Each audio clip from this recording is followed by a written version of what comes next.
When it comes to understanding society, who has the most skin in the game? My answer might be counterintuitive to you. I would say someone who works in advertising has the best incentive to understand society. It's definitely not the sociologist or the anthropologist in a university.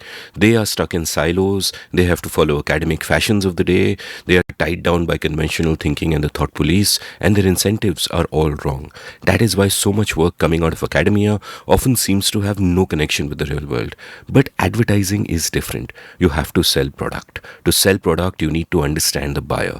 Who is she? What does she want? Why does she want what she wants? How are her desires changing? What stories can you tell that will grab her attention and win her loyalty? As society changes, people in advertising, at least the good ones, have to keep updating their priors. Their survival depends on it. This is why I say that a TV commercial for Wheel detergent will tell you more about the Indian housewife than any academic paper in a sociology journal. And what about a 5-hour conversation with an advertising man? That could work too. Welcome to The Seen and the Unseen, our weekly podcast on economics, politics, and behavioral science. Please welcome your host, Amit Varma. Welcome to The Seen and the Unseen. My guest today is Ramakrishna Desiraju, better known as Ramki within the advertising world and on Twitter. And he's a near legend in both worlds. Ramki did his engineering in the 1980s, went to IIM Ahmedabad, and amazingly enough chose to be a copywriter. He started with Mudra, went on to lead creative at Lintas and JWT, and eventually formed his own company, Cartwheel Creative Consultancy. With Cartwheel, he's done many famous campaigns, including his iconic commercial for Kotak with Ranveer Singh, which is linked in the show notes and which we discussed in some detail in this conversation. I'd met Ramki once when I was a kid, some 35 years ago, and had followed his career since then from the periphery. Then I noticed him again a few years ago when he became a Twitter superstar. Ramki came to fame on Twitter as someone who told these delightfully entertaining threaded stories, and people have even compared him, with good reason, to the likes of O. Henry and Saki. I reconnected with him a while back and said, hey, remember me, let's do an episode. And it turned out that he listened to The Seen and the Unseen, so he agreed right away. It took a little time to make the logistics work, but we finally happened to end up in the same place, which was my home studio, and we made it happen. I found so much insight in this conversation and also so much entertainment. I know you'll enjoy it too. But before we begin, let's take a quick commercial break. Many of the things I have learned in my life, I had to learn on my own. I think you'll agree with me that our education system doesn't teach us so many things that we need to make the most of ourselves in this world. I learned my lessons when life happened to me and I happened to be paying attention. For many years now, I've been thinking, what are the essential life lessons that everyone should learn to be able to live a complete life? I invited my friend Ajay Shah to join me on the intellectual challenge of figuring this out, and then we decided to put together a course where we would actually teach this stuff. So we created Life Lessons, which you can check out at lifelessons.co.in. In this 5-week course running across 5 Saturdays, we have put together 15 webinars that are intended to help launch you down journeys of discovery. We will speak about learning how to learn, learning how to think, mindsets, mental models, clear writing, how to communicate better, quantitative intuition, probabilistic thinking, the history of thought, the foundations of economics, and even practical matters like how to think about personal finance and how to think about personal health. People who do the course also get to be part of a larger community that will have in-person meetups once a year. Basically, while we've always been sharing what we have learned in a piecemeal way in our show and our writings, here and there, diffused, this is an effort to synthesize our knowledge for you. So please head on over to check out Life Lessons at lifelessons.co.in. Never stop learning.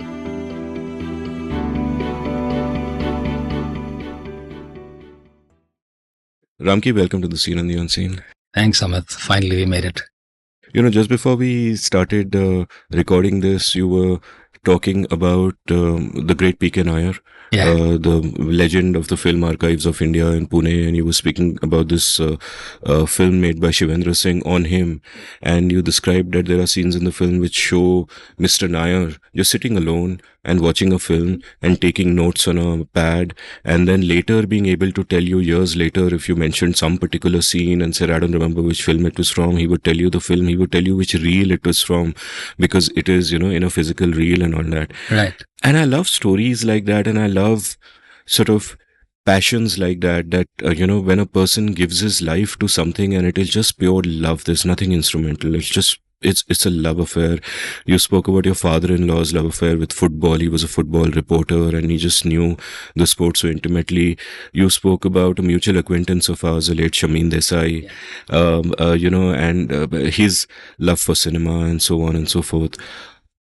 What is the closest thing in your life that comes to being something that you just have that unconditional, love for, that you really care about? I guess it's maybe something to do with words. Words have always kind of had a strange fascination for me. I just love things to do with origin of words and etymology and how the story started, and words which unpack a story, are really, really nice. I remember like way back in my engineering days when people would write all these GRE, GMATs and TOEFLs and all those things. There would be these people who was trying to increase their vocabulary in a hurry. And there were these books that they would read. There's one I remember which had these stories behind some words. And I found that very fascinating. Simple words which you never realize that have got nice stories behind them. Sabotage, the word from sabot, which is some Russian shoe which is thrown at a tractor and which made the engine stop. Wow. And, that became sabotage, whether the story is true or not, but that's the origin of the word. Like that, there are so many interesting words. And then that became something that stayed with me, this fascination for words. And I think I just like to hunt down things. So, and these days it's quite easy to do that. You see a word and then you just go down and just Google it and you get the meanings and you see the origins and sometimes there's a nice little story behind it. And, lovely words like serendipity and Kamaban and catamaran and so many things that you find, wow, it unlocks so many things. You take a simple word, then it finds nice stories behind it. There's a little history, there's a little geography, there's a little literature, and it's fascinating. So I guess to some extent, my passion is words, and that led to trying to use them better. So to some extent, I think my writing came later, but just enjoying words came first. Yeah, so someone once, the standard question that goes around is, what is your desert island book? And I remember when someone asked me that once, my standard answer would have been to look for a Mark Strand or a Mary Oliver or whatever. Yeah. But actually the dictionary is a damn good book because it's almost the greatest storybook there is, because every word has a story behind it and you can just construct history after history, just kind of looking at those words. And when you said that, in these times, of course, it's easy to do. You can just go online. And what do you feel about that kind of trade-off that back in the day, you don't have the internet, you don't have access to all of this stuff. So you got to dig and figure this shit out by yourself, and it can be hard work and it can be frustrating. And today everything is easily available, but at the same time today attention is also scattered and there's so much coming at you. And how do you feel these two kind of balance each other? You have also worked with so many creative people, mentored many creative people in your firm, and etc etc. How do you see that changing over the years, in a sense, how we are formed? Yeah. No, it's true that now, because so much information is available so easily, you can just one tab away, you get anything that you want. What I see is that some of that knowledge is very, very ephemeral. You just know it at that moment. And to the extent that you see it, you read it, and you even post about it. You even write something about it, like you know it. You yourself may not know that piece of information a year later or even a few months later. So that kind of knowledge is very, very passing. I think it's okay if say I'm writing an ad and there's a brief and I read up about it, I do the best for it and I do a little copy research, check out, read it all, write out something. If I forget that, it's okay. It's done its job. But if it is something which I profess to be something that I know, that project that I know the stuff, but I don't know it a little later. That's a pity. So I do have learned to respect people who have deep knowledge, even though it's about something very small, which has been collected over a long period of time. The kind of knowledge which can pass the 2-3 question test. That is, you ask something, they'll say okay, then it's ask another question, they know it, but you go any further, it all falls apart. But I think enough of us today know enough to just simply get by a drawing room conversation about various topics, and seem very scholarly and seem to know a lot. And that's quite easy to do, and I do it a lot. Okay, in my line of work, I find that if I'm going for a meeting, I can just prepare a day before it, read a little bit here and there, check up some little background, see a little bit of what their business is, what they're making, and some of the people, and I can go there and easily convince them that I know a hell of a lot about what they're doing. But that's just it's skin deep knowledge, and I think that's what is happening a lot now. People just have a fair amount of, just superficial knowledge, nothing deep enough. And I really respect those who've got much, much deeper understanding of stuff. I think that's the very quick hit we get. We get, you Google something, you find your answer and you're done. You're happy. At least earlier, Google used to give you 10 answers. Now they're giving you one answer, right on top. So you're saying that don't even waste your time searching for the best reply or here's what which is a little scary also in its own way, because it's like, there is an answer. Earlier there was maybe no answer. You just keep finding out and see which one fits you the best or which one works for you the best.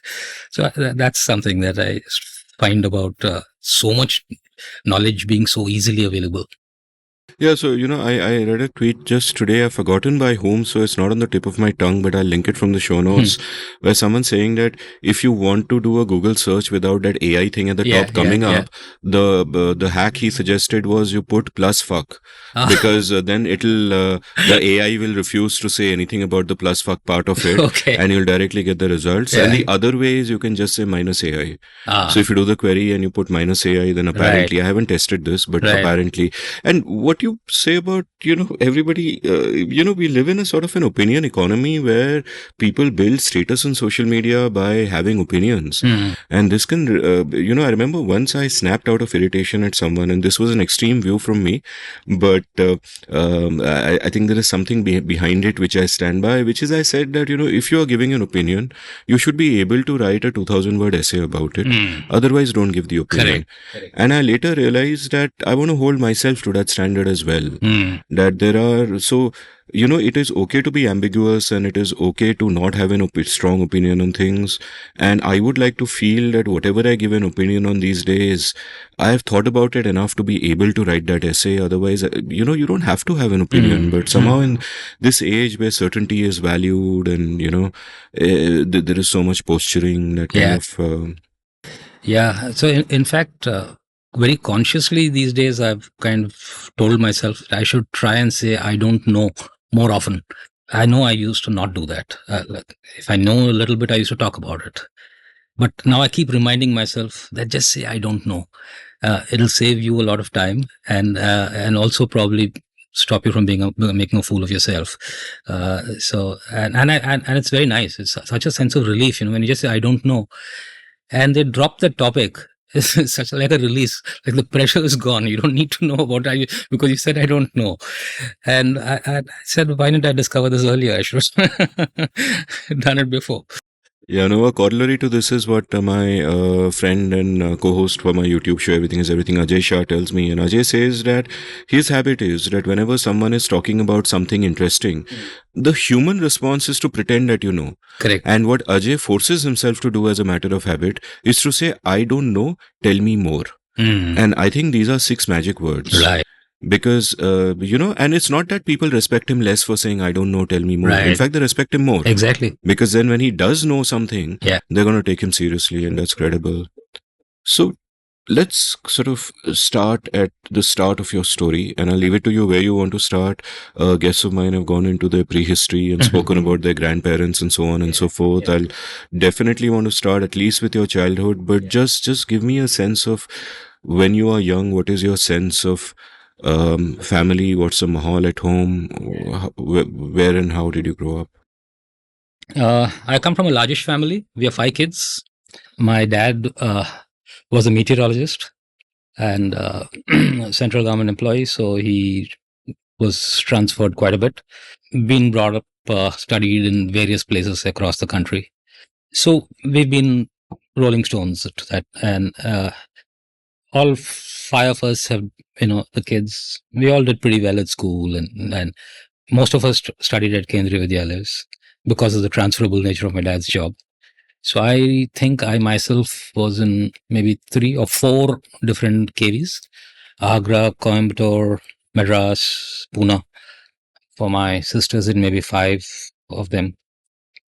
So growing up was always in some kind of a, you know, colony or something like that, with central government quarters, like-minded people from various, very cosmopolitan, being central government. So there would be Bengalis, Punjabis, Tamilians, Keralites. So that there was a natural mix. Plus, when you travel around quite a bit, I think your very sharp angularities of region, are sort of, and you all become more rounded. People speak 2-3 languages. Hindi is comfortable. But in the middle of all these transfers, I had one longish stint where I stayed at Madras in a large joint family. My father got posted to Calcutta, and unfortunately, he was at Dum Dum, and there was no central school nearby. There was no school close to where we were staying, and education was going to be a little tricky. The nearest one was very far off. So we stayed on my grandmother's house, and while my dad was in Calcutta, and we went back and forth during vacations. So that was a different experience for me altogether. Otherwise it was always been the nuclear family, with the immediate family. So there I was with my grandmother, her sons, her daughter, and their families in a large. My grandmother was the matriarch. She controlled it all. But there were 3 sons with their family, with their kids. There were 3 or 4, 5 of us there, and there were some kids who were still going to college. So it was a crazy time when we were all there together. It was a very defining kind of an experience in my life to kind of be brought up in that mahal with so many kids, so many places, and not held very accountable.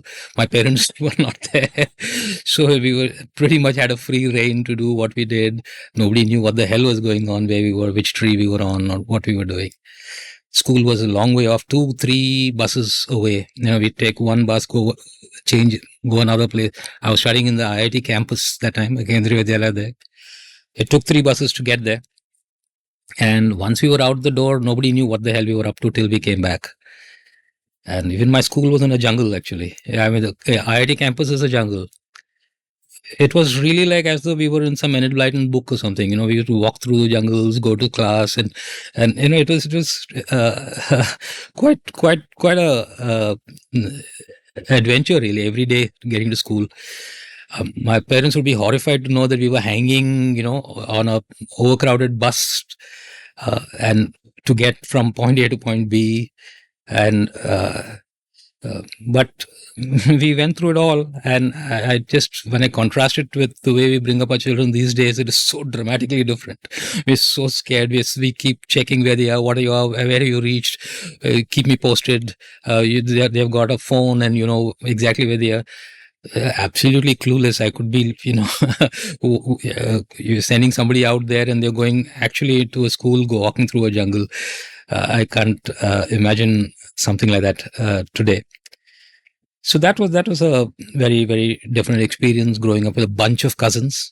Had older people who were going to college and some others, and all the entire politics of a joint family, and in many ways that those few years have been full of memories and things that have affected the rest of my life too. More than some of the other times when you were just by yourselves. I think that forced interaction has a far more deep impact on people when you have a large joint family kind of a setup. I'm curious about some of those memories that you say shaped you. And I often think about how there's like a shifting bed of memories in our lives, that when we are kids, like when I'm 20, I might have a particular memory of when I was 12, but when I'm 40, I might have a different memory of when I was 12, because some things have come to the forefront, some things have gone back, etc., etc.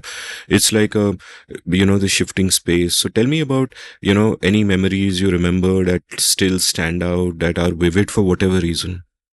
Yeah. So I'll tell you one my from my school time at KVIT at Madras only. Okay. So that time there was this what was called the Viranam project. Okay, the water problem was always very, very acute in Madras, especially in those days. So there was this very ambitious project of kind of building large pipeline to bring water from Viranam to Madras, and they had these large pipes, concrete pipes. I think they were 4 feet, 5 feet in diameter, and they were laying them across, and they were laying it through the campus, the IIT campus. And I was in fifth, sixth standard or something like that. So I was a short kid in those days. So we could easily walk through those pipes. Okay. Wow. So those pipes hadn't yet been laid fully end to end. So the water hadn't yet, in fact, I don't even think much came of the project also. So it was a bit of an adventure for us. We found that that pipeline was being laid through, not through by the roads, but through the jungle there. So as kids, we were a group of 4 or 5 of us, we would kind of start walking through those pipes all the way as far as it would go. And then every now and then there would be little gaps where they hadn't completed. Then we would walk through, and it took us through some small little stream and river and stuff like that. And getting through all of those things, okay, and there were deer and there were monkeys all in the campus there, and there would be the occasional couple from the students who had kind of secreted themselves into some shady corner of the jungle, and we as little kids were going through all of that. So that it was such a massive adventure. Every single day was very, very different, and there was this campus had a lot of fruit trees. So there were tamarind trees, there were wood apple trees, there were mango trees, and it used to be a big kick for us to be able to go and climb those trees, get those fruit, whether we like the fruit or not. The wood apple is a extremely sour bit of fruit, okay, but just the joy, the kick of just climbing the tree, getting it, and then opening it and eating it, though it would make our mouth really pungent, but it was just such a kick. So I remember that those trees were, I think, allotted to certain people by the management of the campus for them to collect the fruit and sell. It was like they were concessionaires over there. So they were called Guttukarans in Tamil. Okay, so those guys were people who were allowed to take the produce of those trees. So there was also that hurdle to cross. You had to go and get the stuff, the jamuns or whatever it was, before those guys could come. So on one occasion, I remember there was a wood apple tree, and we were trying to get those wood apples, and then I had climbed up the tree, got one down, and then the Guttukarans had come. Okay, they started screaming, and everybody ran helter-skelter. We just had these fears in our mind as little kids that they would tie us up, they would they would beat us, they would do something else, they would do some crazy things to us. And so I jumped down the tree and I ran past a barbed wire fence which left a scar which is there with me to this day. So those silly kind of things, but they stay with me. I can still remember those fun experiences, which at that time felt like we were living out, an Enid Blyton or a William or one of those kind of stories, and it made every day quite a trip. Yeah, I'm kind of feeling jealous now. I'm feeling jealous that you knew the names of so many trees, which I didn't, because I kind of grew up in cities and you never look at those things so closely. And by the time you wish you did, it's kind of too late to even start Mm. paying attention in certain Mm. ways, I guess. Tell me about, what are you reading in those days? Like, Mm. what's a culture that you're taking in terms of the music, in terms of the books, in terms of like, are there books lying around at home? What do people listen to? Mm. How is Mm. it? Many of the guests in your shows, I've seen that I think many of them have been avid readers, I think, and all of them have talked about being surrounded by books and right from when they were kids. And that's true of me as well. Like, I remember, for example, that I was a little kid there in this house in Madras. There's a long cupboard full of books there, and the books are of various genres, because one of my uncles studied law, so there were some law books, and somebody did medicine, so there's some medicine stuff, and there were a lot of fiction. There was a lot of Woodhouse. There was a lot of Perry Mason, and then there was a library we used to go to, which was called Pastime. I remember that, uh, and circulating libraries, which I don't think exist so much these days, where you go and you pick up a book and you read it and return it and take another book. There was a membership fee. And I used to be sent by my sisters sometimes to go and get the Mills and Boons that they would read. So there would be Mills and Boons. And at that time, I remember I used to just simply, because there's nothing else to do, read anything and everything, read all kinds of stuff, developed an early taste for Woodhouse. From the circulating library, I remember kind of reading the entire Three Investigators series, Alfred Hitchcock Presents. And you finish one, climb up on the terrace on top of the water tank and sit and read it off. Then go back in the evening and go get the next one. And, then it went on to Alistair MacLean and Desmond Bagley and Agatha Christie, and then sneak and read the Mills and Boons that my sisters used to read, try to find the books with naughty passages which my uncles used to read. And of course, you have to secretly take the book and go into the bathroom and nobody sees what you're doing. And so a lot of books were there.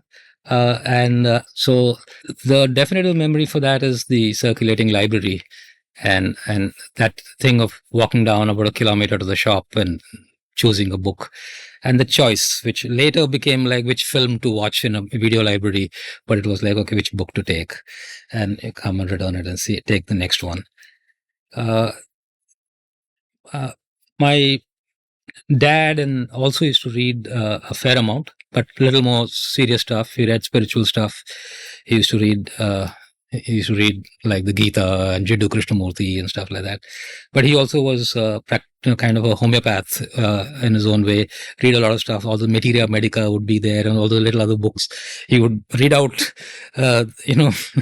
strangely enough, medical symptoms and things like that to all of us, and we would listen to it, which was a very weird kind of a memory that I have of him describing people and their symptoms, but written quite interestingly. So.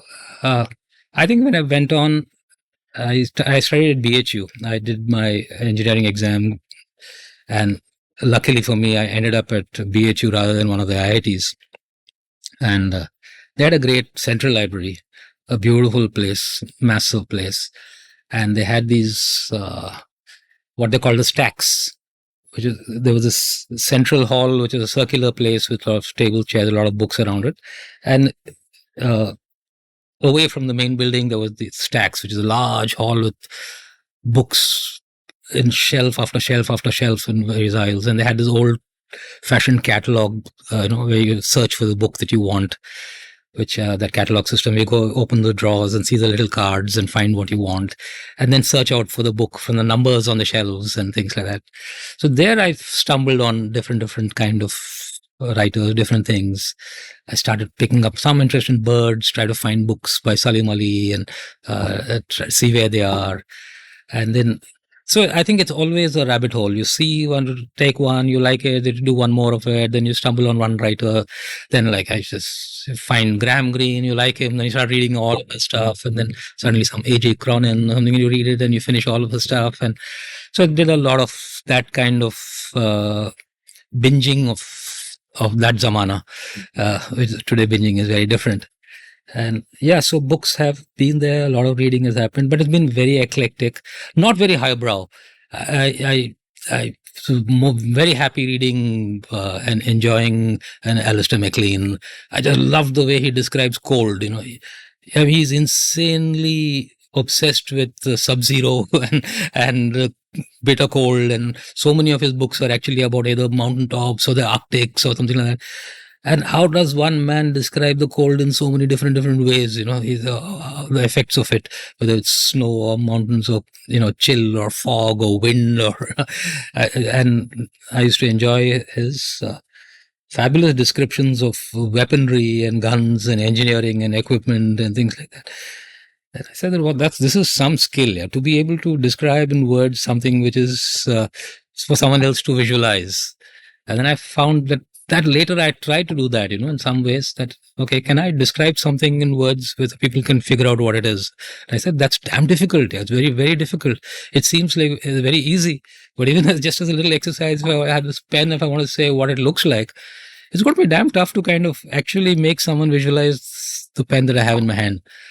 And so this kind of, even the pulpiest of pulp fiction, even the bestsellers, I found that when written well, really got me. And who better than Woodhouse? His mastery over the language is like amazing.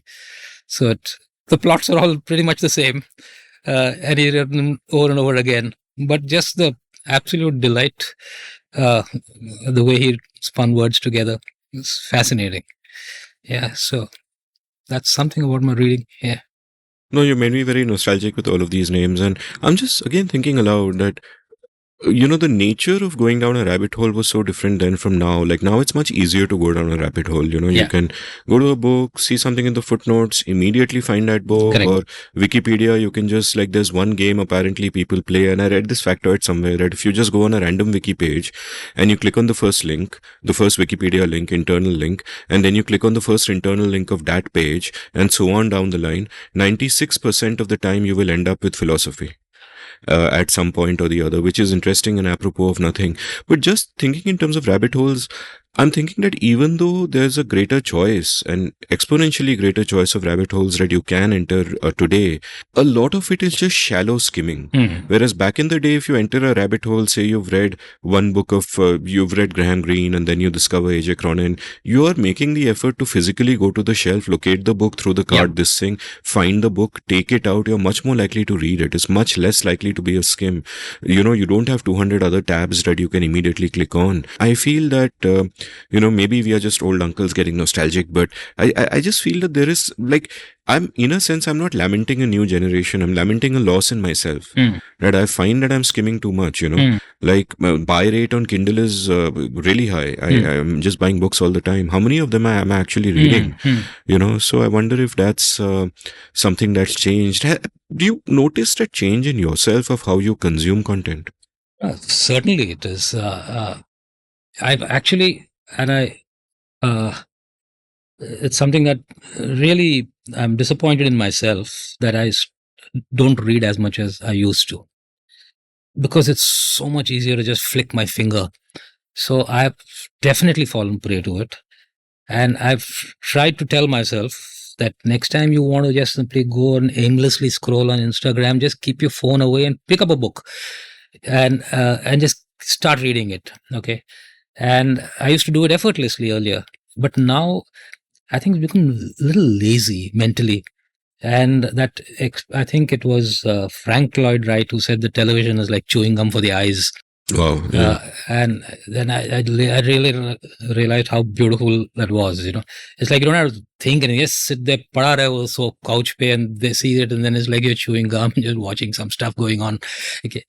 But to that, I think this visual medium has become something like that, and it's effortless. You just sit there, it's just coming at you. And I know people talk about attention spans and they're being smaller and people don't do enough and they want it quick and everything else. I'm not so sure that's entirely true. It's just, I think it's got to do more with what maybe those little dopamine hits, and you want them more frequently. Fat. rather than not, not want, you're investing already 2 hours in just scrolling, but in those 2 hours, you want to see 200 videos, rather than maybe just one.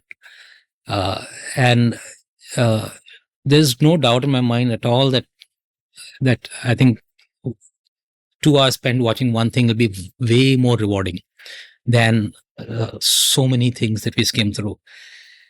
But I think it's chemical, this habit now of just sitting down, reaching for the phone wherever you are, whatever you're doing. And my wife has told me that I've become an addict. Okay. And I say, no, I'm not.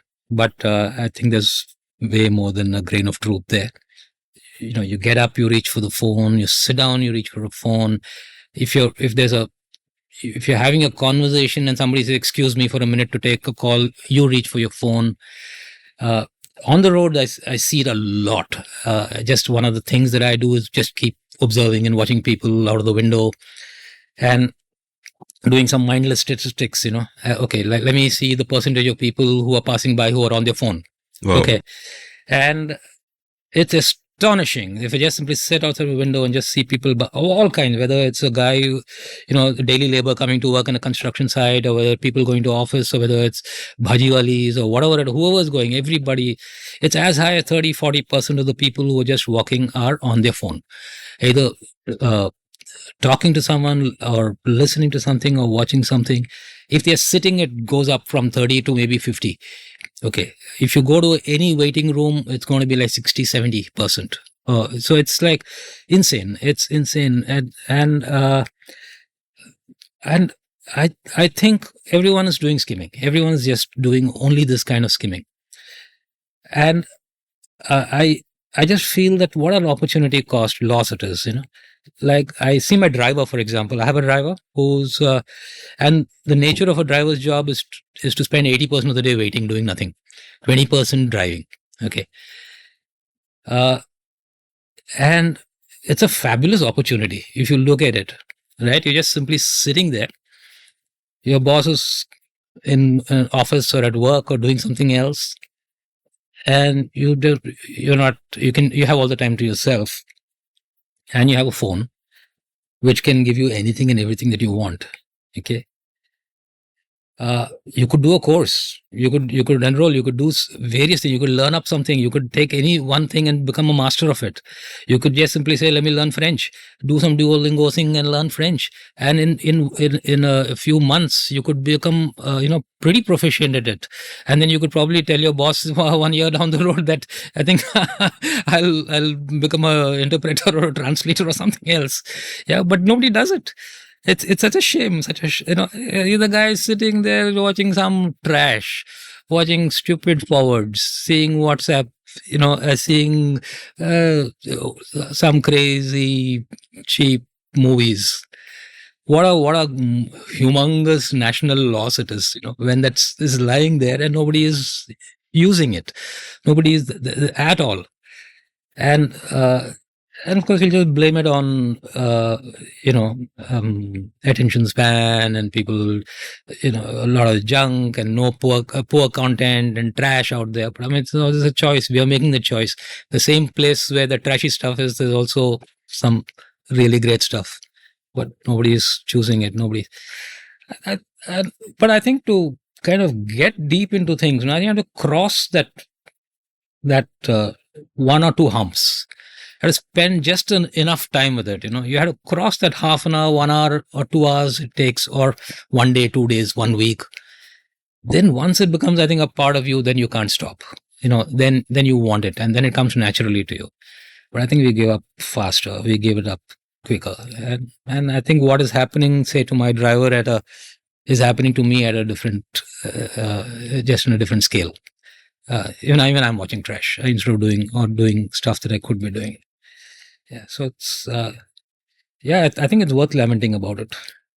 No, and it's resonant what you say about the large percentage of people who are looking at their phones all the time. And I sometimes think that in India we speak about the journey of the family from joint family to nuclear families, where earlier you're in a joint family and then it's a nuclear family, two parents, two, three kids, etc., etc. But I think there's been a further shift where you have those two parents and two kids, but each of them is looking into the individual black Correct. screen, and you actually move from a nuclear family to an atomized family where they're in the physical Sure. space the same way that they are. And I'm actually going to be bold enough to ask you for your observations on how you've seen Indian society change in this context over the years, because one belief that I have is that anyone who spent 20, 30 years in advertising is by default a sociologist as well, even if they would not use that term for themselves, because your whole freaking job Yeah. depends on understanding what people want, and in some cases even shaping them or amplifying them, and so on and so forth. And through the course of this conversation, I'm going to ask you, and I'm welcome you also to tell me Sure. if something comes to your mind about what you have learned about Indian society and the way that it is changing, through all of these years, because literally you have more skin in the game than a sociologist. You need to freaking get it right for your profit margins and for your work to be successful. So in this regard, with families, both in terms of how we look at families or family values or whatever, quote unquote, and in terms of how have families evolved over these decades, sort of what are your observations? No, you're right about the fact that, being in advertising, you really, really become a social scientist of sorts, and some people, some clients force you to do it, make you do it. I remember in the early days when I was working on levers, it was mandatory for people to go and kind of spend time doing certain amount of ethnographic kind of study. Lever professionals themselves had to go and spend some time in ETA, I think, mandatorily in the village, which they had adopted. I remember once when I was working on detergents, Surf Excel, Rin, and all those kind of products. We had to go and do different sizes of towns and go there and see what they do. And in one place, I saw something quite interesting. Okay, where I was working on detergent bars. Okay, and there's this small family in some town. I forget some small town we had gone to. And then we had to go and see how they do it. I mean, we're also encouraged to see where do they do the washing, where do they keep the stuff, what do they do, and how do they use it? Do they mix things or blah blah blah? So we were talking to the younger daughter-in-law, and sometimes they say that if they are shy in your presence, you just sit aside, but if they're okay and if they're willing to talk, you can also sit and talk to them. So this woman was talking about her chore of washing clothes. Okay. They used to do it themselves. For the whole house, she would do the washing. So we asked them, one of the questions was how many bars you use in a month or something like that. So I was shocked to say that she said that I use 1 bar a day. 1 bar of detergent for a day. Then when we were talking about it, of course, there was a large family. But what I realized was that when she sits and washes clothes there, that's one time that she has to herself. Okay. She's there away from her jabbering mother-in-law or people and other family, other kids or whatever. That's how she's sitting there and washing those clothes there. And uska pura bhadas wo kapde pe nikalti hai. Whatever it is. It's like she's doing it and she washes the shit out of the clothes. Wow. Right? So she's just doing it and she got half an hour, 1 hour or whatever it is to just keep washing them. And then it's a therapy, daily therapy to kind of get it out of your system. You get it out and then after some time, as you're doing it, you transition into a happier, better place. You feel more relaxed. You enjoy it. And then somehow that process of, okay, I'm washing the jug, that soap and the water going off, the dirt going away, washing the clothes. Then they start regretting that, oh, my wash load is getting over. Because now it's over. Then I have to go back there and face the music and do the rest of the stuff there. Now, I would never have ever dreamt this if we didn't actually have that experience of going and seeing and talking to people or whatever it is. And then I also kind of realized, how clever, how ingenious Alec Palumsi was to have this Karen Lunel under a waterfall for selling a bar of soap. Because then that's again the same insight that he had. Yeah, there's a woman there who's got a miserable life.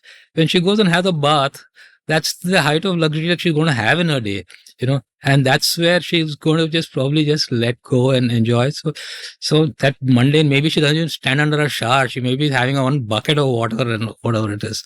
But if I can make her feel in that time and feel, that's the same joy of a young woman in a bikini gambling under a waterfall, so be it, and it is true that, when you, even the most mundane products, you discover and you stumble on some very, very insightful, deep things about people and what's going on in their heads. Through all my years in advertising, actually, if I just had to pick one or two insights, it's enough to cover almost everything, and one which I find coming up again and again and again is what James Thurber said a long time back, which is The Secret Life of Walter Mitty, and that I found that to be such a powerful insight, that everybody has got this massive secret life going on in their heads. Every single person, all the time, they're all stuck in humdrum stuff. Most of the people doing drudgery, things, jobs they don't enjoy. They're all writing resignation letters in their head every day.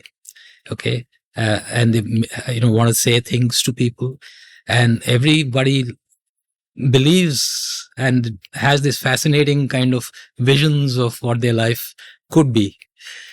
And pretty much that simple thing can be used to sell everything from detergent to computers to it's like people are doing something else, but they would rather be doing something else, and they do other kind of stuff in their head. And if you just say it and you tell them and you realize, and the very fact that someone says, the guy gets me, and that's enough for them to kind of like you as a brand, as a product. If you just simply resonate and then they say that, okay, the guy gets me, that it's not about those, cliched stories that you see in ads and you say that how pathetic are they. Some of them are onto something bigger, when there's a fat kid getting out of a helicopter in a Charag Din or Double Bull shirt ad or something else. I think they've got their target audience quite well, understood that, okay, they're rich people who kind of aspire to this kind of life, and for them the sign of arrival is one logo on a very ugly shirt. And but if you get it right and you say it in an interesting way, so that's how you get people to maybe like your brand. But over the years, advertising gives you the opportunity to look at, I think, more categories and more things than most people have. So, if you're an engineer working on internal combustion engines, that's what you do all your life. But for us, that's just one account, one small thing. The next afternoon, we're talking to somebody who's in finance, and the next day, we're talking to somebody who's it's about shampoos. The third day, it is something about condoms. The next day, it's something else. So that's fascinating for us, that we see so many people and understand so many categories, what drives people. And if one approaches it with like a social scientist would, I think it can be fascinating. But not everybody does. Sometimes you just cop out and just do the cliche. But as a career, it has certainly got that benefit. A couple of questions, which are actually separate questions, but they're related. So I'll just ask them together and you can take them in whatever order you want. And one is that, would you say that it is broadly the case that the interior lives of men and women are fundamentally different? Like an internet meme which really gets to the heart of this is where a husband and a wife are lying in bed together, and the husband is turned away from her, and she is looking at the ceiling, and she is thinking, I bet he's thinking of another woman. And he is thinking of something ridiculously geeky that keeps changing with the meme. It could be someone like, why can I hear Amit at 2x, but Ramki only at 2.3x? Some stupid geeky thing like that. But would you say that the interior lives of men and women are different in the sense that the woman with the rin bar is looking for escape from a certain mundane kind of misery, and the man is dreaming of, hitting a six in the Cricket World Cup and winning it for India, or, and that's question one. And question two is, how have those changed through your career? There's no doubt that the interior dialogue is very, very different. What's going on in the heads of women very different. I've been surrounded by women in my life, personal life. Okay. I've got 3 elder sisters. Okay. I have 2 daughters. So and so in my family, there are 3 women, 1 is to 3 it is. Okay. Similarly with, even in my family, I've sort of surrounded with girls. So I'm a little more kind of tuned into what's going on in their heads. But even that I realized over a period of time, like I had no clue. I had no clue how deep it runs and what's going on in their heads at all. And even what I thought they're thinking of is just the typical male thinking that he's a feminist, but he actually doesn't even begin to understand the F of it. Yeah. Because it's so deep, it's so visceral for them, it's, and as some of the more obvious things are, just a woman walking down the road, what's going on in her head is completely different from that of a guy. It's just the simple act of I stay close to a slum. Okay. And it's got some pretty unsavory people walking the streets. But it means nothing at all for me to just go down to the corner shop and get something at any time of the day, even at night. Okay. But it's completely different for a woman. It's what's going on is like your mind will be racing about what the hell is going to happen in that 100 yards between me and the shop there. But that's at a more obvious level. But I just think even just the simple way in which they process every single data point is very different from men. There is no comparison at all. And I think it's a pity that for far too long, men have thought that they can do it. Their ego thinks that, no, I can put myself in the woman's shoes and I can think. I mean, the very fact that till not very long ago, there were men who were still writing ads for female products, thinking that, no, I'm brainy enough, I'm intelligent enough, I'm astute enough to be able to do it. I've got research, I've got this, I've got that. Yeah. But I don't think it's comes even close. Okay. But what has happened is, I think, while, the mental process is very, very different, the skill sets are different. Maybe you've become pretty good at knowing how to produce something or create something or put it down as a story, and then deal with the director and brief them and things like that, and they will bring a certain something to it, and you confuse those abilities and those skills for understanding the topic itself or the subject itself. And I think the moment that gap disappears, which I think has in many ways. Okay, like if I saw Payal Kapadia's film, I don't think a man could have ever made it. It's not possible. I don't even think they would begin to understand those issues which are there. Absolutely, such a beautiful film. Such a beautiful film, and the very fact that people said it's technically not up there, so we won't even consider it. So they didn't even send it. And that's actually rubbish, because I think it's technically absolutely up there. Absolutely. I think Janu Barua, so whoever was the head of that committee, is ridiculous. It's ridiculous. Yeah. No, it's really ridiculous. And I know for a fact, having heard some of Payal's interviews and things like that, is that every single thing that was there was a conscious choice. It was done the way for a reason. And it was not because of not having a better grasp of technology or how it can be done or how it should be done. Okay. But I think that perspective, that point of a woman telling her story has to come out way more than it is right now, especially in things like advertising and all. But on the other hand, what I fear is that advertising as a medium is probably losing out its talent very fast to other places, which maybe in the larger scheme of things is okay. It's fine, maybe, if people take their skills into story writing or into making content or making short films or whatever, blogging, writing, anything. It's okay. We didn't have that many options earlier. It was like advertising, or maybe if you're lucky, get into films or something. And if you wanted to be in those media, there were very few options. Right now, we have so many more options, which I think it's a damn good thing. And I certainly believe unequivocally that the future is the women, yeah, and the women need to have more voice. They need to produce more of the stuff. I think more often than not, they'll do a better job of it than men, if they're allowed to fail a little bit. allow them to make a few mistakes because you kept them away from it for so long. Give them a little time to kind of try out stuff. Let it not. So maybe it'll stumble, maybe it'll fail. But I think when it comes together, I think it'll be stuff which we would not even have imagined. I don't know if I answered your question at all. No, I completely agree with this. And at the risk of being simplistic and at the risk of essentializing, if I am to say, ask two questions which I ask you to answer in one word each, in the word that comes closest. And the two questions are, what do men want? What do women want? For example, to offer candidate answers to perhaps set you off. What do men want? The answer could be status. What do women want? The answer could be autonomy or whatever. What is your sense? And would this answer have changed through the years, or would the core of it have been constant? I think the core is. I think.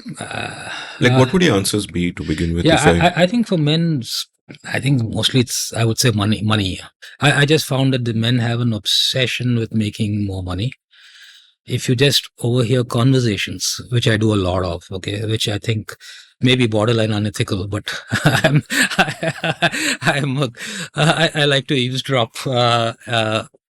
Storytellers have to be voyeurs. Yeah, not in a prurient way, but I do listen. I like to listen to little snatches of conversation of people. If I sit on Carter Road, for example, and see the guys walking, and most of them are on their phone nowadays, you're talking all the time. So even if you're alone, you're talking. If you're sitting with guys, you're talking. The guys are mostly talking on money. They're talking about saying a businessman is still kind of making deals. He's talking to clients. Something. It's something to do with business, something to do with money, or it's even the guy, whatever the social strata. Okay, it's there is an obsession with money, making more of it or not having enough of it. For some people, it's really living in debt.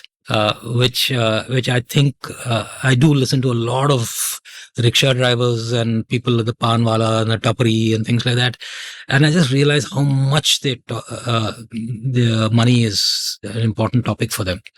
Either they borrowed money and they had to give it back, and earlier the sums of money we used to hear these people talk about is 10, 20 rupees, 100 rupees and all. But now I hear even these people talking about qarza of 50,000 and 1 lakh and 2 lakh and itna intezam kar do, 1.5 lakh ka, 2 lakh ka. But it's a lot of money stuff that they talk about. But if I listen to women's conversations, it's not much about money at all. I don't see them talking about money at all. And it's quite often about I think emotions, about mental states of happiness or tension or worry or stress, or they are talking about emotional states. I think that is a very broad sweep thing. I would say that they are talking about. It could be petty and bitchy about something, about a colleague or something like that, or it could be about breakups, and it could be about stress at home and things like that. I think they talk more about emotions, and they worry and they feel a mental state, and is probably something that is more important and is more uppermost in their psyche. We brush it all off aside, the men, okay, and it just becomes about career, money, business. I'm not even sure about status. For a status equals to money, yeah, I think so. I think in some ways, yeah. So that's my simplistic answer to. No, it's not simplistic at all. I mean, feels deeply true to me. And you mentioned the Rin Bar incident, that revelation that it's like escape for the woman who's washing clothes.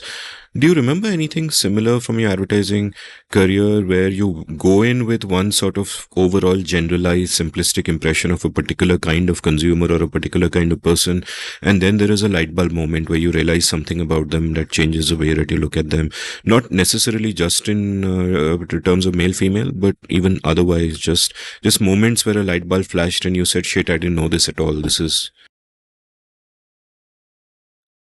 Yeah, I think it's certainly there have been several of these kind of moments. I think basically what I think I can say very confidently is that the consumer is way more intelligent than we give them credit for.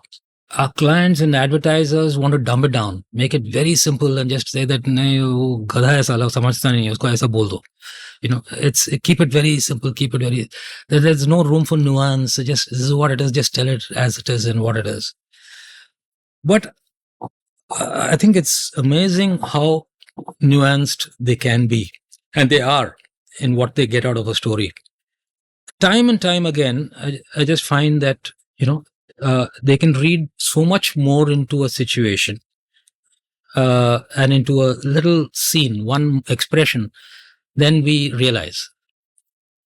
So we spend all our time in just telling them that this is twice as effective or half as expensive, or it does this so much faster and things like that, without realizing that we could be telling them way more nuanced stories, which will make them and will endear you to them. Okay. And that's again such a loss, because we tell such obvious kind of boring stories again and again and again and again in different ways. Essentially, people, if I just take something like a detergent bar or a Vim or something like that, it just tells you that I can remove stains from a vessel, I can remove things very effectively. They'll tell you the same story in 100 different ways. They'll just keep updating the format. Okay, if somebody going to somebody's house and cleaning a dirty vessel in their house or whatever it is, or a dirty toilet or dirty floor or whatever it is, nothing changes. Today, Akshay Kumar, tomorrow I'll take somebody else, third day Ranveer Singh, third day I'll take somebody else. You're only updating the format, saying nothing new at all. Okay.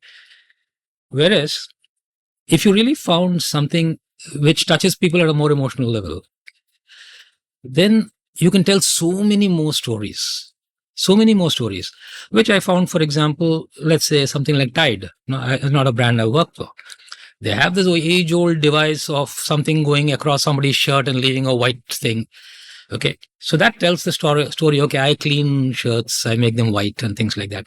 But when you start putting that device on top of different story situations, you can kind of make a social comment.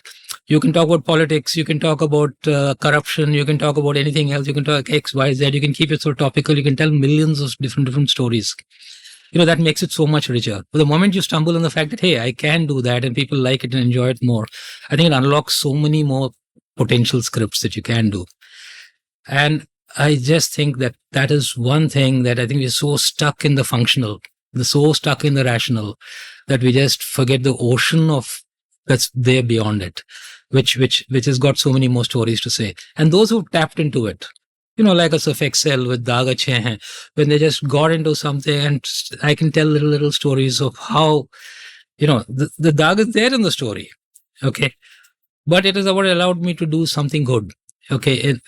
Then it becomes about telling new stories, each time finding a nice, better, more interesting story to say. And then people will pick up the nuances in that which you never even thought they would. They can say that, I feel like that, there was this ad which Prasoon made, this beautiful ad, Hira Kya Jane Tumhara Umr, the Valentine's Day, an old husband, man. So it's like, why should financial advertising be boring? Why should it just be about, I'll give you so much interest, so much this, why can I not unlock so much more in it? Because we think that people can't take nuanced stories. We think that, they won't get it. Yeah, that we just keep it dumb, keep it simple, keep it stupid. I just find that even kids pick up far more nuance than we give them credit for. And certainly the women who are the targets of practically every ad, there's so much more going on in their head, so much more. And we're not even touching those things. We're not touching those topics at all, which are going on in their heads. And if we just talk about them, we convert them into some kind of stories, I think they'll love you as a brand much, much more. Yeah, a fantastic challenge for young women creatives, and I think more for young women creatives because they are far likelier to kind of get there. And as you were speaking, I thought one commercial of yours which does exactly this, which goes from the rational to the emotional core of something, is the Kotak ad with Ranveer on the platform. Yeah. right? Where the point you're making is that everybody can open an account. All you need is an Aadhaar and a PAN card. But the way he does it, where, I'll link it from the show notes for all the listeners, is almost a work of art. That he's just walking through the platform and he's talking about how he didn't get accepted by the industry, and so won't get accepted by her in-laws because she's too plain, and so won't get accepted because he doesn't have money, and etc. etc. And then he just sits on a bench, which is a great equalizing factor because Right. anybody can sit there. Right. And then he, invokes Kotak. And do you consciously then look for that? Do you consciously say that, okay, the rational brain says that the point I want to make about the brand is anyone can open an account, and then how do I connect it to something that is at the emotional core of a person? Is that the way the process works? Yeah. No, it's actually this lovely story behind 811, which was the Kotak account, which was the first kind of downloadable bank account, so to speak. When it was launched, we didn't launch it with this, In fact, we went the other way, which is a pretty typical way that is so quick, so fast, so easy. We used all these IPL broadcasters, Gaurav Kapoor and all those things to tell that story. It was liked, it was enjoyed, it was breezy, but it didn't make an impact. Okay. Because we just simply said all the things you can do, how easy it is to open the account, and just it's a matter of minutes, seconds, and how easy it is to do things with 811 account and all. But then even though a fair amount of money was spent on that campaign, and it created some awareness for 811, it was nothing like what happened with the Ranveer Singh film. Now, Ranveer Singh, that film itself is a remarkable accident.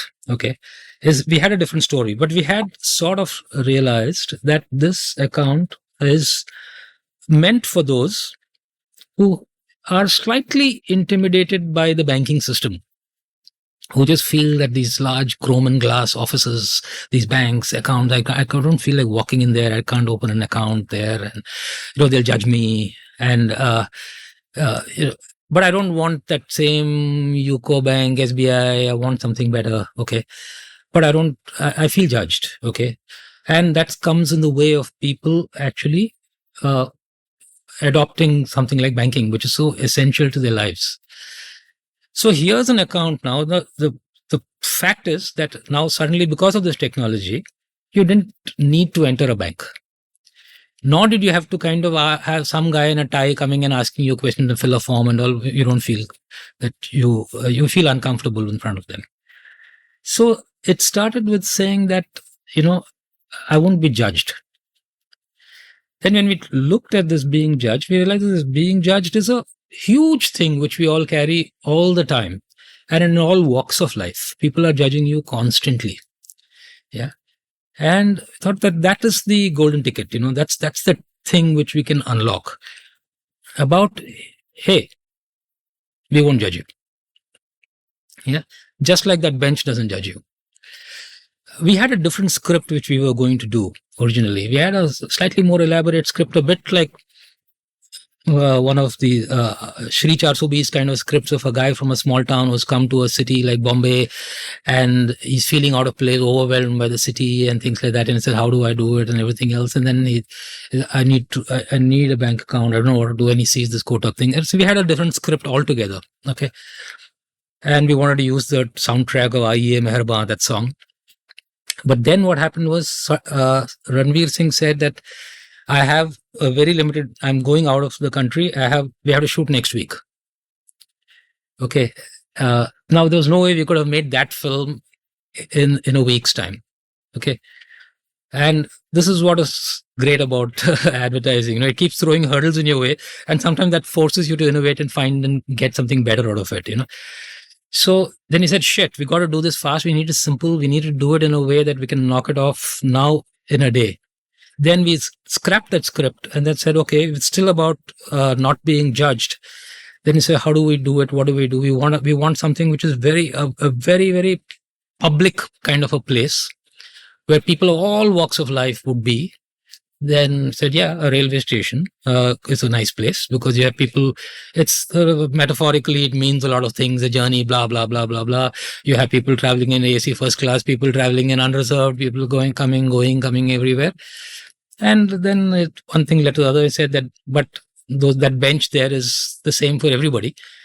Maybe there's a shoe polish guy sitting on it, and then he gets up and goes. The next person sitting there is somebody who's a CEO of a company. You never know, right? So then we had Ranveer. When we have Ranveer, then we said, how do we use this guy? But his story should just be a very small bit of it. It has to be like him just looking at a whole bunch of things. So we identified a bunch of things. People judging you by the way your weight, people judging you by your religion, people judging you by the way you look, or if you've take on some issues like which were live issues that women don't get a place to stay in. Nobody gives you a paying guest accommodation. People don't, or even it's very difficult for women to rent a flat. So I said, can we just make all of this come together in one seamless little commentary about life, okay? And keep Kotak very subtly in the script. Then the director, Rajesh Sathi, he came up with he said that, listen, if you're doing this film, I don't want to make a set. I know the easiest thing for us to do is Ranveer will want to shoot in Mehboob studio. We'll put up a set in Mehboob studio and shoot, but it won't be the real thing. I want to shoot it in a real station. Okay, I want to shoot it pakka, proper. That you're going to, are you nuts? Ranveer is saying, how are you going to cordon off a station and how the hell are we going to pull it off? He says, no, the last 2-3 platforms of VT are, a little secluded. They have only a few trains coming there. We can find, if you see that, we can find one stretch of time where there's no thing. We'll cordon the whole thing off. Nobody will know. We'll come in from the other side and we'll shoot the film. And the other idea was to do it as a one-shot take. We just simply give him a line, gave him a whole thing, let him speak, and let him choreograph it perfectly. Let the crossing overs, everything just be just right, powerful lines, bring all the stories, and he just passes by. There's just the Kotak branding there, and he just simply in the end he says, just like Kotak, we don't judge. The bench judges nobody. And so what happened with that was, when I first ran the script past Ranveer, he went through it and said, "ठीक है," but he said, acid victim nahi karna mujhe. Okay, but one of the characters is an acid victim. I said, why? He said, I don't know, it feels exploitative. He said, I'm a little uncomfortable, it'll just look. But I said, no, but it's a real story. You need to say it. You can't not say it because it happens, right? And it's the easiest thing for someone to say that, I'm not going to hire somebody who has a scar on her face in a customer-facing job. Okay. But that's judging. If you want to talk about judging, you got to talk about real issues. So he said, are you sure? I said, no, absolutely sure. Just go with it. So, and he was fabulous. Okay. I just did not realize how much skill is there in these guys, because he first of all, of course, he internalized the whole thing, and it's just that one walk. Everybody had to kind of do the passovers at exactly the right moments. And it's a 60-second film, so he had to finish it in 60 seconds, including sitting down, saying the whole spiel, and just leave 2 seconds for the end slate. The guy was so good that he would first take 59 seconds. And then Rajesh would say that, boss, I need it in 57. Okay. Wow. He'll say, okay. And he would do it in 57. I mean, that's, now we don't realize the skill these people have in doing what they do, actually. And, but that apart, after 2 takes, he came to me and said that, no, you're right about the acid victim. It's very important, very powerful. So anyway, that story aside, we finished the film, we released it. 811 is for everyone, Sabka Swagat hai and all. It had such a remarkable impact, is that the account openings went through the roof, okay, because just so many people started opening accounts. And they also started doing things which they had not done before, which is walking into banks. Anecdotally, we heard that there's one somewhere in Worli or something, near one of these Koli villages, the branch. Suddenly, a lot of fisherwomen were coming into that branch and saying, "I want to open an account."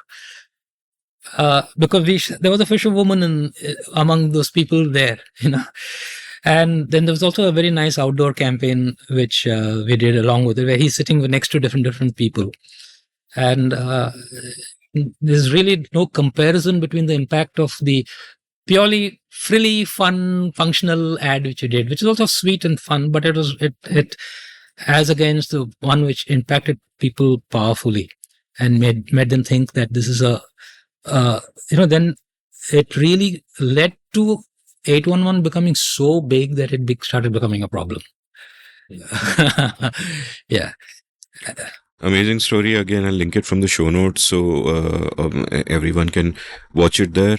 Let's go back to biography and let's go back to Walter Mitty, in the sense that, like, I was a constant daydreamer in my childhood. Right. And recently I realized to my start that not only have I kept daydreaming, but some of the daydreams are actually the same, which makes me feel like, what the fuck, it's just lazy. I'm just getting easy dopamine.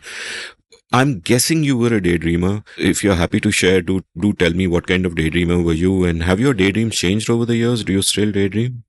Yeah. So, of course, I daydream, and I think daydreaming is vastly underrated because people talk about dreams, which are those night kind of dreams.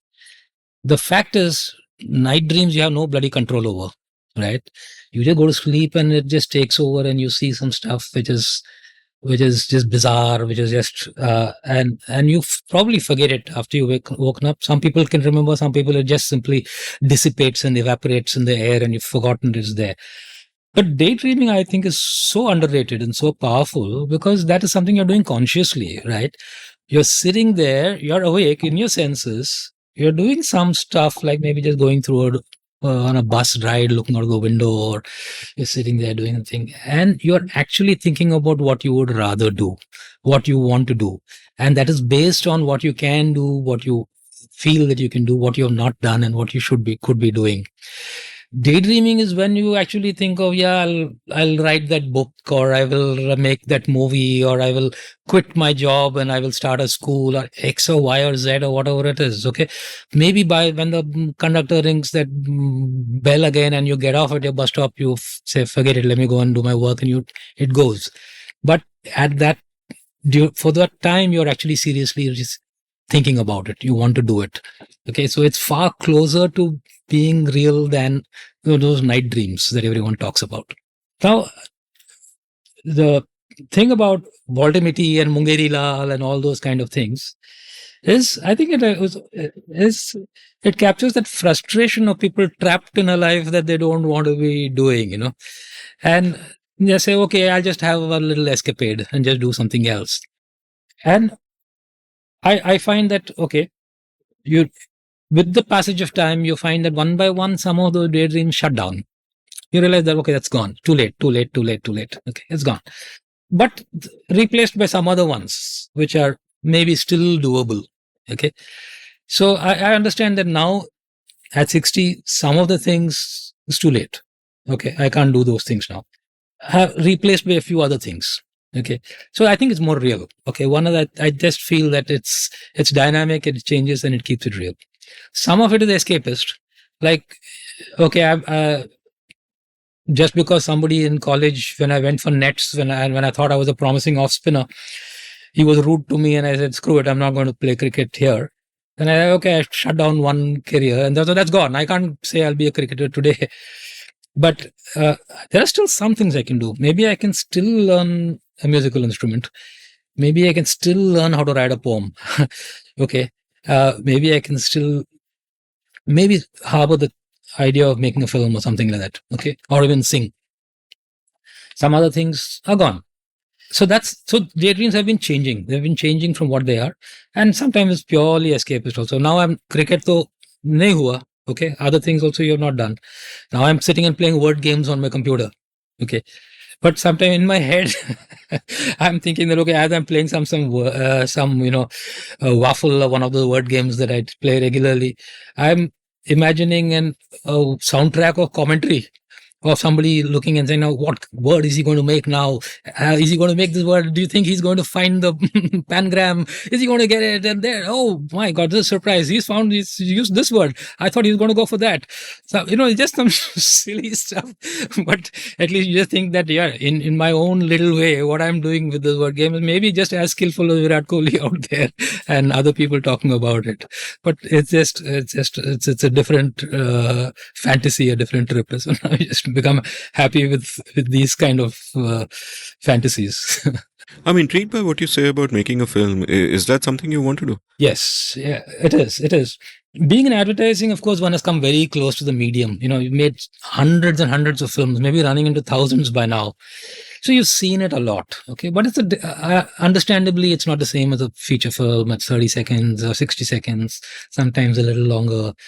But you've kind of understood the medium to some extent. And not many people who were good in advertising have failed miserably in making films. Some people have not everybody becomes a Ridley Scott where you have fabulous ad filmmaker and a terrific filmmaker too.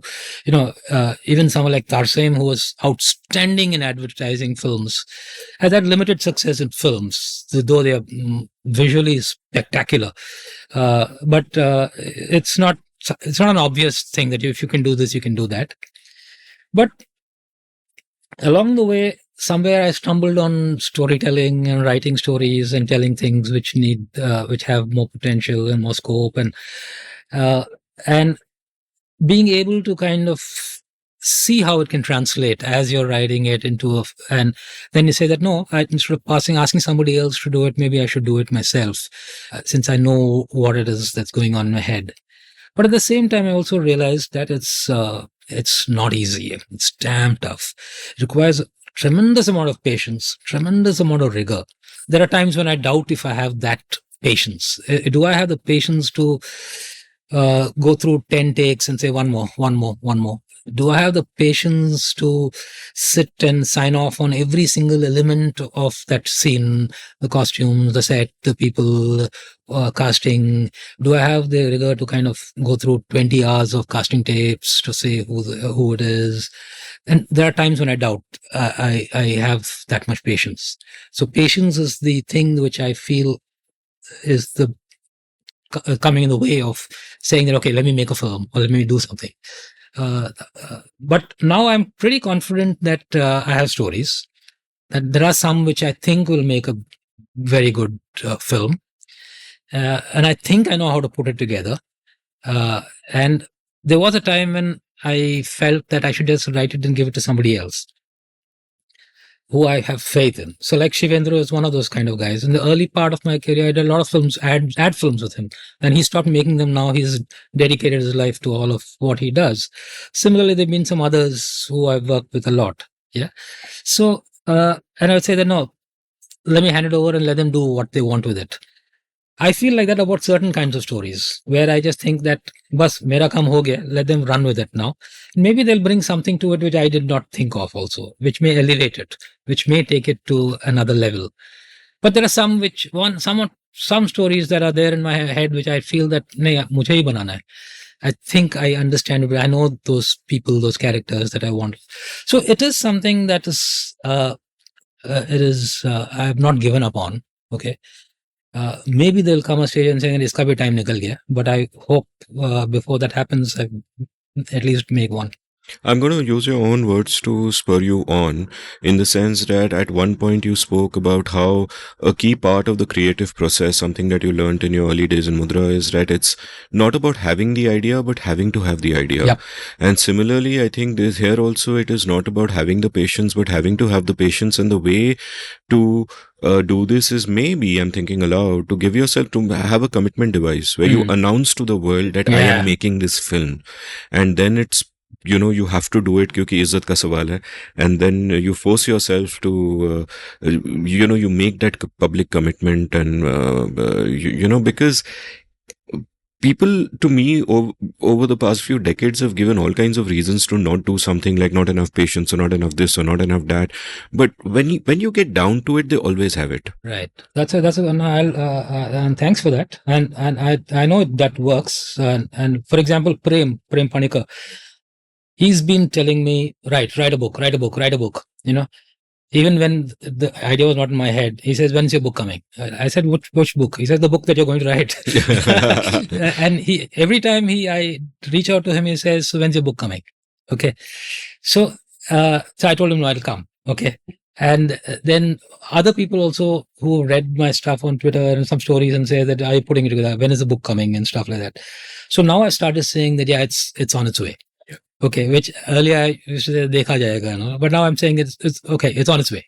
Okay, so I think maybe the first step is to just, what I've already written, package it and put it out there. So I feel that, I've tested the waters and maybe I can check out other types of writing as well. Same with filmmaking, because I know that some of the filmmakers I worked with, they've also said that, maybe you should. And I just have to overcome this little hump that of thinking that I don't have the patience to do it, but maybe to get down to it. If I may be bold enough to make a suggestion, pick a month, maybe say June 2026, far enough away, and then tell everyone in your office कि मैं छुट्टी ले रहा हूँ, I'm on leave, I'm going to get it done, announce it to everyone, and then back engineer from there, raising the funds, writing the script, etc., and maybe write an intimate low budget film and make it but I have to see, Prem is a very, very dear friend of mine, and it's very ironic that he should tell you this, because for 25 years I've been telling him, Baga, write a book. Really? वो खुद नहीं लिखता आपको बता रहा है, but no, but hopefully he'll follow his own advice also. I want to dive back into your biography, and we just stopped at childhood, so I want to continue from there, but let's take a quick commercial break and we'll do that on the other side of the break. Sure.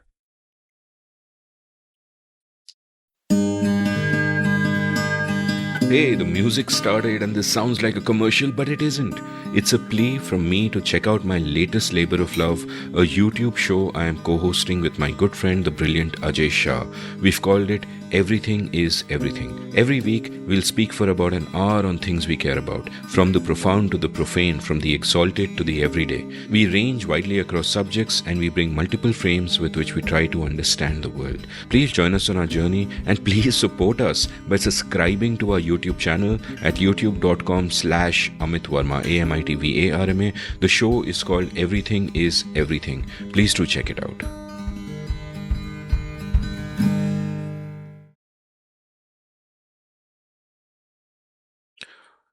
Welcome back to The Scene and the Unseen. I'm still chatting with Ramki, who's used to doing 30-second commercials, who's used to writing, threads on Twitter, and this is substantially longer than that. So thank you, Ramki, for the patience to still be here.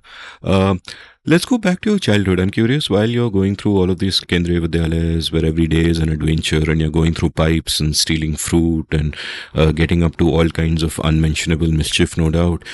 What is the evolving story in your head about yourself? Like, are you thinking of what you want to do in life? Are you thinking in terms of what are the things you're good at? How much do the conventional expectations of parents in that era, which is basically engineering, medical, or IAS, how much are they playing on you? What's going on there? So, I think like most of my siblings too, I was pretty comfortable in academics. Okay, I was doing reasonably well without much effort. I wasn't dizzily brilliant, but I was comfortable. I could do quite well without much effort. And at that point of time, it was just about doing well, and there were no preferences for any subject, one over the other. And I think that comes with having absolutely great teachers. If you that choice, I don't think there's something within us which makes us feel one subject over the other. If there's somebody who helps you like something a lot, then maybe you really develop a huge interest.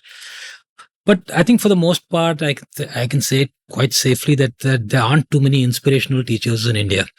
The schooling system being what it is, there are a few once in a while here and there. Okay. I remember once in a school in I think when I was in KV Southern Command in Pune, we had a history teacher who was earlier a curator in a museum. So he was able to tell us things which we never knew, which was outside of the textbook, which was outside of dates. And I did a fair amount of my my history in Hindi actually, because of the rules of CBSE in those days. So it was just simply rote, just mug up something. There was no joy in it at all. Whereas it's such a delightful, such an absolutely stunning subject. But you need someone to come in and unlock it. But for the most part, we didn't have those people. Once in a while, we had a good chemistry teacher, a good physics teacher. So at that time, you would enjoy those subjects. But I think for the most part, it was just coasting along, just doing well enough, being in the top 4-5 in the class, and not that it really mattered as much. And absolutely gave it no thought to kind of follow science. Okay, it was something most of my siblings did, except for one, and the others I just did it and did quite well. And when it came down to being in the when I reached my 11th standard, that time it was like anyone who's kind of good at academics writes JE. So I did JE, and then my dad, he's a scientist himself, or rather was a scientist, being a meteorologist. So physics was his subject, and he was able to help me with physics and maths. And he was a good teacher. So I liked those subjects. And in those days, you could write JE after 11th. Then later they made it 12th. And in fact, mine was the last batch where you could do it after 11th. So as soon as I got into 11th, started off on Agarwal classes, the correspondence thing, just, and appeared for the exam. And with just a little time to go for the exam, someone came and a visitor came home, one of my classmates, and said, "What are you fooling around? People are really slogging. You should work hard." And then suddenly, it was like 1 month of effort, okay, just to prepare for the exam. And as it turned out, I wrote the exam and I cleared it, okay, albeit with a 4-digit rank, which I think in retrospect was one of the best things that happened to me, and so I remember I ranked 1,386. And, there are some numbers that you remember all your life. This is one of them. So, and then I also figured out that maybe if I had answered one question more or less in the exam, I answered one more sum in maths, maybe I would have been 600. Did 2 more sums, may have been some 400 or something like that. Because I think it's all, one sum here or there and changes where you are in the ranking. If I didn't answer one, I may have been some 2,000 or something like that. Okay. I could be wrong, but that's what I imagine. So anyway, so that rank put most of the IITs out of reach, okay, which is the 5 IITs in those days. There used to be the 5 IITs and ITBHU, okay, that is the 6th which one. is now an IIT. Which is now an IIT, which now every second institute is an IIT. But yeah, it was ITBHU in those days. But it got more noticed because it was the 5 IITs and ITBHU. It always stuck out as Hrithik Roshan's extra thumb. So my rank, I would have got maybe some naval architecture or agricultural engineering in one of the IITs. If I really wanted that extra I was happy to do mechanical engineering in ITBHU. So I went there, and probably those are 5 of my most glorious years. It was fabulous going to BHU then. And I went there after 11th, so I saved a year, which unfortunately the very next year that advantage was turned to naught because they converted it to a 4-year course. So the people who did 12th also ended up doing a 4-year course and all got out at the same time. So actually got into engineering without really knowing whether you have a flair for it, whether you like it or not, whether it's something that you want to do with your life. You didn't really give it much thought. You were reasonably good at studies, you write the exam, you go through and you went for it, okay? Unlike many people who say that they would have probably redo their whole life the same way if they got a second chance, I would probably do everything differently. I don't think I would do anything the way I did it when I did it. So I don't think I may have done engineering. So I did, went 5 years there at BHU. It was glorious because of, I think in a large part, to Banaras, the city itself, BHU, the campus, its politics apart and everything else apart, it was a different world altogether. And the first, lease of life independently with other people, people from all over the country, hostel life,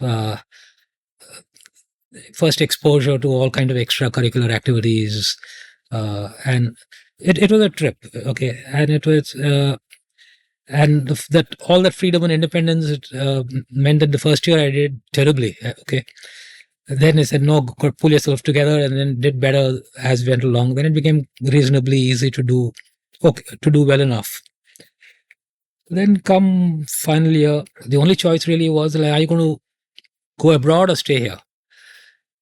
For some reason, going abroad had no fascination for me. Okay, I didn't feel the need to go abroad. I didn't feel any urge to go and study abroad.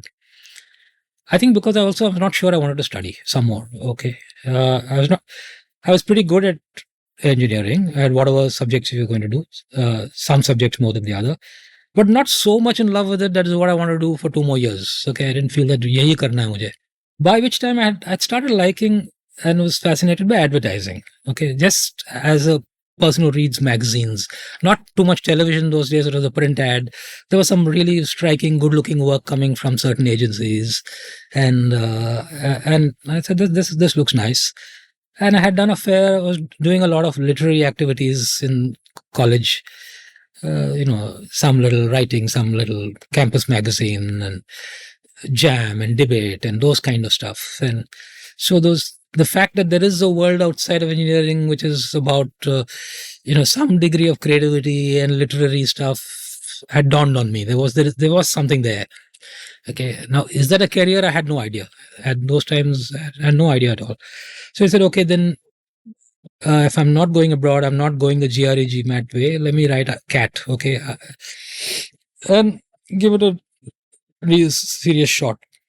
So I wrote CAT without really knowing much of what I want to do, except that I kind of like advertising. Okay.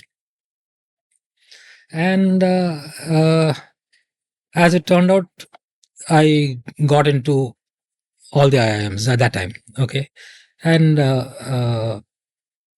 it's a completely different, another little story about how I almost didn't go to IIM Ahmedabad, but that I've ended up going there. It's a nice little story which involves a train journey and getting off halfway. Tell. Yeah, so I wrote the exam and got called for all the interviews and went for them. And then I got admission in some of the other IIMs, which I was not, and somehow I just thought I should go to Ahmedabad. Okay. And I had also, on campus, I got into Larsen & Toubro. I got that, that was my campus job. Then I said, no, I'll join L&T. Okay. Unless I get into Ahmedabad. And I hadn't yet got the admission letter. Okay. Then when I got it, I was waitlisted. Okay.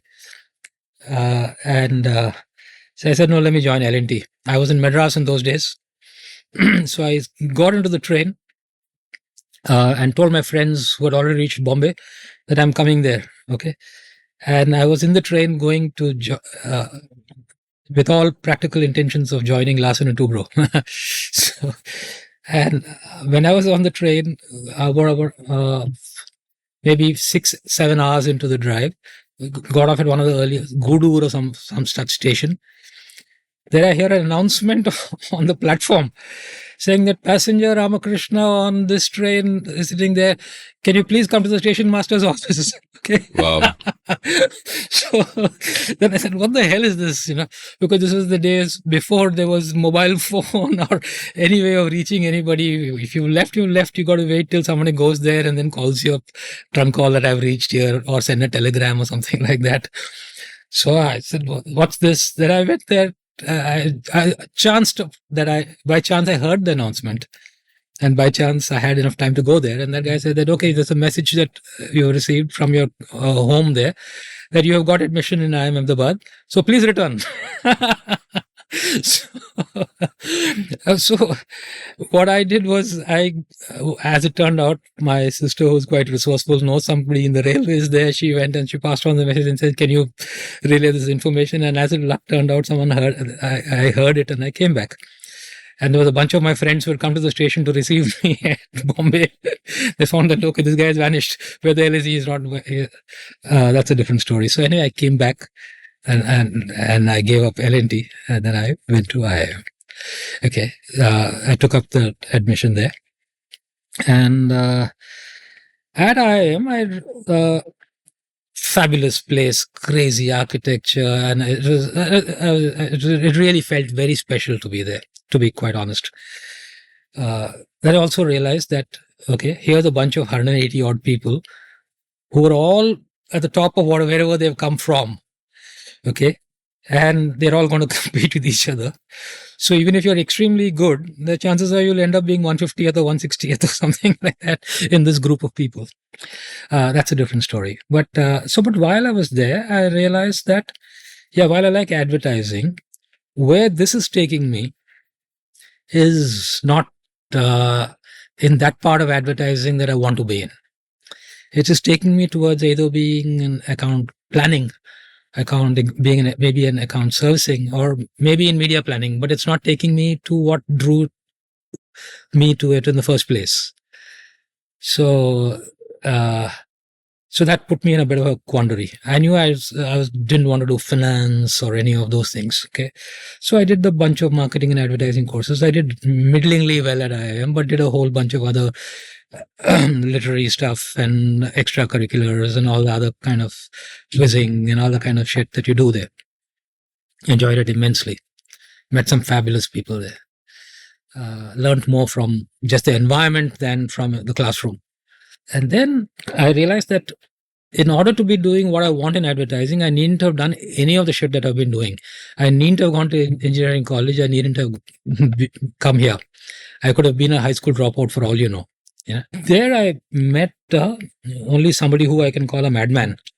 Okay, there's a guy called Naganand Kumar, who was he had done his FPM, fellowship program in there. And he had just been recruited by Mudra in Ahmedabad. Mudra was this suddenly quick, fast growing agency there, which was then part of the Reliance network. And there was this guy called A.G. Krishnamurthy, a very totally the antithesis of an advertising person.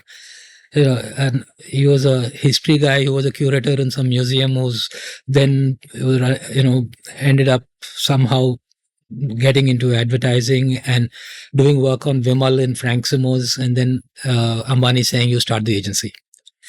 So it was a small fledgling agency which wanted to do things a little differently. And they had hired Naganand.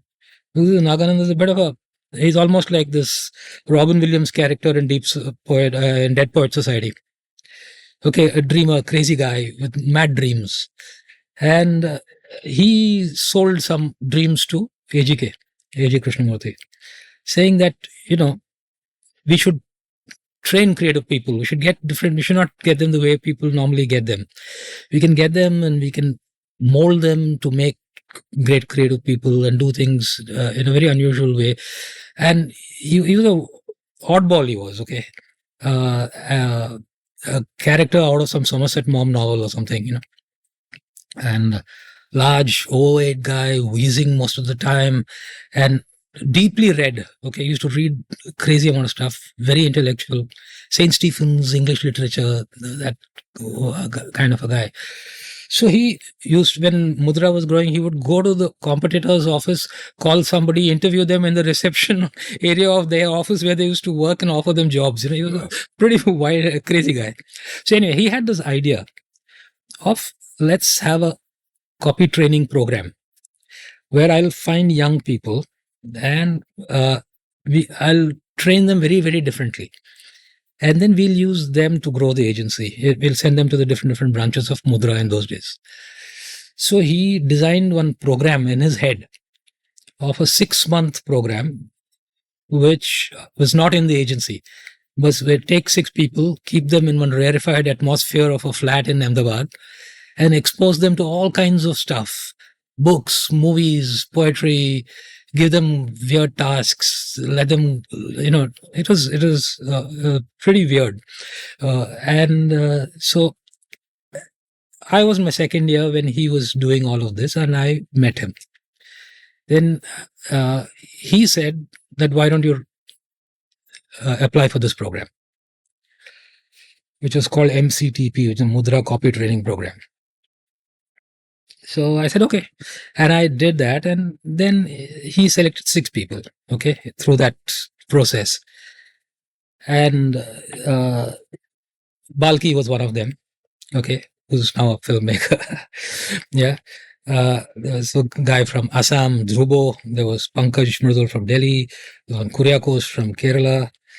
And there was a Sunil Gautam from Jalandhar. Okay. 6 people he selected. And he said that we'll give you $1,000 a month. Okay.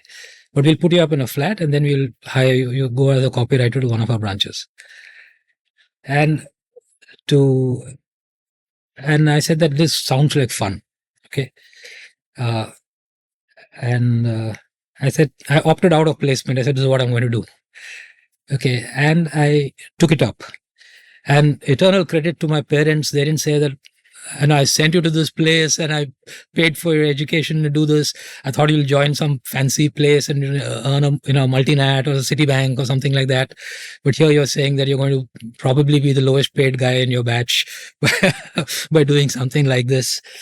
But then Naga really sold us the dream. He sold it completely. He said, don't worry, in the beginning it'll be difficult, but if you do well, then you'll really do well. You'll make enough money and all that stuff. Okay. Which is a half truth. But anyway, the thing is, so I joined that program. And okay, at least I said it's taken me into that part of advertising which I want to do, which is the creative side of it. That's how I joined Mudra. So he kept us for 6 months in this place. And it was quite a surreal kind of an experience there, and he said that I don't want to pollute you by putting you in the agency atmosphere. Okay.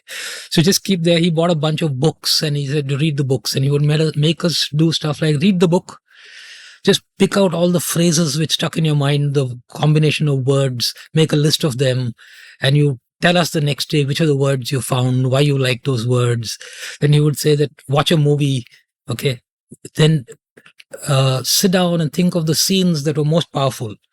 Then you analyze that scene, and just say that what made that scene powerful. Okay. Then you just try to articulate that and put that down as a principle of communication. Articulate what made that scene powerful. Okay. And then use that to kind of write a fictitious ad for something else, which uses that as a principle. So all these kind of funny things he made us do, and then he said that go out, spend a day outside and come back and write something about it. And so it was a bunch of these kind of things, which was 6 months. Then he sent each of us off to a different branch. Something he did, I think, worked or was right, or was because all of us did pretty well in each of the branches that we went to. And we stayed around also for long enough in a business where people leave very fast. We hung around for quite a bit. And so from Mudra Madras, then I came to Mudra Bombay. They had a bunch of these financial accounts. On the very first day I joined Mudra Bombay, my manager said, come, going for a meeting. Want to come with me? I'm going to meet Anil Ambani. I said, shit, very first day. Wow, what is that? Went there. It was something mundane like proofreading the annual report or something like that. I said, this is big time. Like, okay, just come from there. And the very first day, you're going to meet the Ambanis. And then while we were talking to him, Mukesh walks in there and they have some, that is when the day when they were still friendly to each other. This is exciting. But they didn't have any fancy accounts, but it did a lot of financial work for all those big mega accounts used to be, issues, public issues used to come. Reliance F series, G series, Reliance Petrochemicals, basically for public issues. We did a lot of that kind of work. Did some work for Godrej soaps. And then the guy who was my manager in Mudra Madras said that I'm starting an agency. Do you want to come on board? So I went back to Madras and start my first stint of entrepreneurship, sort of. So I was a co-founder of an agency, and it was called Fifth Estate. And I was part of it for about 3 years there. But I also realized that Madras was a little limiting in terms of where it was in advertising, and there's only so much you could do there. And then I had met the person who was to be my wife, and I wanted to come to Bombay, and I came to Bombay and tried to kind of do Fifth Estate in Bombay, but it wouldn't work. Then I joined a small agency called Forefront, which is a fascinating agency. Started by this guy called Ajay Gupta, young upstart guy who's then went on to start Capital Foods, the Chink Secret and all those things. And he's Wow. a very, very big businessman now. But he had done some very good work at Forefront with all the retail accounts, small accounts, but very seat of the pants, very intuitive, very clever, strategic kind of stuff. He used to come up with this fun. He did work for things like Sheetal and Roop Milan and all the Kalaniketan and all those kind of stores. But clever ideas, like put all the taxis would have the Sheetal sticker on them. He says, use one medium, use it well, everyone will know about it. And especially the ones which come from airport and stuff, like very clever kind of intuitive things. Built a lot of bunch of small brands. I was at Forefront for a while. And anyway, long story short, after some time, Balki said he had done really well for himself on Mudra. He became the head of creative at Lintas. And he said that, stop wasting your time, come to Lintas. And I joined Lintas. I was there for 5 very good years there. Did some really fun work, good stuff. Cut my teeth on Unilever, Hindustan Lever. I came in saying I didn't want to be on Unilever. He said, okay, but then after some time he convinced me that that's where the real action is. It's anyone can work on a fancy account, but it's not easy to work on detergent. It's not easy to work on soaps. It's different. So I worked on that did some work which taught me a lot, Vim Bar and Lux and Lifebuoy, and Lux came later, but Lifebuoy and Wheel, and did earthy stuff with Prarat Kakkad, who we just interviewed with Govinda, mad stuff, but really understood the business a lot more, understood what brands are, what is a mass brand, how do you work on a medium which the whole country would see it, which used to happen in those days. Not so much now in this very, very fragmented kind of media that we have now. Those are simple days. You put an ad before Bunyad or Mahabharat and the whole country has seen it. You just plug it there and next day everyone's seen it. It was way before all this multiple segments, fragments, digital, Today you can spend your whole lifetime doing so much work and nobody has seen it. It's so easy to be anonymous right now, working very hard. They'll say, what the hell are you doing? You're working from morning to night and I don't see any of your shit that you're doing. Yeah, but somebody somewhere is probably seeing it. And, so that way it was simpler. Take one ad in the Hindu and everyone in Madras has seen it. You take one ad in Times of India, everyone in Statesman in Calcutta, everyone has seen it. It was simple times. So I had a lot of fun working on pretty much under freehand on a bunch of Unilever accounts. Worked with a lot of clients who went on to become CEOs in the rest of the world later. So it was truly that kind of what they called themselves, a CEO school. It was very much the case. Then when JWT was having trouble with the Unilever accounts, they wanted somebody who knows the business and how can do it. And then first time there was some kind of a little spotlight on me when I moved from Lintas to JWT, and it made a little news that I joined there as head of creative here in Bombay. And I was there for about 3-4 years. Then I reached that so-called halfway mark of my career, if 58 is seen as retirement. And what I found is that if I don't do something that I want now, and there were changes that are happening in the agency at that point of time, which forced me to take the decision that if I don't do it now, I won't do it at all. Because I didn't much care for being in a large multinational agency, which is committed to doing things in a particular way. When you have to talk the official talk, be careful about what you say and, not tap on toes.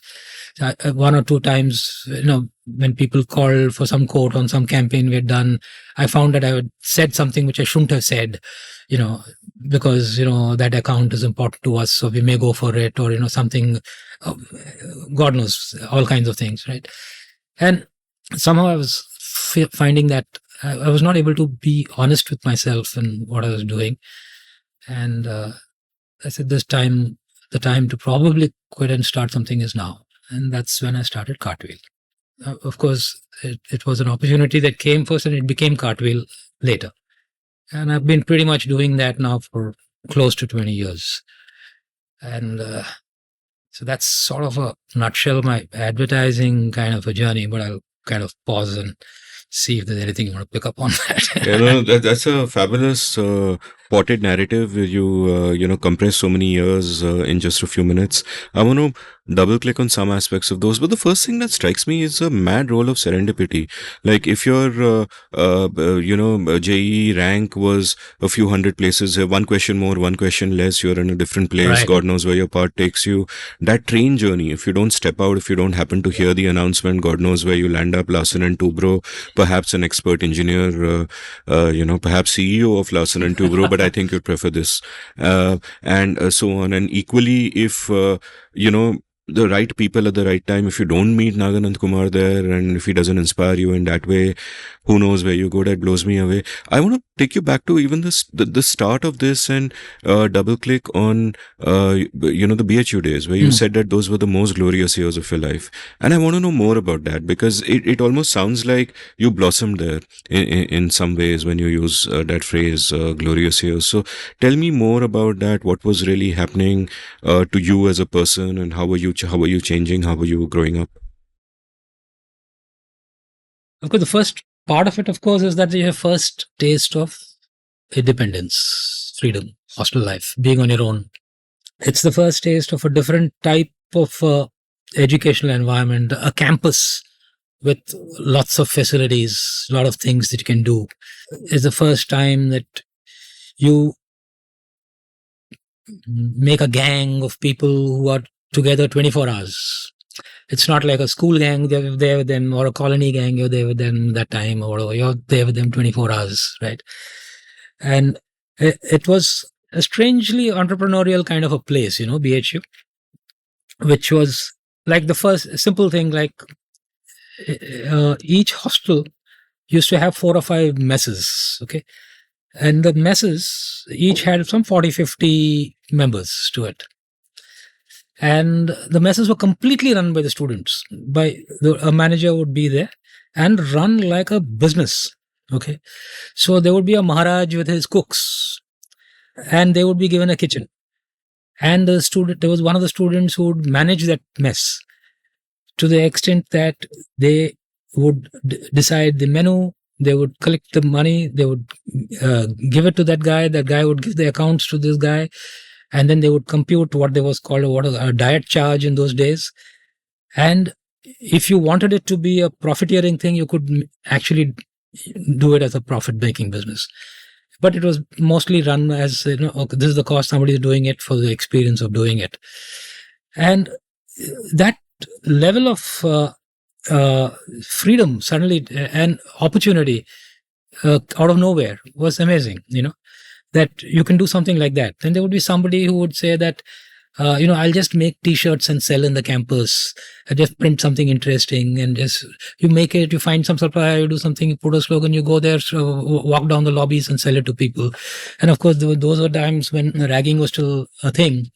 So seniors would do this and then sell it to the stuff to the juniors who didn't have a choice.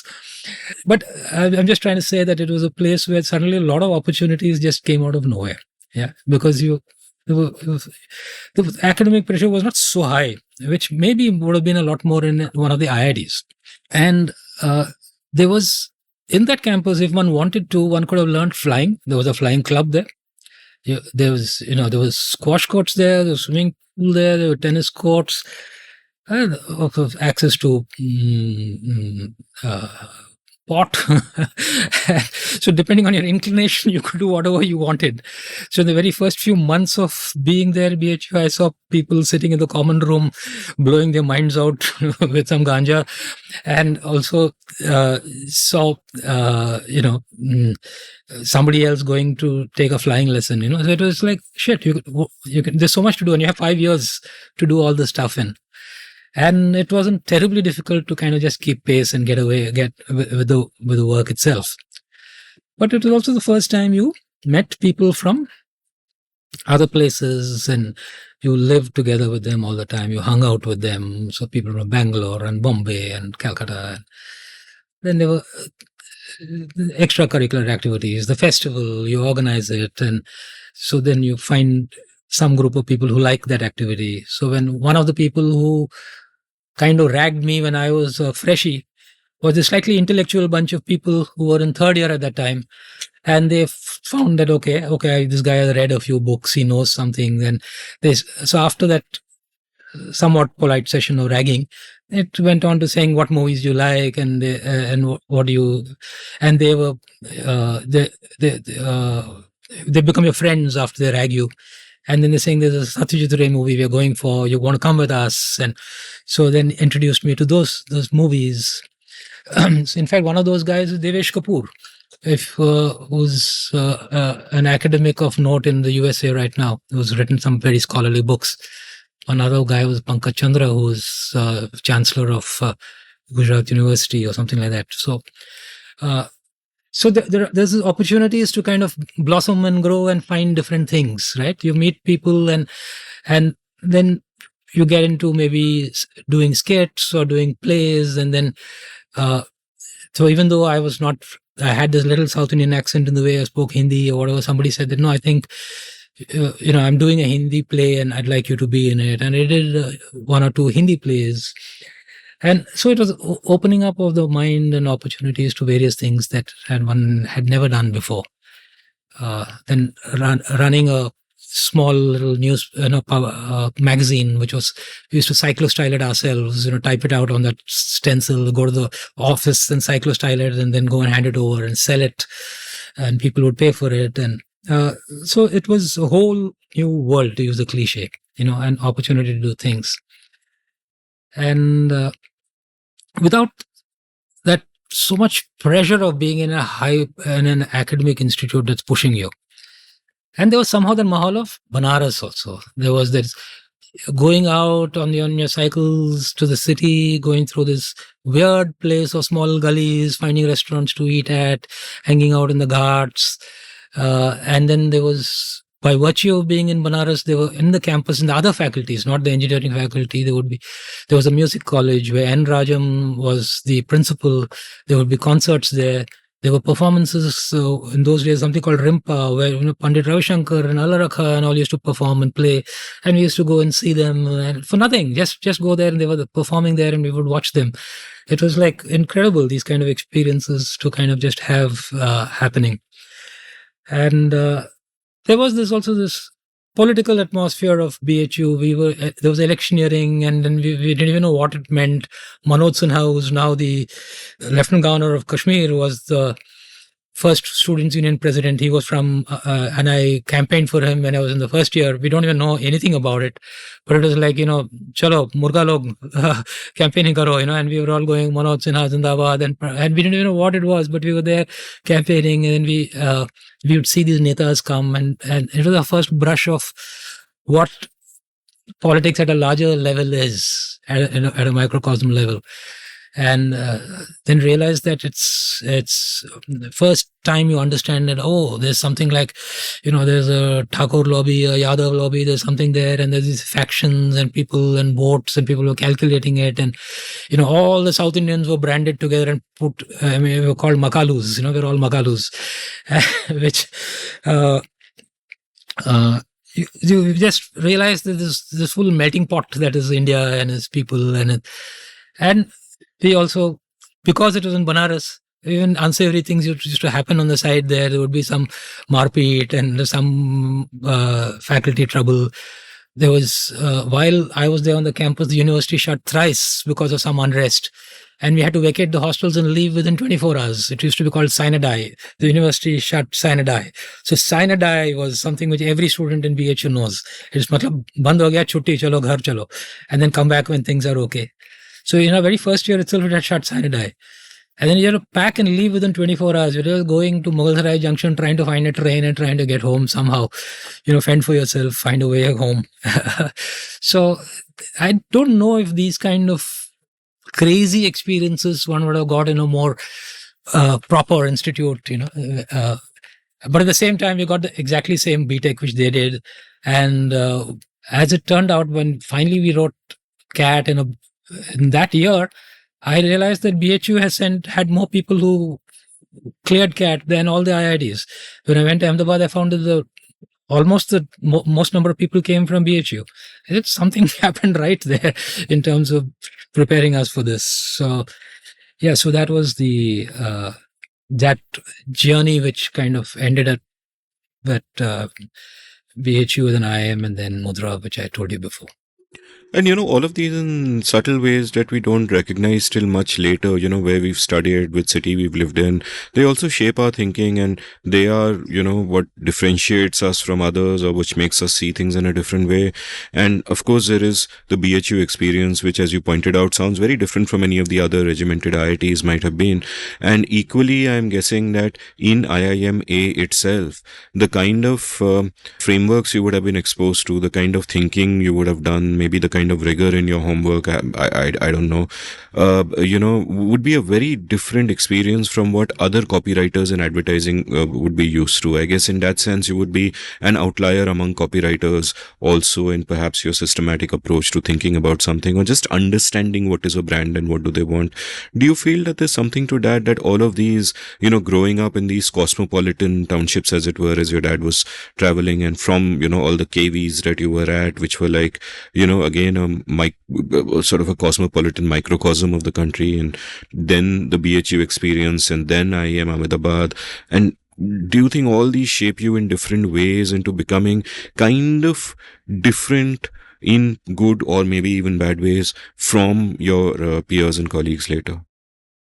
There's very little doubt about that, in the sense that everything kicks in. But what I did realize is that it takes time for it to kick in a way which is productive, which is useful. It takes, I feel that there's no shortcut to experience and age, so I feel that, suppose you hire a guy who's 35 years old, who's been doing all kinds of other things, who suddenly says, I want to be a copywriter.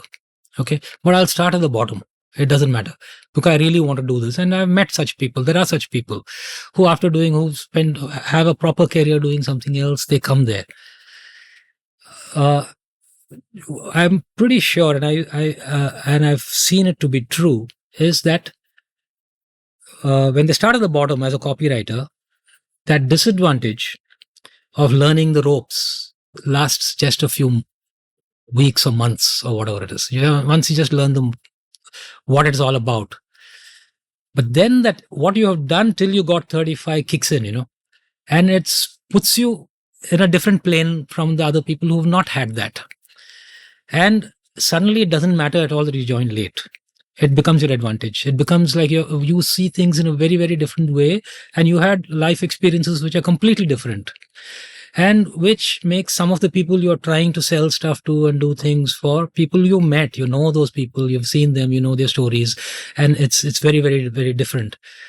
And that experience, I think, only comes from life, really. So even any amount of a guy reading it from books and things like that, theoretically, you might pick up some of those things and know that they exist. But I don't think there's any you got to get there. And there is one sort of equifinality. You may come from wherever, whatever, and done whatever it is.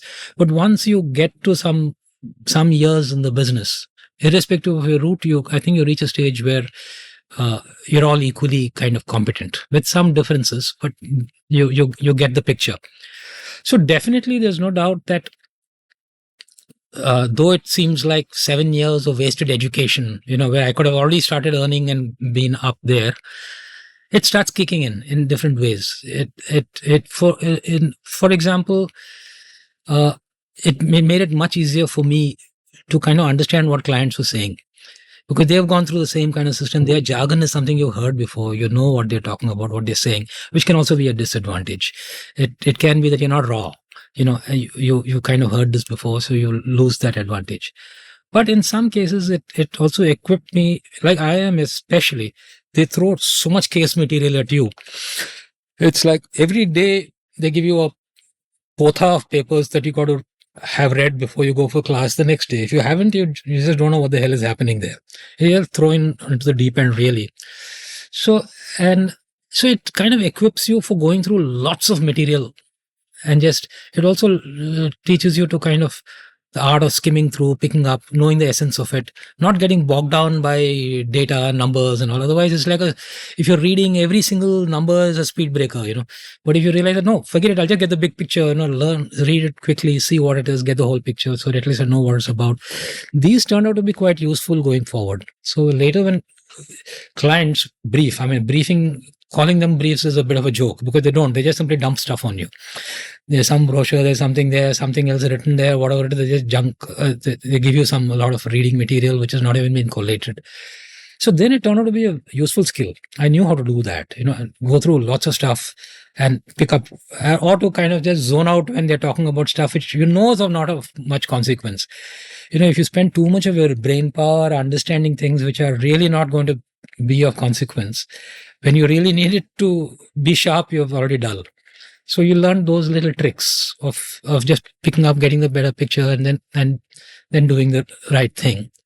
So when I did come out of IIM and became a copywriter, I was a bit of a novelty for some time. IIM guy who was a copywriter and all. There was that little, I was a freak in that sense. Okay, which also turned out to be at some point of time not entirely a good thing. Because they feel that, okay, you will be left-brained if that's the right side. I don't know which side. That's the one, the analytic side is. Yeah, they'll say, no, itna engineering kiya, ye kiya, tu analytically hoga, tu left brain hoga. You won't be the other side. They won't give you the benefit of the doubt that you could be, or that you could be both. Okay, but in the long run, I felt that compared to the copywriter who dropped out and was a truck driver and who did all the kind of stuff and everything else, who had this life experiences and had that edginess when they were young, I felt it all equalized a little later. It's like what he didn't have, I had. What he had, I didn't have. But it all came together a little later. So I do think that we all are taught to kind of, especially we're in a culture where we put so much premium on people achieving when they're young, that I think we forget about how much they can contribute or how good they can be when they get a little older. And that's an ongoing problem. Call it ageism or you call it whatever it is, but this not understanding what sheer experience of life brings to the party. Just for something that is young and shiny and new is something which I think the world is missing out a bit on. So I'll just think aloud here. One thing I've always wondered about, and I wonder if Indian management schools make a mistake here, is that somehow it is a tradition here that you finish your graduation, engineering or whatever it is, and you straight away do an MBA. Whereas a tradition at a Harvard, Stanford, and in the Ivy League business schools is that often there'll be people in their 30s joining those who've got 10, 15 years of experience. And I prefer that second model. I prefer that second model because you're coming in with all that life experience already, which you've spoken about, and then you get the management theories and the rigor and whatever it is. And when you come out, you're surely way more rounded in a particular way. And that's one aspect of it, the MBA education itself. But the other aspect is that in India, we often have this mentality that everything is regimented across a linear path, that you do your college, you get your postgrad or your MBA or whatever, you get into a job, you become vice president, you go as far as, the Peter principle takes you, and then you retire and you get dementia and you die, and it's just one linear path. Whereas, elsewhere in the world, it isn't really like that. You can take many unconventional routes to get there. And perhaps by this custom of people straight away doing an MBA, it actually precludes the possibility of getting some life experience. What are your thoughts on this? No, it's true that even I've found that the people who had some work experience could relate to what is going on in the classroom better. That's it's not two ways about it. And I think that's changing right now. I think people are taking people with these days. I think they're giving more weightage to those with experience than they did in the past. And I think there's also, I think each IIM has got a slightly different admission policy of its own. Some people are heavy on fresh people. Some people are heavy on having 50-50. Some people are, so I think each institute is slightly different, and that's what makes them different from each other. What I did like about Ahmedabad is that it was a more diverse mix. It wasn't engineer heavy, which compared to, say, Calcutta, which was almost fully engineers. It was there were a lot of people from economics, people from commerce, people who had done a few people from law, a lot of science, and there was, of course, whole bunch of engineers. And there was an equal 50-50, I think, of people with experience and without. Okay, maybe a little more towards fresh, but that may have changed now. There's no doubt about it that I think you'll be better off if you've done some work before you come there.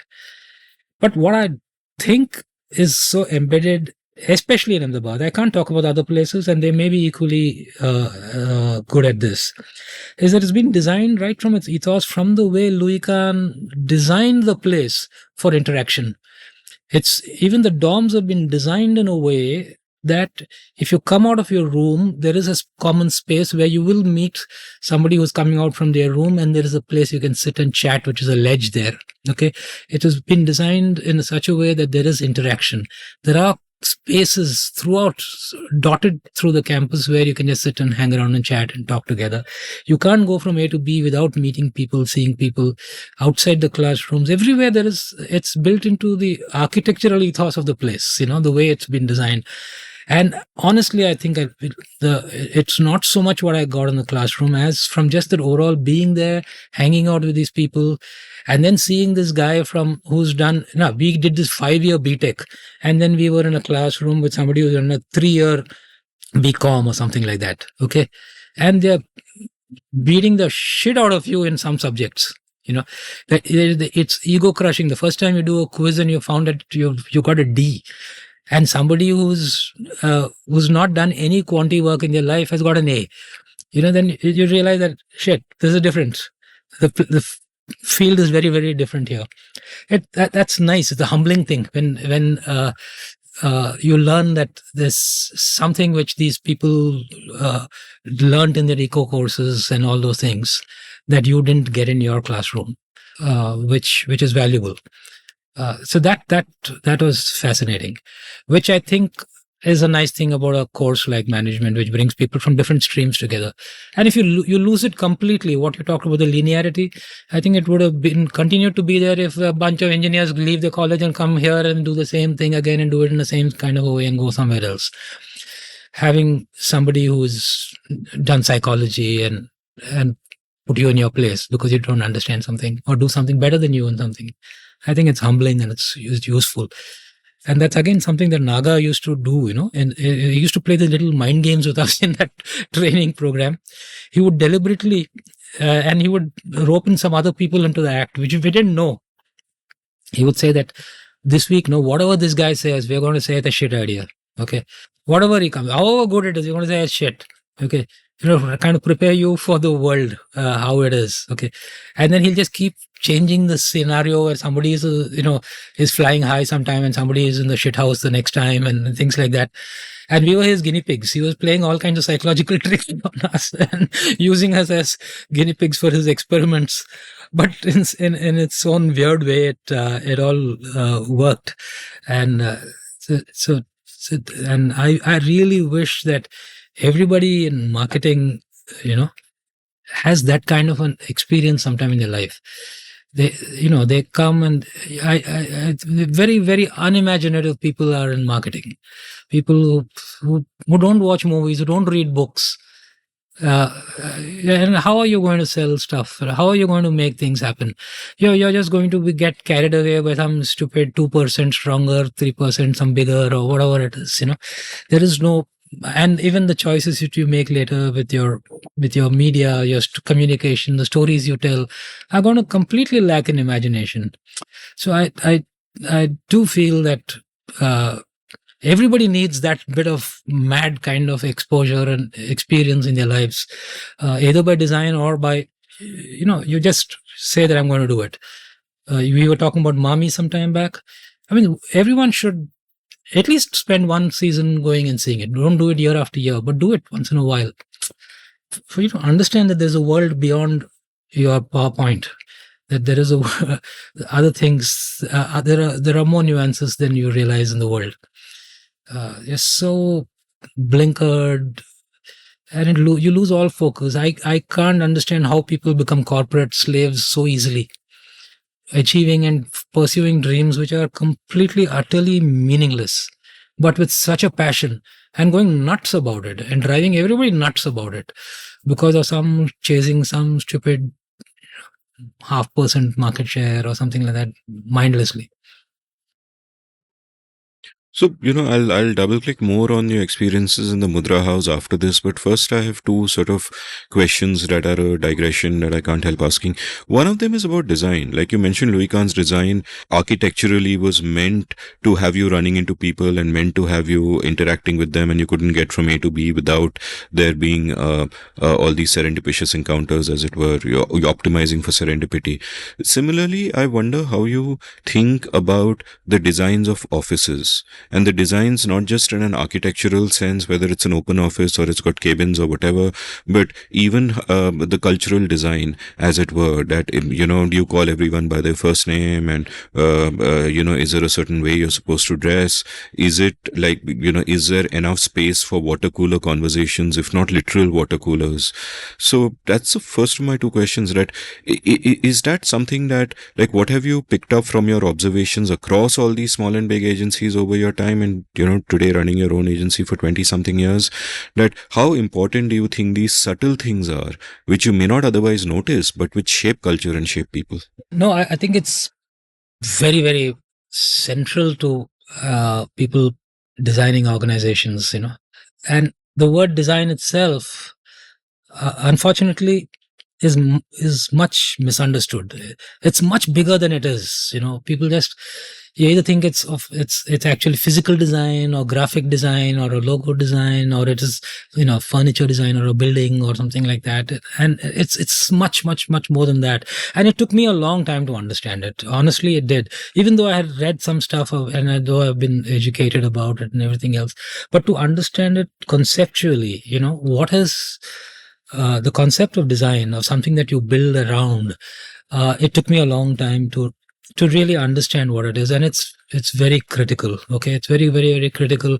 And I think anyone who's a startup right now, I envy them, because they have a blank slate where they can do that. They can build that whole thing from scratch, where it is so seeped and thought in every little element. And it can be with, like you said, it can be with policies, it can be with the language, it can be the way the office design, it can be about even the chairs or whatever you do. But it is that slightly intangible thing which makes everything part of the same harmony, the same, orchestra playing different pieces. And it's lacking in most places. And because we just cut it down to the physical part of it. Like, for example, you can have, a very, very, very hardcore marketing consultancy or a management consultancy kind of a place with very left brain doing very boring projects, and say, no, we have to be very creative. Our office needs to nurture creativity. So let's have these kind of breakout spaces. Let's have libraries. Let's have books. Let's have bean bags. Let's have thing. And it means squat. It may not achieve anything. It's not the beanbag which makes you think of an idea, right? But it's the people think it's the beanbag which gives you the idea. It doesn't. It does nothing at all. It just, you can go there and sleep on it and have no idea at all. Yeah. So it is something that is nothing to do with the space. I remember Feynman talking about it in one of his books, where he talks about, again, I may get the names of the universities mixed up, but where he did a lot of his work was in this mad facility where there were wires running everywhere, a bit like your desk, and there's equipment there, and coffee spills here, and books all over the place, and everyone doing some mad, people roaming around, and the equipment itself is not the latest. It's not the and then he moves from one to the other, okay, and the other place is like spanking new. It's got fabulous, crazy cyclotron, wonderful equipment, and you can do anything that you want. But it just doesn't have the vibe. It doesn't have the energy. It doesn't have the interaction. It doesn't have that. people bouncing off each other, telling things. And he says the number of fresh ideas, the new thoughts, the crazy ideas that you had in the earlier place were not there in this place. There's something antiseptic about it. There's something very clean and new. Nothing about it. You could have this place where some organizational consultant tells you need a residential artist and you need somebody to do this, and you play this kind of music and all the stuff. It can mean squat. Maybe it will achieve nothing. But it doesn't mean it doesn't have a place. But you do the same thing where there's some other places, things are also in place. It could be magical. So I think there's this delightful chaos which is there in certain places. Is not entirely a function of just the way it has been designed. Pieces have to fall together for that magic to happen. And that design is a very fragile thing. That concept of that design, and I think the people who have it most would be the founders, okay, which is what in some way I'm sure that Steve Jobs had something which certainly in his own way, any guy who starts a film production house or whatever it is will have that kind of a design, some kind of a dream, okay, and some kind of a thing around which he builds layers of what it is. Office spaces itself, I found that suddenly the pandemic, was like a cat among the pigeons, suddenly gone. No offices, no spaces. We haven't yet managed to get back to our office after the pandemic. Once we started working from home, finding it extremely difficult to get people back. I think it's a worldwide problem. Most people are trying to say, how do I get people back? And people are saying, no, I don't want to come back. How are you going to drag me back? And, it's all kinds of things at play here. So then the office space suddenly is out of the equation. So what is it in organizational design which can be there when you're working from home? It's a tricky thing that has to be maybe process, and maybe it has to do with how you share ideas and how you react to them, how you respond to them. So, yeah. My second question, what your lament about, do they read books, do they watch movies? So often they don't, especially if they're on a linear path. That resonates a lot because, I started thinking about this when a friend of mine who is a CXO in a big company once told me that, hey, when I go out with fellow CXO people in my company and in my industry, it's like boring as hell, because they can't make conversation about anything except the most cliched things. Either they'll do shop talk or is Bollywood and cricket at a surface level, but they don't read books, they don't watch world cinema, they don't do this, they don't do that. What do you even talk about? And from that point on, my observation largely has been that 95%, at least 95% of people are just on a groove. They're going through their career, they might be very successful, but they're not doing the reading of books or the watching of movies or the ability to have those broader cultural conversations that enrich our lives and that we can learn from. And one classification which my YouTube co-host Ajay once did, which I kind of agree with. He said that most people are technicians. They learn the technique of whatever they're doing. They might do it damn well. You could be the best heart surgeon in the world, but not know anything outside heart surgery, and you're a great technician. And at one level, you might say that is all you expect of the guy, but at another level, you would say that no, you got to take that step back and be broader than that. And it's like the classic CLR James quote, what do they of cricket know who only cricket know? And you could replace cricket with anything. What do they of X know who only X know? And I wonder how you approach this, especially as someone like you who's been a leader of different companies and then started his own, that how do you approach this? Is this something that you should consciously select for, or is it okay for some people to just be technicians as long as they're awesome at what they do? Or is it something that can actually be trained? Like what I'm guessing is Naganand was doing a combination of both when he hires those 6 people. He's trying to get 6 people who appear to be broad-minded, awesome people in different ways, but then he's also training them to be of this sort.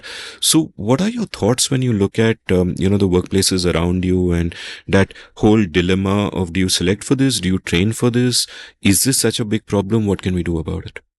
No, I think it can be inculcated. It can be, you can be trained for it. I believe so. I think just by exposure, by forcing people, I think the homogeneity is a problem. I think when we are so heterogeneous as a country, why do we choose homogeneity? I'll just tell you a very live conversation we're having. My bunch of BHU friends is thinking of having a reunion next year, and we're going to go back to Banaras and spend a few days there. Okay. So when we were in Banaras that time, it was like aspirational for us to go to Taj Ganges. Okay. It had just been set up there, and obviously we just couldn't afford it as students to go there. And they would sponsor maybe a couple of prizes in our festival, which is, and we had 2 people at Taj Ganges or something. So somebody had suggested, now that we can afford it in life, okay, let's go to Taj Ganges. Okay. Then there was a whole conversation saying that, no, I don't think it's a waste of time. It's not Banaras. We can 5-star hotel, to yahan pe bhi hai, wahan pe jaake kyo karna hai, no? There is a homogeneity, right, to the 5-star experience, whether it's in Banaras or whether it's in Bombay or whether it's in Lands End, is going to be 90% the same thing. And I heard, and I don't know if it's true, that all McKinsey offices worldwide are designed the same way.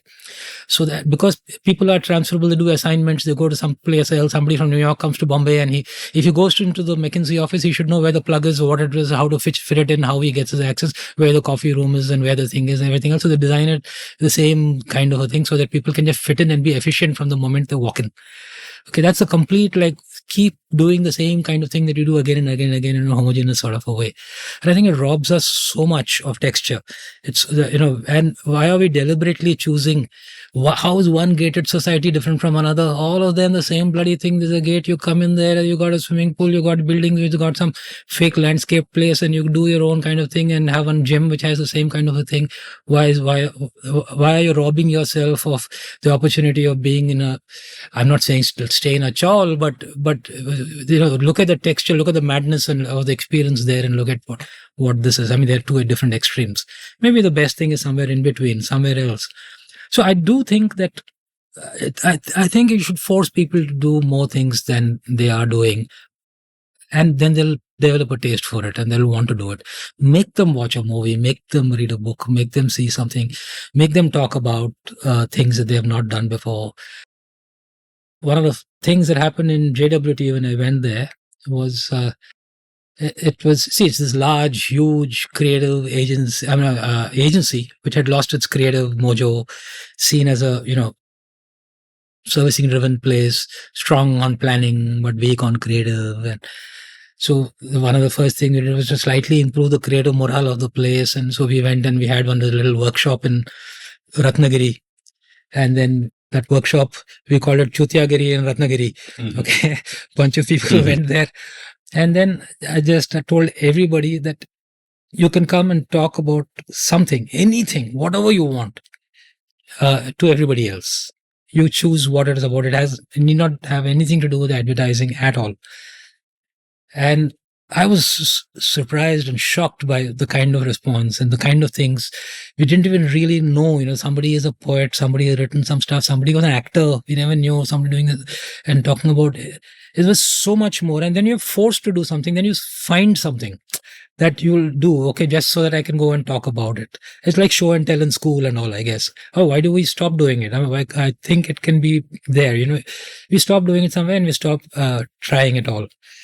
So to some extent, I found that being on social media makes you keep searching for things to post about or write about. So that somehow is a positive pressure. It's nice.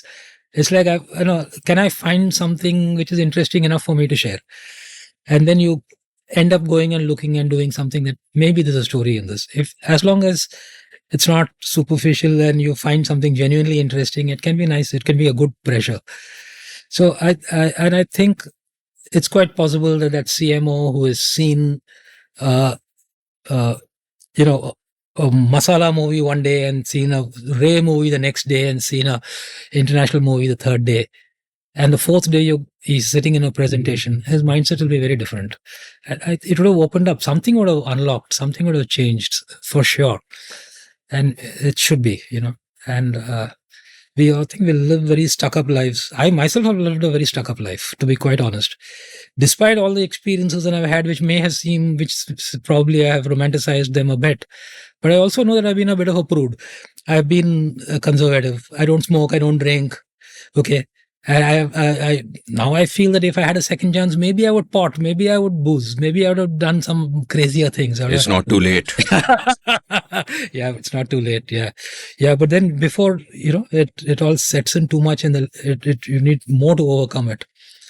I would probably live life differently, and I think having multiple experiences should suit most people. Is what I make of it. Yeah, no, I mean, before this, I was sharing a memory with you of someone both of us knew, Shamin Desai, who died too young, and it's a beautiful memory that kind of speaks to this. Where I was a young gun in Channel V, and he was head of promos, and I remember one day he just called us into his room, called us into the promos room, and he said, "Okay, I'm going to play a movie for you, but before that, I'm going to talk about it." And the film was Coppola's Rumblefish, and he spoke about it for half an hour, gave us a full context. And I don't remember if he paused during the film to talk about scenes, but he certainly did that later. And it was a fucking education. And the thing is, it is not an education in cinema. It was an education in asking why, in understanding that behind everything, that there is a reason the things are the way that they are. There is a reason and there is a history. And I think that applies to everything, that we are not in the habit of questioning enough, that why should I do it like this? The quality of question that takes you from, saying, why is this a mid shot instead of a close up? Why is the camera angle here? Why did we suddenly cut to this actor even though this actor isn't speaking? If you can ask a why there, you can then also ask a why about why your brand is doing something, why your office is designed in a particular way. And I think that quality of asking why is not just enough, where we just get jaded. We take everything for granted. Like, I came across this tweet, again, I don't remember by whom, but I'll post it in the show notes, which made this fantastic point, that everything around us that appears ordinary and commonplace and banal is a fucking labor of love of someone. Someone put their heart and soul and passion into it. That's why this table looks the way it does, or that's why every single book in this room is kind of a product of that. And building that mindset is sort of what is important. And what you are saying is that it can be trained, that it's... Yeah, I think what I'm saying is that we can give our brain or mind or whichever part of our bodies kind of come up with ideas more fodder. And we are robbing it if we don't do it.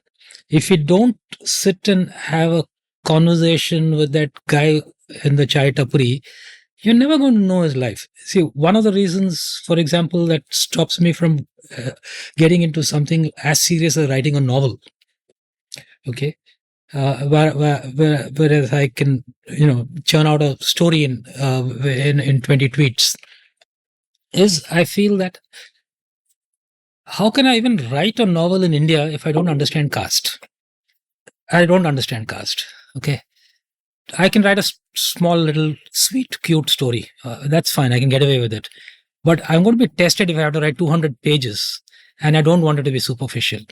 I can write maybe a frilly Woodhouseian kind of a thing, which is just fun. But if I want to write something a little serious, how can I write about a character if I don't understand caste?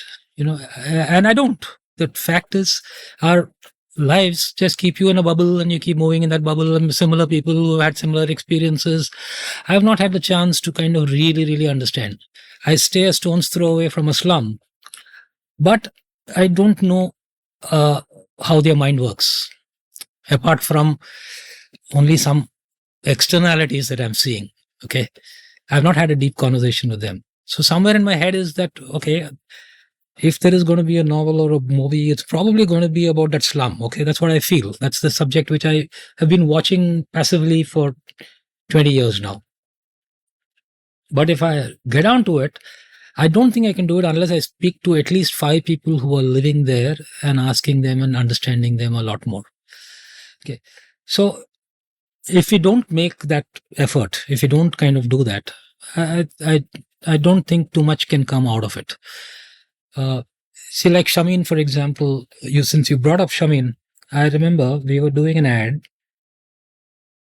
It was just some very typical kind of thing about some love at first sight kind of a thing. Okay. And he showed me a reference. Okay. And he said, this is probably some of the most beautiful cinema I've ever seen, which is about what is unspoken love about? What is it that someone feels or something? There was a scene from Fisher King, okay, that movie, where Robin Williams is this tramp, okay, and he is deeply in love with this woman who doesn't even know this guy exists in the world. He's only been seeing her. She just works as a waitress in some small place. She doesn't even know this man exists. So he said, see this scene, okay, and it's so profound. In fact, that clip is there on YouTube. We can find it.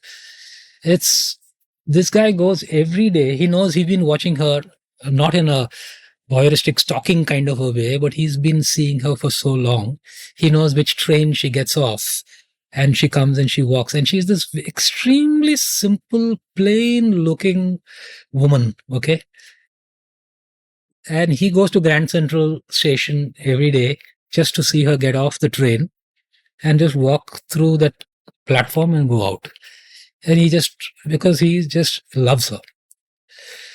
The way that scene has been shot is so magical, and it must have been an incredibly difficult shoot to pull off. It's Grand Central is like VT. I mean, so many people walking here, train people coming here, whatever. I don't know how they shot it also. So it's like this guy stands there in his tramp outfit with this funny cap on his head, and everyone going about the way. She gets off the train. The moment she gets off the train, suddenly there is this little music that's playing. And before you know it, in a very seamless sort of a way, as he's watching her, everybody on the platform, everybody in the station is dancing. It's gentle ballroom dancing, Everyone, all the passengers, all the people are just dancing, okay? Beautiful dance, and the music picks up. It's like some lovely performance, and they're all on a ballroom floor. The world is beautiful. Everyone's dancing. This guy just standing and looking at her, and she's just walking through this. She's just walking through this like nothing is different. It's another day. She gets out of the station. As soon as she goes out of sight, everyone falls out of step, goes about, and again back to just people, commuters going about their way. It is effortless, seamless, the transition from one to the other. But that scene shows, that level of his love for her and that passion and what it means to her to see her more than any cliche could ever be. It's so magical. It's so beautiful. It's so cinematic. It's wonderful, really. Now, unless people know that there is that way of expressing things, that you can talk about it in such a beautiful way, or you can demonstrate it and show it in such an unexpected way.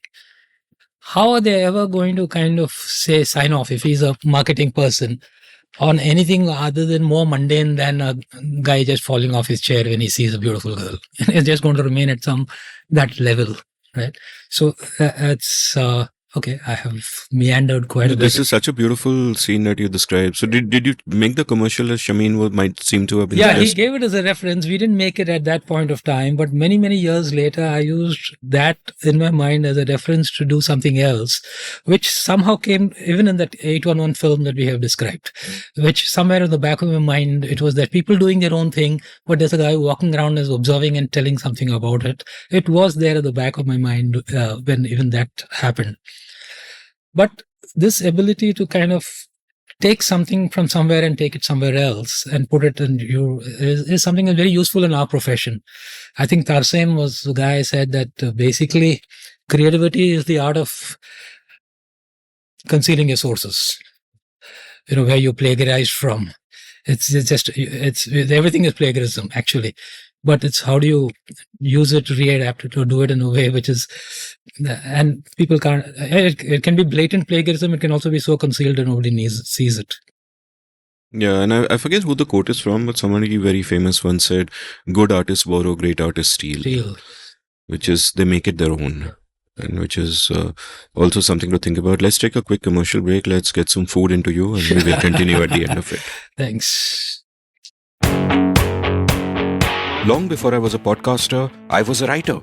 In fact, chances are that many of you first heard of me because of my blog India Uncut, which was active between 2003 and 2009 and became somewhat popular at the time. I loved the freedom the form gave me, and I feel I was shaped by it in many ways. I exercised my writing muscle every day and was forced to think about many different things because I wrote about many different things. Well, that phase in my life ended for various reasons, and now it is time to revive it. Only now I'm doing it through a newsletter. I have started the India Uncut newsletter at indiauncut.substack.com, where I will write regularly about whatever catches my fancy. I'll write about some of the themes I cover in this podcast and about much else. So please do head on over to indiauncut.substack.com and subscribe. It is free. Once you sign up, each new installment that I write will land up in your email inbox. You don't need to go anywhere. So subscribe now for free. The India Uncut newsletter at indiauncut.substack.com. Thank you. Welcome back to The Scene and the Unseen. I'm still with the infinitely patient Ramki. If you have this much patience to sit on my show, you have the patience to make a film. Just, thinking of patience reminded me of that. But let's talk about your advertising years. And before we actually move on to your work in Mudra, I want to go back to the time that you spent in that house with those 6 people, and you referred to a couple of the kind of exercises that would be given to you. But what was that period of time like, with 5 other fertile brains being guided by Naganand, and what were the kind of things you did? What did you discover? What was it like? Tell me about that time. Yeah, so we were on the 8th floor of a building called Chaitanya, which is in Ahmedabad, not very far away from where the current headquarters of Mudra is, Mudra House. And our days there were full of surprises. It was, we never knew when Naga would come and when he would leave, what task he would give us. That is because he was also doing other things for the company, and he filled us in the cracks of his day. So suddenly Naga, and everyone would come, and then Naga would then give us some crazy surprise task. Okay, one or two of which I've kind of talked about before.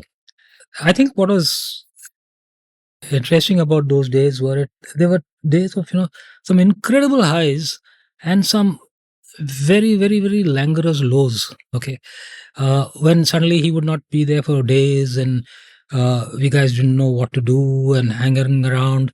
We had next to no money with us. We were living in a very posh building, and but we were really very, very spare, ascetic kind of living. We had the services of one cook who would come and make some very, very dreary food for us. Every day we ate tomato cucumber sandwiches without fail. That's all that we could afford. I was, by virtue of my MBA, the one who kept accounts. So collecting money and settling accounts was my responsibility. That was way before we have these apps that do the job that we have today.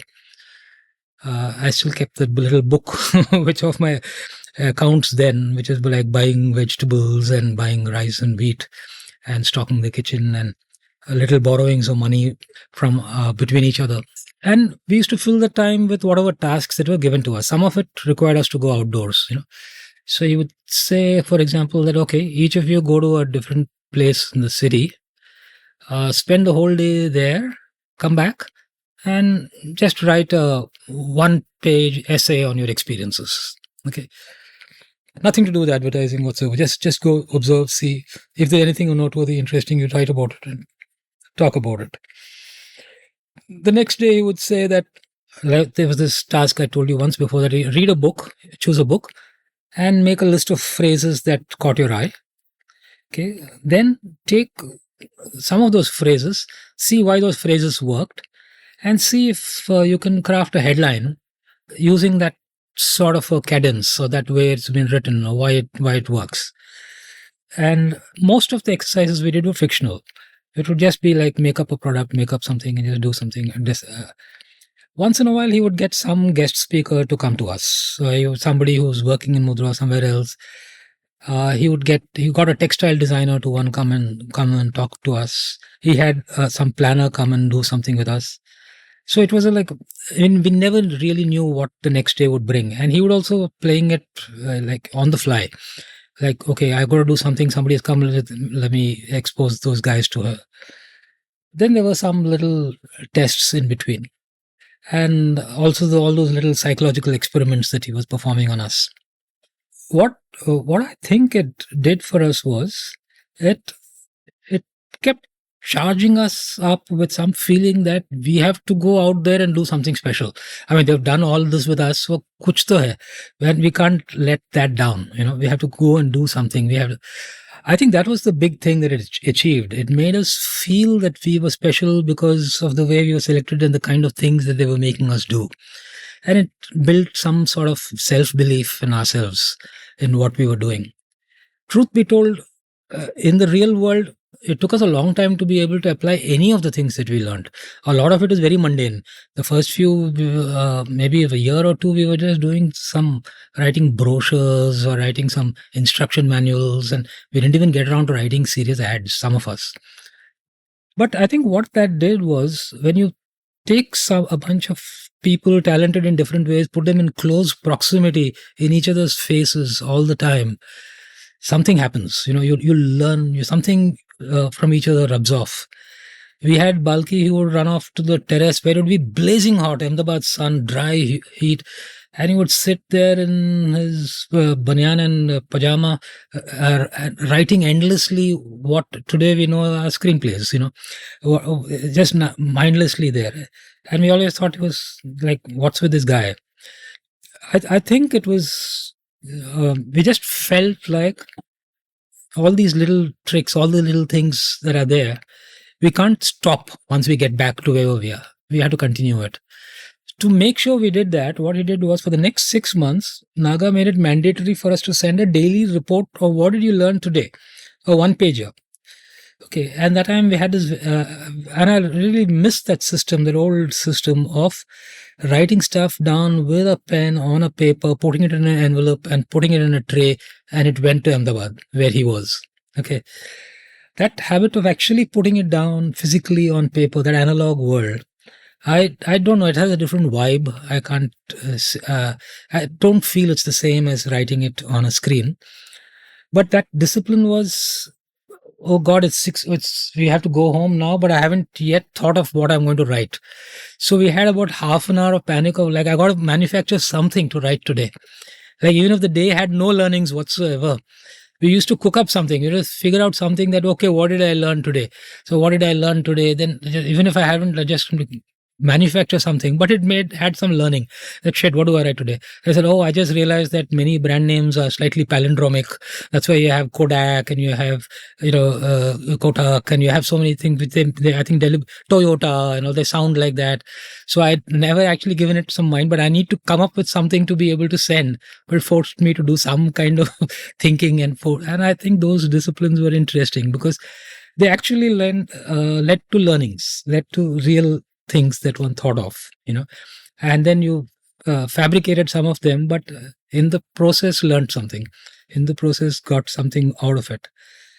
Later I realized not everybody was sending it as diligently as I was, or maybe they even didn't get read at all, but that experience was still something that I cherish. Then end of the day, when everyone else had gone back, the 6 of us, we had some kind of a bond. We used to sit near those old telex machines, which are now completely obsolete, which connected us. There was no Twitter, no tweets, nothing else. We didn't even have email, honestly. There's not even email. And on the telex machines, we used to send messages to each other, that loud clattering thing. Wow. And we used to share what happened in our offices and what we had. So it was a very deep bond among the 6 of us. And I don't know where Naga went after that. I know that he was part of some university somewhere in Karnataka. Then someone told me he's in Australia. He was in USA for a while. I believe he's not keeping too well these days, but I must check with Balki where he is. But again, a little later, I think Balki brought him back to Lintas to do something similar. But then I realized that, every organization has a time and place in which it passes through a certain zone where some things work. The same thing done at a different time, different place doesn't work, and in a different type of an organization. So it didn't have that kind of an impact what it had when he was there. So yeah, it was just a interesting, wild, creative trip, and made us deeply love movies and words and pictures and books and writing. Tell me about your, and this was 1987, obviously. So, well before email and all that. And I think this exercise would have been so useful because it doesn't really matter what you're writing. What matters is that you are writing and that you have to think of something. Your brain, I guess, through an idle day, your brain could just pick on something and say, हाँ, इसके बारे में लिख सकता हूँ. Correct. So that would have been so great. Tell me about what those early days in advertising were like, because I think, one of the things with being young, and I've experienced it myself in my early days in advertising, which was a few months, but then the 5 years I spent in television after that, is that you feel you're super smart. You feel you're the cat's whiskers and, more people should be applauding your cleverness. Actually, you don't know shit. At least in my case, actually, you don't really know shit and you're still figuring stuff out, and youthful arrogance can sometimes get in the way of that. But useful enthusiasm is also awesome because sometimes you take the initiative and do interesting things which, help you learn quickly. So what was it like in those early days, and specifically, what was advertising like? What was it like to work in an agency like Mudra in these early days? Because it's a completely different landscape today, right? But in those days, what was it like? Which branch were you sent to work at? Would you look at account executives and servicing people as the enemy and remind them that, oh, I am also from IMA, so, don't be condescending, etc., etc. Take me through a bit of the texture of life in a routine office day. Yeah. See, I can talk about my experience at Mudra, but I'm pretty sure that it could be different in different kinds of agencies. And each agency can be very different from the other. I know from my own experience of being in 3 or 4 of them that they are like chalk and cheese. They can be very, very different. I'm sure that Ogilvy was very different from Lintes, very different from Thomson.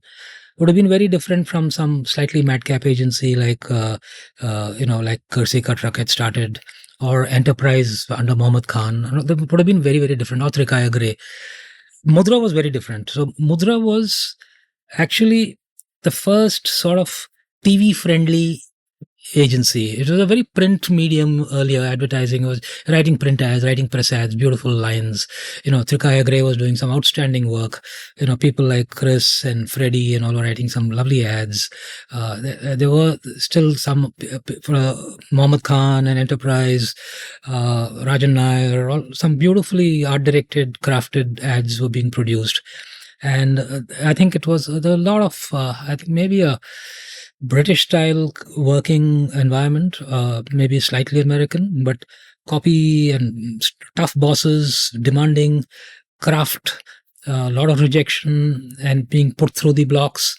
But Mudra was different. Mudra was slightly this entrepreneurial, sudden Guju agency with a lot of spunk, and which broke a lot of rules.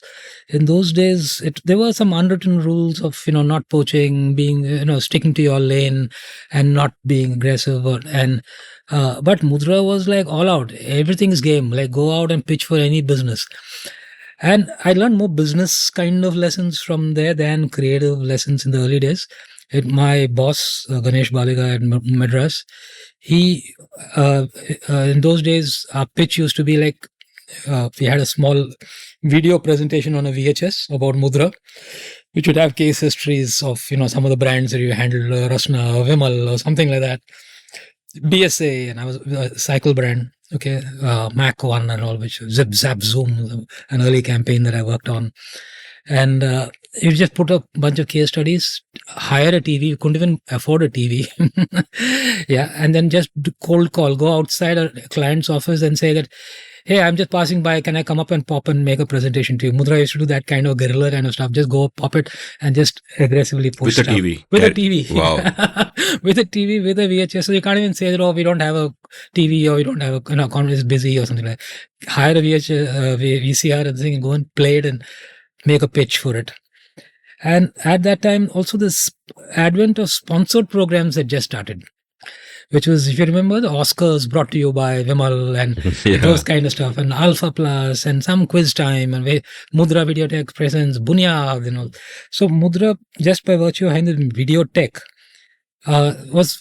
its awareness was very high, because people used to see those hands of Mudra on Bunyad and all those shows, and it was a very familiar name, and so our doors used to open a little more readily for us.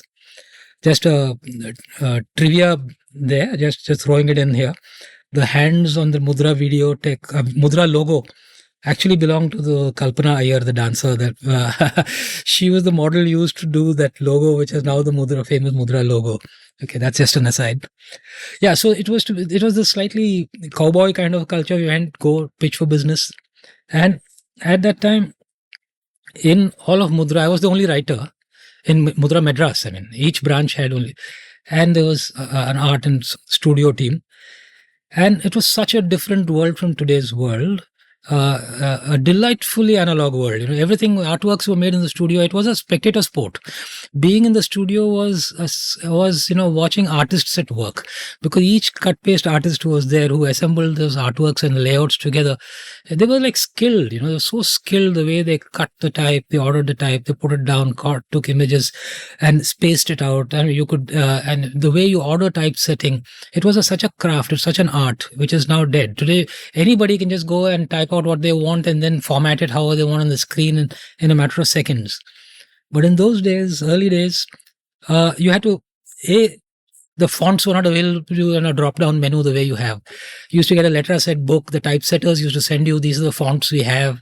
Fonts were the big currency that time, Hey, Trikaya Gray released an ad with this fantastic font, yeah. What font is it? And somebody say, it's Bernhard, yeah. Where do you get this font? That was their USP, that they had access to fonts that nobody else had. And then people would actually, if they found a nice font in a magazine or something else, but you don't have the font, then they would take a picture of the text of that font, and then make a whole set A to Z in the darkroom, one in uppercase, one in lowercase, then cut paste, and actually hand set the entire headline with people skillfully putting it letter for letter and making the headline. So these are so many skills that it made it such a joy to be around just in the studio watching these people at work. There used to be these airbrush people who used to do retouching of pictures. They were literally actually doing airbrushing with a real compressor, pushing real air through a real gun, not just a tool which kind of looks like that on screen. Yeah, so it was fascinating to see all of that and see so much skill being deployed. And so we spent long hours there just making those physical layouts which we used to present to clients. And what Mudra taught us was to be these, one-man armies who can do everything. So if it came to it, we wrote the ad, we did a bit of a layout ourselves, we sat in the studio and cut paste it and put an image, we went to the darkroom guy into the darkroom and learned how to use the enlarger and do stuff. All those things which are totally irrelevant today and not being done at all. So for me, Mudra was mostly about just getting that very can-do kind of a spirit, and going and pitching uninvited, and presentations. I started making them much earlier than I would in any other organization. If I had gone to some other place, there would have been some 3 layers of people and a creative director above me and all. But somehow, because we were in the early growth stage, I started doing things that was virtually been bossless most of my life, which I also sometimes regret. I wish I had some Mohammed Khan kind of a guy who also gave me a lot more inputs. So it was a wild journey and made a lot of presentations. And the funny thing about advertising is that it's in the client side, pitches and all of the preserve of top management. So you would have a young rookie writer presenting to a CEO. So it was, it was crazy. Even in the corporate life, I think it would have been a while before you actually sat across a table with a CEO. You would sit with your, same peer group, same number on the other side. So it was like, okay, this little young upstart sitting and talking and presenting to board of directors and things like that. So that way it was it is tremendous for the confidence. It makes you do things much earlier. Though you're paid peanuts, you don't earn much. And very little of what you do actually comes out. Okay, but it was just it was a great ride. Just going, meeting people, doing stuff. So that was in Madras. So then in Madras, that time I remember there was one account, a small account called Sanmar. Okay, which is a financial company, and I think that's a firm for whom I wrote a first line, which kind of got quite popular. It was just they were just offering fixed deposits. That's it. At a fixed rate, you invest your money there, and no sophisticated instruments like today. There are so many mutual funds, this, that, large cap, mid cap, small cap, flexi cap. None of that. It is just a vanilla fixed deposit. Put your money there, but they had to tell people it's very safe. It's a good place. So it's a very middle class kind of a thing about people putting their hard-earned money there. So we had done a campaign which is just a photographic treatment of people enjoying small little things in life. Just a walk in the park, sitting, having watermelon with your kids, playing carom, watching a street cricket match. Just simple stuff like that. And the line was, life is too wonderful to be spent worrying. That was a mouthful of a line, but that was a line. And Sanmar Financial Services. That's it. Every Sunday we would change the picture, keep the same line. It became quite popular. Everyone knew it. Then there was one. It's a great line. There was one Tata and one party. There was one couple who got famous as the Sanmar Tata party, because they were on that line. And then years later, that they still used to do work with that line. Then the company merged, changed, it went somewhere else. And those are, like I told you earlier, those simple days. You take an ad in the Hindu and everyone has seen it. Then you would see it and then someone would call up and say that, hey, I saw it yesterday, it was a nice ad and things like that. Uncomplicated world.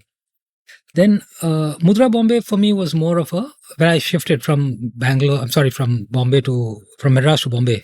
For me, there, more than Mudra, it was Bombay. It was the Bombay experience which was very life altering for me, changing. It was amazing. It was being a paying guest in Nepean Sea Road, being the master of my time completely. Even at Madras, I was staying in my parents' house. There was some sense of responsibility of come back at this time and things like that.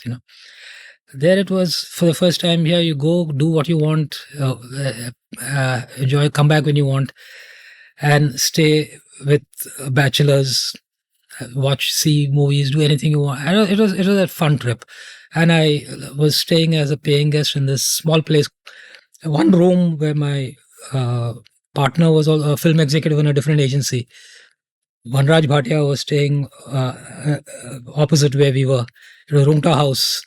The same Rungta who owns famous studio and I think has some cricketing connections. Old palatial place, but they had each family had sublets of 1 or 2 rooms. It was a trip there to stay in South Bombay. Limited though my income was, it was a lovely time. Take a bus, eat at Kayani's, have breakfast, go up to office, be the first one in, last one out. It was a trippy time, and the first time I really experienced Bombay, which is so different from every other place I'd been to. Marine Drive, seeing the people there, I just fell in love with Bombay, with the people, its culture. I used to go down Marine Drive and see there's a rickshaw wala. There's a taxi guy there sitting with his wife on that same, seaside culvert as everybody else. And there are people who are probably working at Citibank who are sitting next to them, and each minding their own business, doing their own thing. No one's judging anybody else. I just found it delightful. The South can be a judgy place. People say who's coming, where coming, especially in a place, slightly conservative place like Madras. But here it was like, even a freak could walk by and nobody would just look away. That's all. I found that, it was a very welcoming, open kind of a place. And in fact, that became the subject of one of my first threads that went viral on Twitter. I just wrote about Bombay, and I found it so different and so delightful, and how I liked its mind your own business kind of an attitude, and it's very mature and lets people be who they are. And so for me, in Bombay, it was more than the advertising. It was discovering the city and its people and enjoying it and soaking that in. Then going for the occasional concert at NCPA or a movie or catching theater, going for a film festival. All those was fun things to do. But in terms of the advertising world itself, there are times when I wish that I had spent some time in a place like enterprise or something else where I could have learned some more craft. Yeah.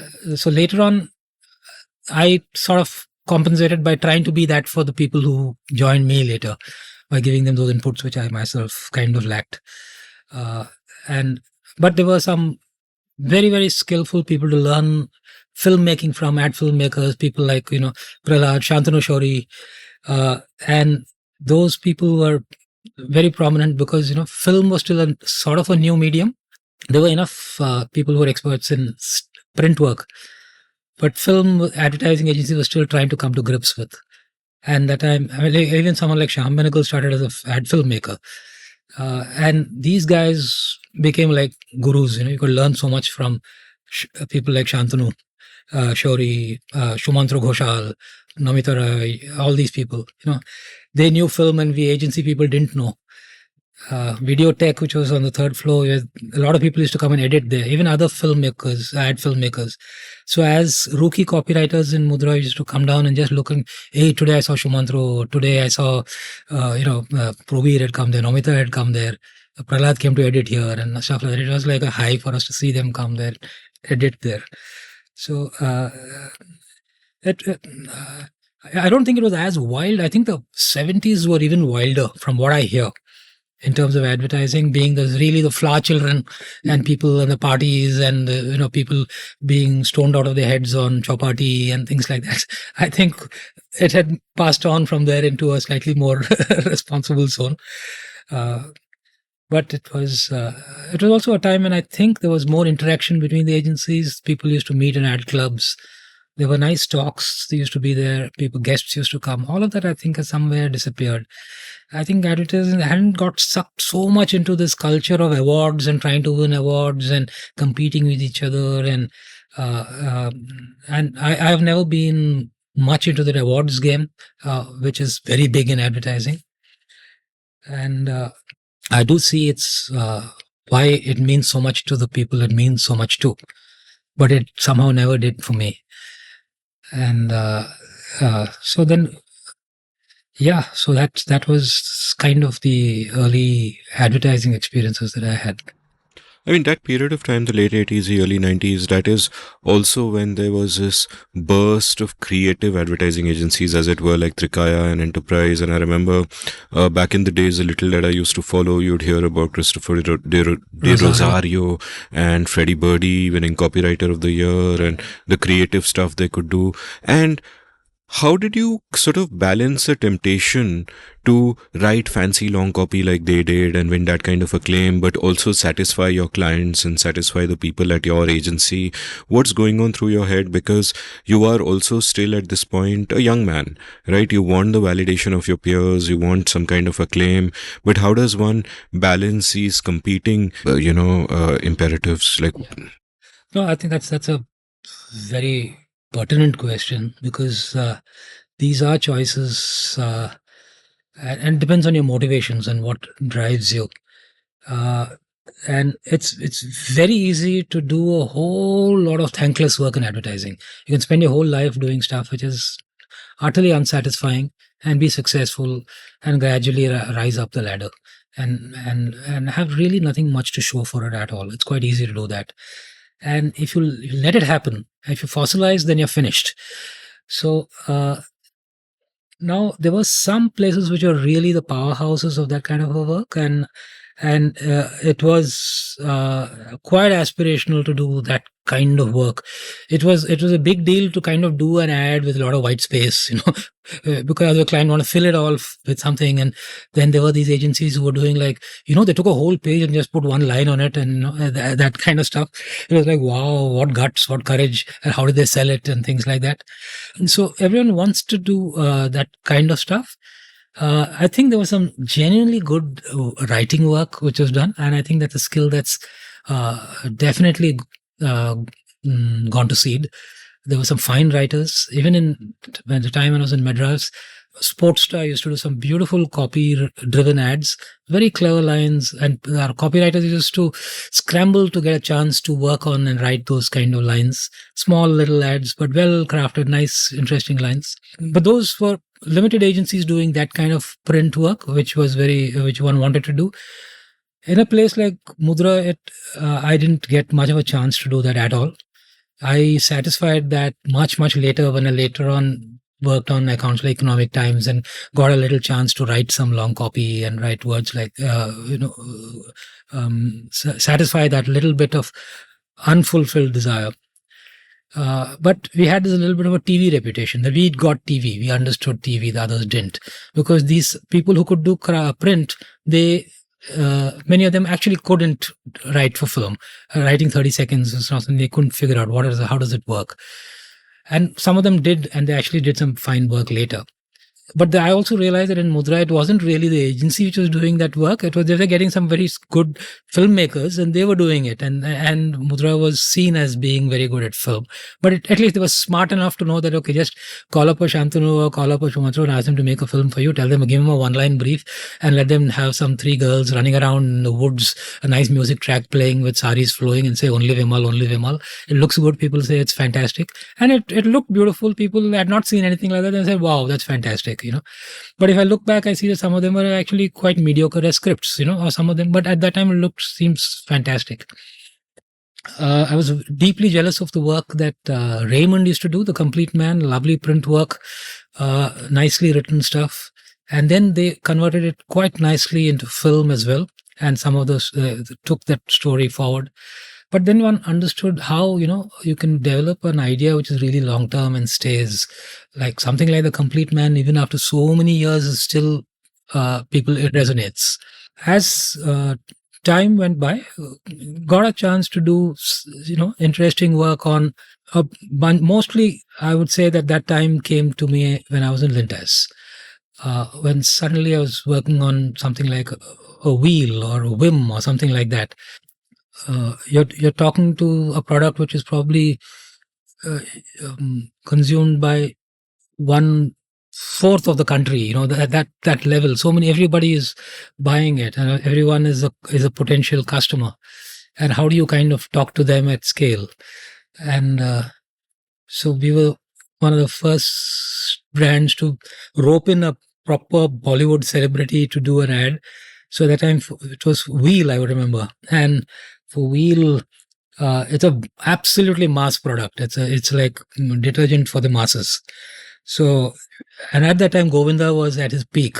The whole hero number ones and this and that, all the number one stuff, and he was the toast of town with his madcapness. And so we decided that he's the right guy, and we had to convince a big burly South African guy who was calling the shots that Govinda is the right guy in Unilever. So we played a bunch of his songs, and he was blown out of his mind by seeing the multicolored outfits and the songs and the kind of steps and the dancing and all. But he saw what we were getting at in terms of mass appeal.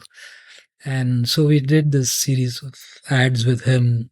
So we had to get someone like Prahlad who could handle not just the script, but also handle a personality like Govinda, who's known to be like absolutely indisciplined, and you'd never know when he'd come, when he would go. How do you rein him in? How do you so that was a task in itself, and Prahlad has had fantastic strategies to kind of deal with him, and without him we wouldn't have been able to actually make these films with Govinda. There's some nice stories there as well. So I'll tell you one of them. That time Govinda was very, very, very stressed about his receding hairline, okay? And he didn't want to, he was worried that he's losing his hair. And we had a script in which it starts it's in a dhobi ghat, okay? Somebody is washing clothes over the dhobi ghat, and this guy, he's romancing one girl who's at the ghat washing clothes, and he pops out of the river. Okay, and that was the first scene of the ad. We just wanted him to be inside and pop out of it. And for good measure, Prahlad wanted to put a frog on his head, okay? Just for it to be a funny shot. Then there's he kind of romances their sing and dance, and there's a nice little track there. And the whole track was set to the musically to the sound of washing, jum pachika, which is like set to the tune of, clothes being rinsed and washed. And it was a part of the musical beat of the song, okay, which Rajat Dholakia, Zuko, who is the music director, had very beautifully composed a song which is set to the rhythm of clothes being washed. But Govinda said, I will not go anywhere near water, because he thought that water is going to damage his hair. And he said, I don't trust any water. So Prahlad said, I'll make a tank full of Bisleri. Okay, so that you don't, the water is completely trustworthy. You don't have to worry. You'll come out of that. Then the guy said, no, I'm refusing. If everyone is there ready to shoot, the guy said, I'm not taking that shot. And then one by one, everyone tried with him. Then they asked me to go. And then turns out this guy is a deeply superstitious guy. Okay. Govinda, then he pulled out from his pocket a bunch of charms that he's carrying. Then he told me that, see, actually the truth is not my hair or anything else. Somebody has told me, some Jyotishi or somebody has told me that don't go near water because you will have a drowning accident. Okay, some bizarre story like that. So I'm not going to do this. Then we had to do the whole thing in such a way that we cheated with the camera angles and everything else, where it looks like he's coming out of the water, but he's actually not in the water. And then he finally did that shot for us. And it turned out to be a very, very, very successful film, a very cool film. And we finished the day one. The day two, he had to come for the next day of the shoot. And this guy's notorious for not turning up. And there are times when the whole set is waiting and he's gone off somewhere else. Then Prahlad told us stories of how during some movie shot, when he was supposed to be shooting, they have people stationed with walkie-talkies near his house. He left, he's coming on his way and all. Someone said, no, he has left, he's on his way to the studio. But he was not there in the studio at all. Apparently, he took his car, he went to the airport and he got into a flight, he went out to South Africa. Okay, but said Prahlad, I can't take any such chances with him. So he had somebody on the front gate, somebody at the back gate, someone there, and he used to treat him like dirt. Okay, he said, don't give these guys bhav. Okay, so when he said, let him come to the set whenever he comes. When he comes at 2:00, everyone going sir, and all. Prahlad pretends that he doesn't even see the guy. He just simply says, okay, short ready, come. He says you got to treat them that way, but to rein them in. And only then you will get the stuff that you want. Otherwise, they'll take you for granted and take you for a ride. So all these kind of other skills are needed to do an ad and to work with stars and these kind of people. And that's sometimes why you hire directors. It's not just about how they can shoot a film or tell a story. They know how to handle the stars and their tantrums. Lovely story. I hadn't explored this particular angle, how to handle stars, in my episode with him, but maybe I'll do it some other time. Yeah. A lot of people, when they get into a profession, like when they get into advertising, copywriting, for example, they might go into it with some kind of glamorous notion of what it will entail and how it will bring them stardom and etc., etc. And soon enough, when they see the making of the sausage, they are duly disillusioned. In your case, it's evident from the way you're talking that you just fell in love with the whole business of advertising and there was nothing like that for you. But nevertheless, I do wonder that, as a creative person, did you feel that there were itches that weren't getting scratched? Because you're a storyteller, you're a writer, you love words, and yet there is no immediate gratification in advertising, and 1 out of 100 things you do may actually come out and be seen by people. So, were there other temptations? Were there moments of frustration or self-doubt? No, for sure. See, it can be very frustrating. It can also be a whole lot of extremely thankless work, and for thankless clients as well. I think the only thing that saves advertising and fakes it for people is that the tasks keep changing. In different jobs, you just keep changing your job, and then you believe that it is something new, and then, okay, I'll do it this time. To that extent, it's not like, say, being an accountant or something where you realize that this is it. This is what I'm going to be doing all my life. It's not going to change. So there's that, we kind of just get misled by the variety of accounts. Okay, today it's a cycle, tomorrow it's a car, soap, and day after it's it's a hotel or something like that. But beneath the surface, many of them are just the same. Same kind of people expecting the same ads to do the same kind of thing for them. But unlike now, there weren't too many options. There weren't too many options at all to kind of branch off into. What some people did was get into ad filmmaking. So I know that some of the slightly more frustrated writers saw ad films as the next big thing. And then they quickly learned that and went into ad filmmaking. People like Jayendra, for example, in the South, who started as a copywriter. Then he started making films. He and his partner, P.C. Sriram, the famous cinematographer. And he successfully transitioned into making films. And that was a temptation, maybe to get into film. But what happened was, in those slightly early days, the ad filmmakers also, they built some sort of walls around it and tried to make it look like a more mysterious business than it was. And also what happened was, unlike today, where all the tools of filmmaking are there on everybody's phone and they're on everybody's desktop, it was like you're shooting on a film, you don't see what you're getting. There is no video assist also. There's only the camera that only the cameraman is looking through. And as a special favor to the copywriter on the set, once during the shoot, he'll say, "You want to look through the camera?" And then he'll let you see through the camera. So it was something, and they kept it like that, obtuse and obscure, and nobody understands what it is. And then you were shooting on film, which would be sent for processing, and then there would be a telecine, and only then would you see what you shot. You don't even know what you have shot. And then they would say, "No, we've shot, it's come out well," and then they would do the editing of it. And it was, we were actually spectators to the process. I think it was only later that more and more that agency people started understanding the process, what it is, and being able to have a voice at the shoot. No, I don't think you could do it this way too. You could do that. By which time the filmmakers had already kind of hijacked the medium for themselves. Then I think a whole bunch of people started understanding the medium a lot better. And that's when we could realistically think of, maybe I can branch into that, when I can possibly become a filmmaker. But then what happens is, I think and there are some people who have done it, people like writers who became filmmakers, like Jacks and all. If you are the type of a guy who enjoys cracking a problem, if you enjoy kind of getting a brief and solving it and saying that this is what we should do, and then if you get your jollies from that, then you miss it if you go on the other side, because then you're saying this is the script, just make a film out of it. And then they miss that.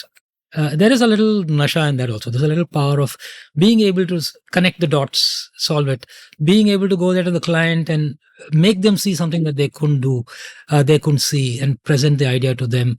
And then I think you get a high from that.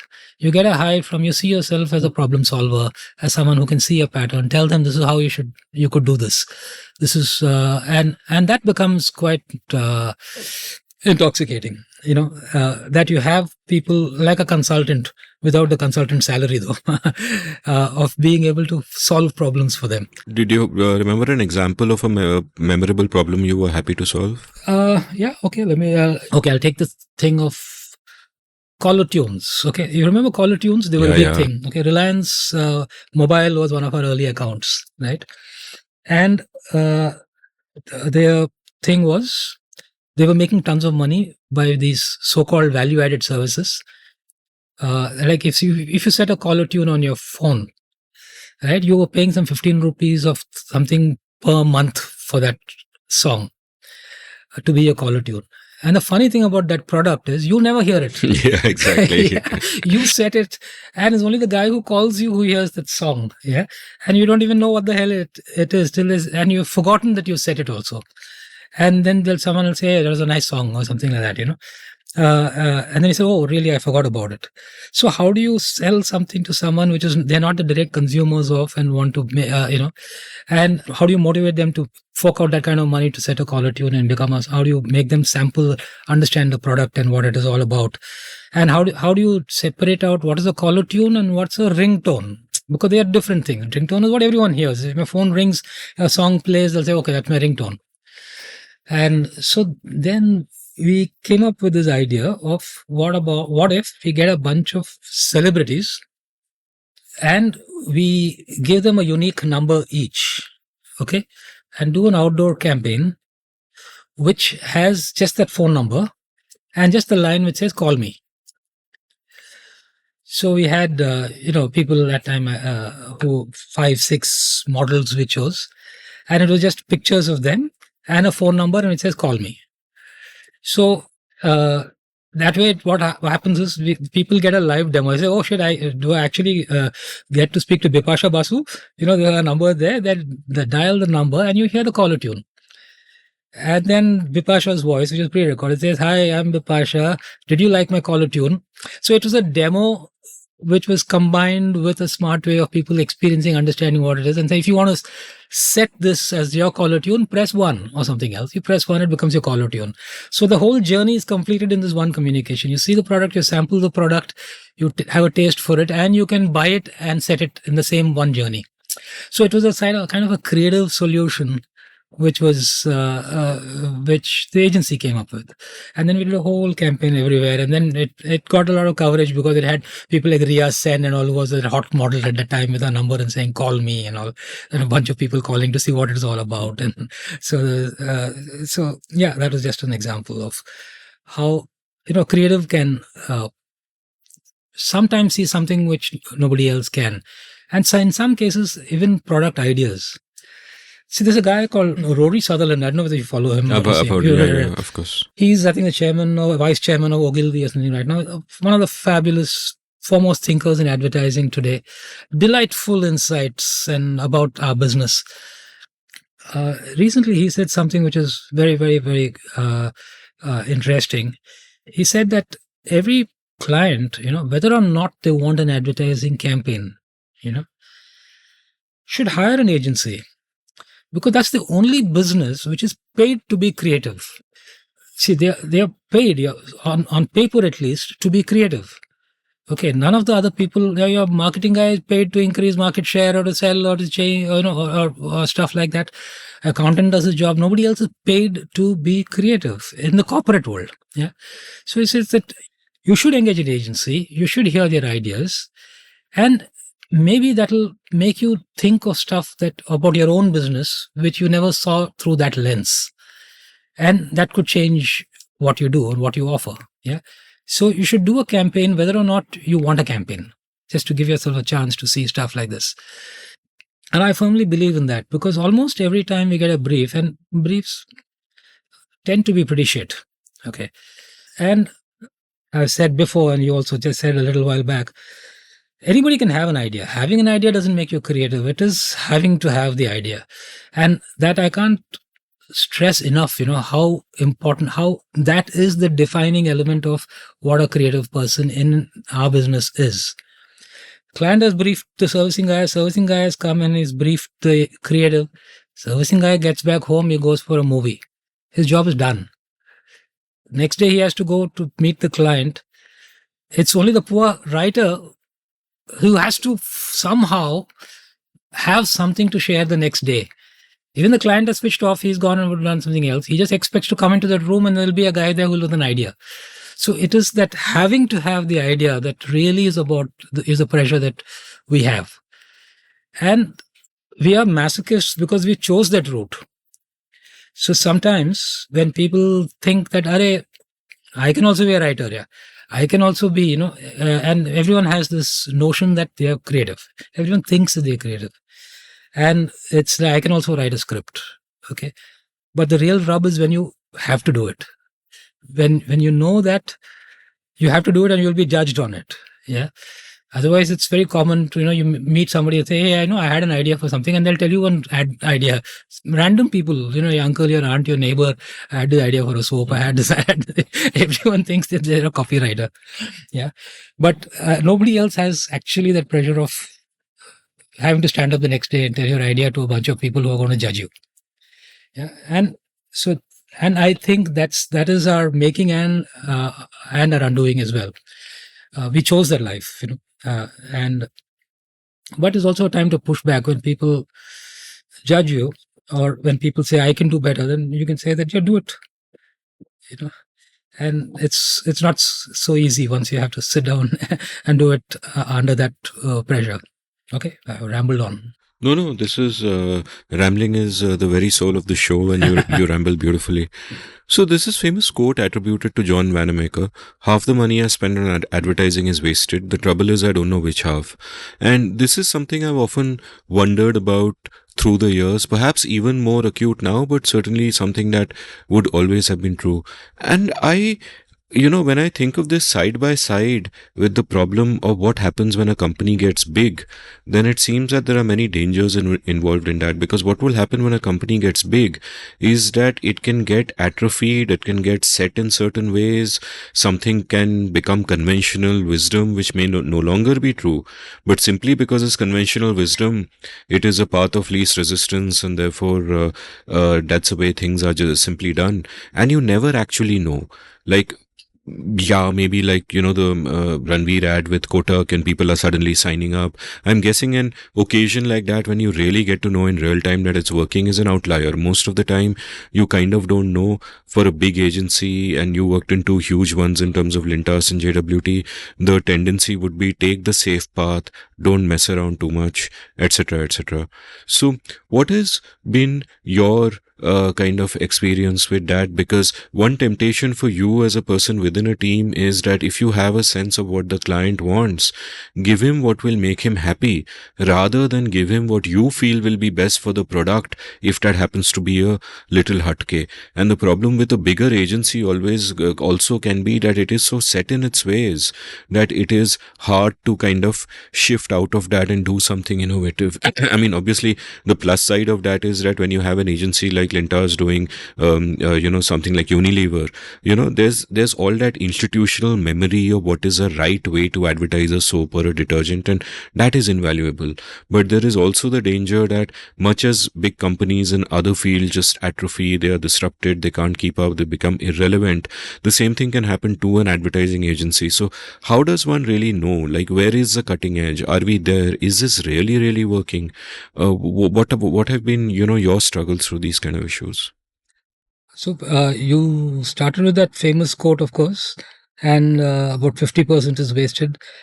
In today's world, I think it's more like 75%. I wouldn't be surprised at all, because if I see the stuff around me, which I'm seeing, I can't for the life of me understand how any of that is helping any client at all. Okay. So much of it, on the face of it, looks like a waste.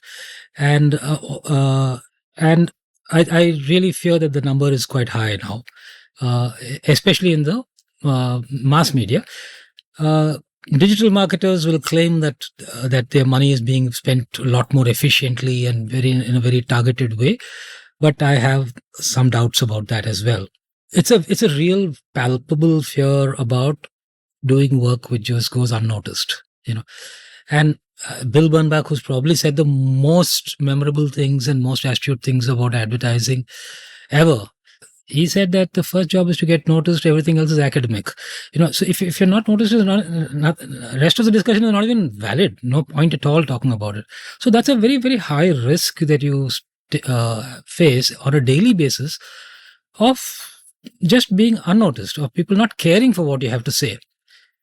And that's despite how commonsensical this is, it is surprising how less people who are signing off on advertising realize this.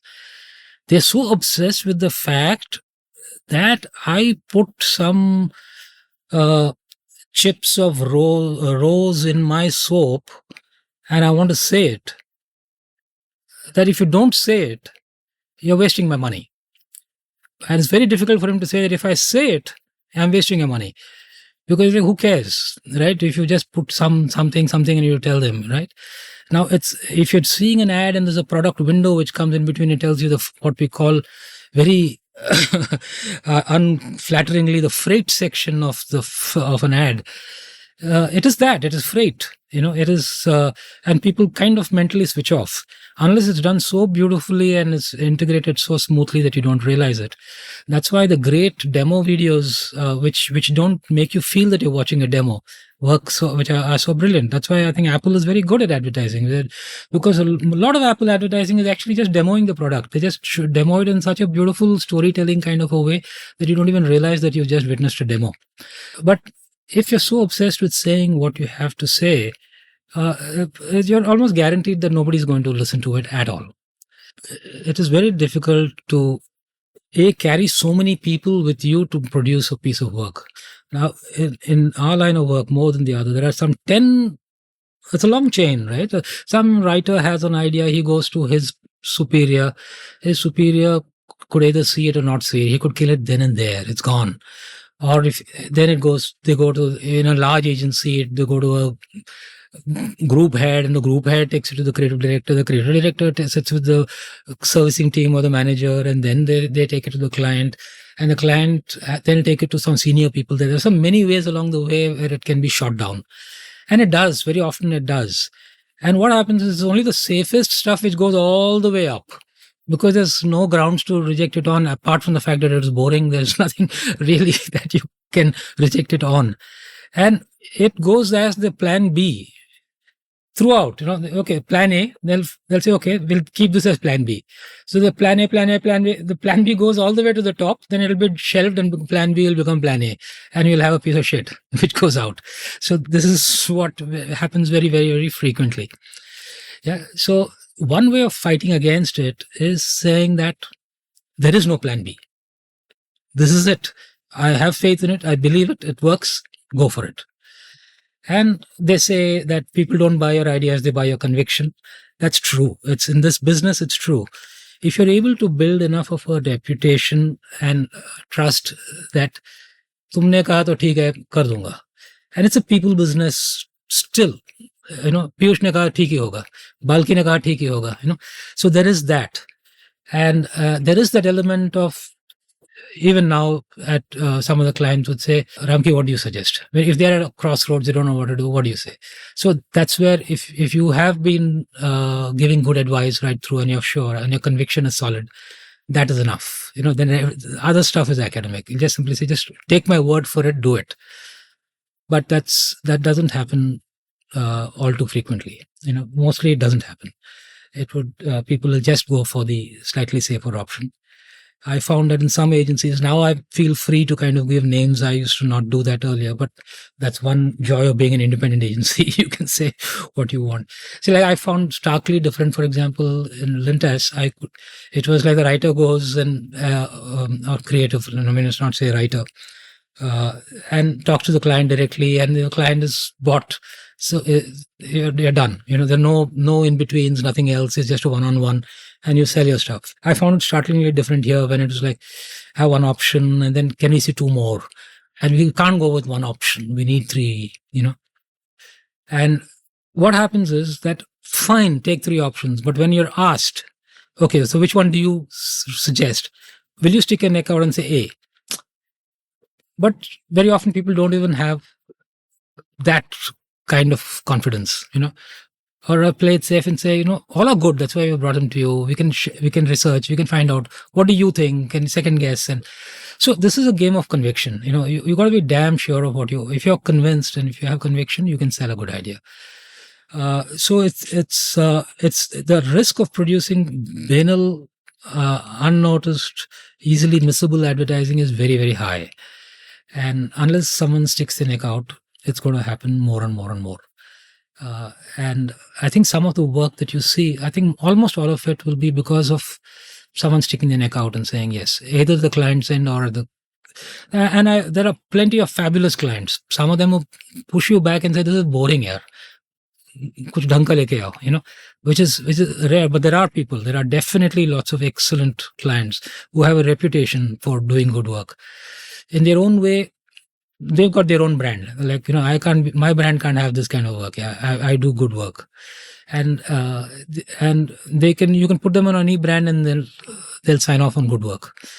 So there is risk, but actually doing safe advertising is the riskiest thing you can do. I think doing so-called risky advertising is much safer. Yeah, especially when change is the only thing that is certain. You have to change, otherwise you're... A couple of structural questions about advertising. And the first one is something that you alluded to earlier in the conversation about how everything is getting fragmented. And this is something that is actually happening across different domains, right? The mainstream is crumbling.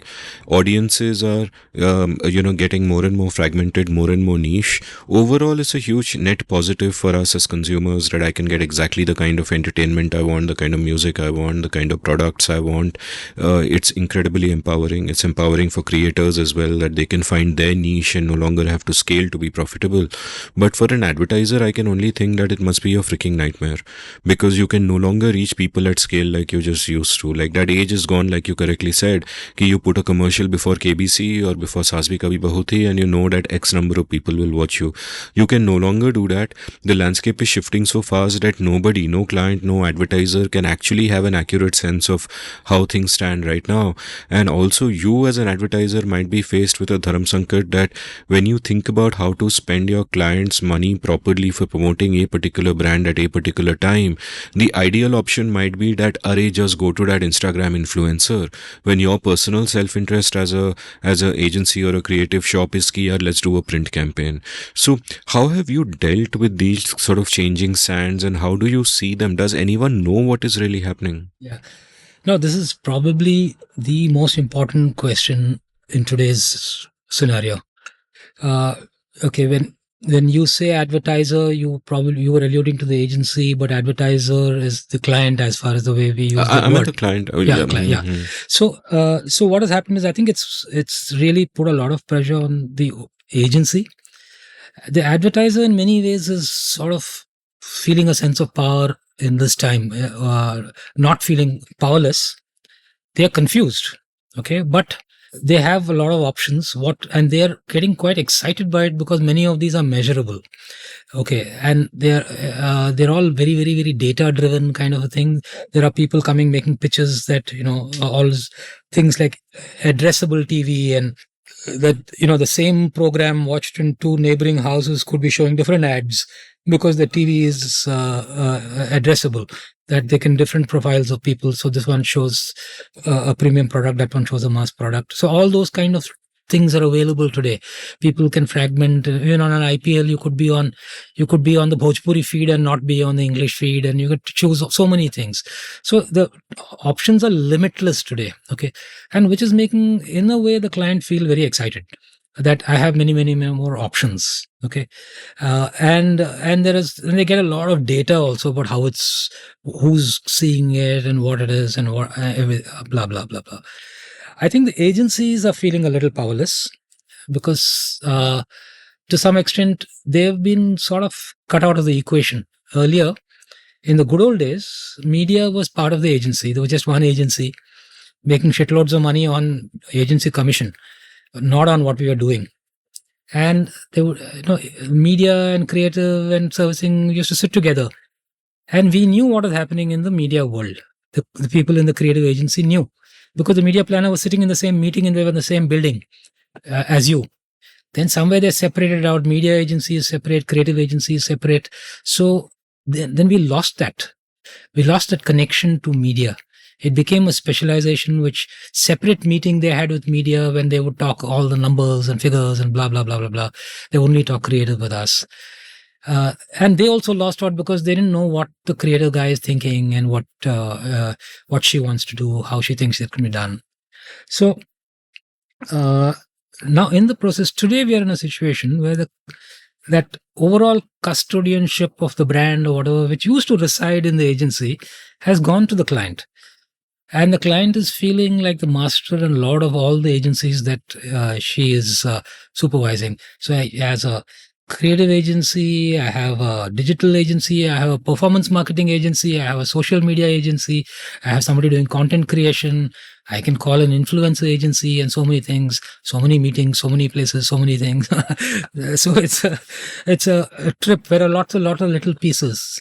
And unfortunately, we are not familiar with those pieces. We've lost touch with those pieces and cut out of that conversation also, which is not a good thing. Because when the creative people are cut out of it's the medium is the message in many, many, many ways, right? And we've often don't have a control over it.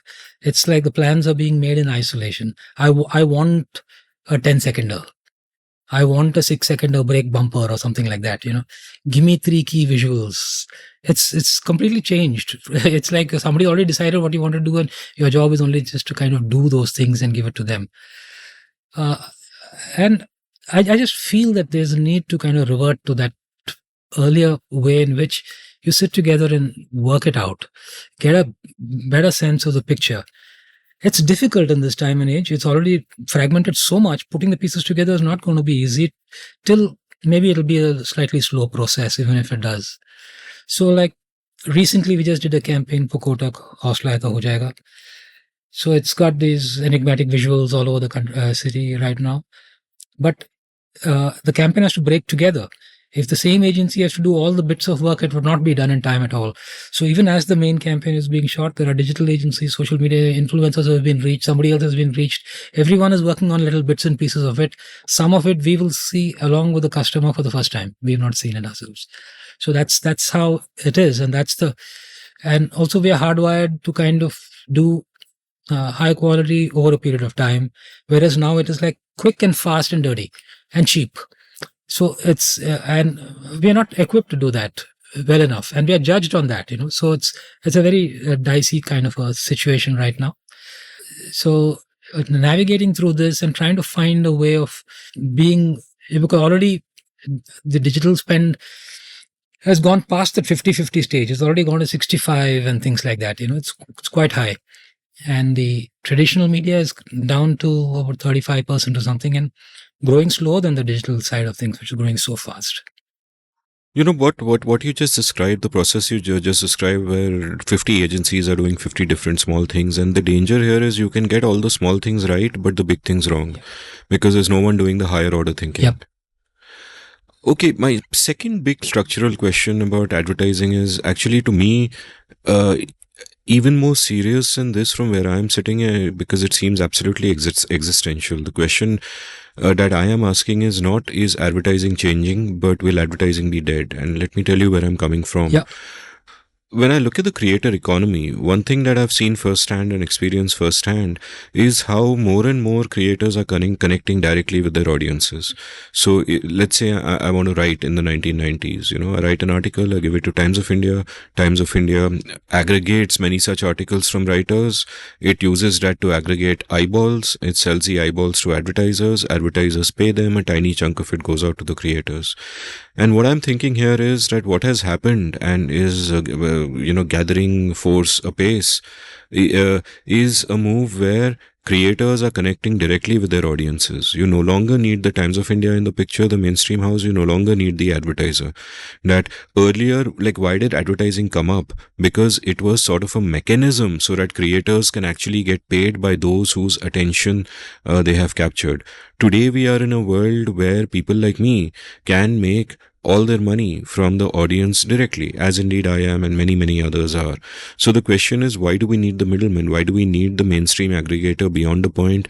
Why do we even need an advertiser? And then the question that comes up is that if you live in a frictionless world where creators are connecting directly with their audiences who are happy to pay, and micropayments are more and more becoming frictionless and easy, then what are brands to do?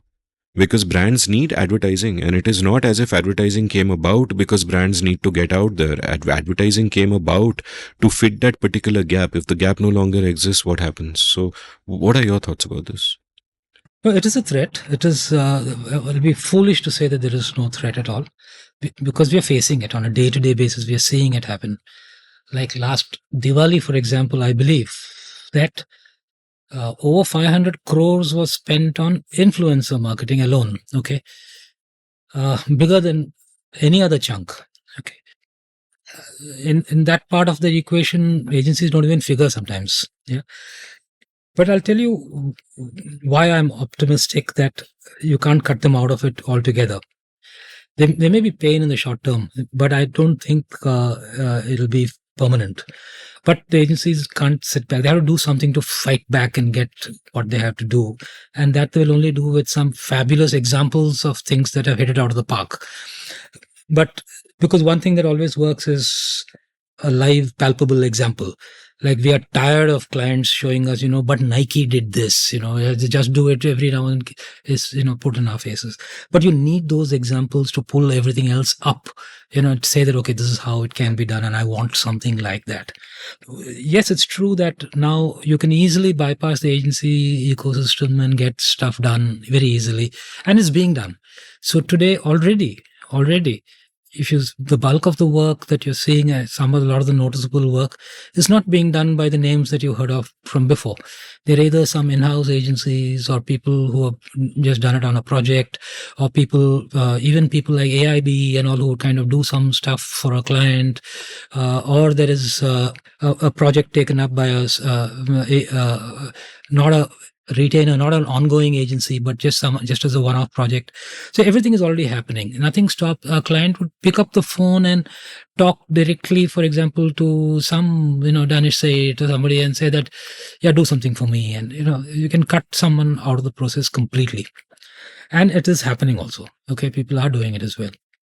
I think the real problem is in what you alluded to a little earlier, which is some being greater than the sum of the parts, and unless if all the things don't sing together, and if there's somebody who can't see that happening or put it together, it's going to be chaos. It's going to be a cacophony of little bits which are not adding up to anything at all.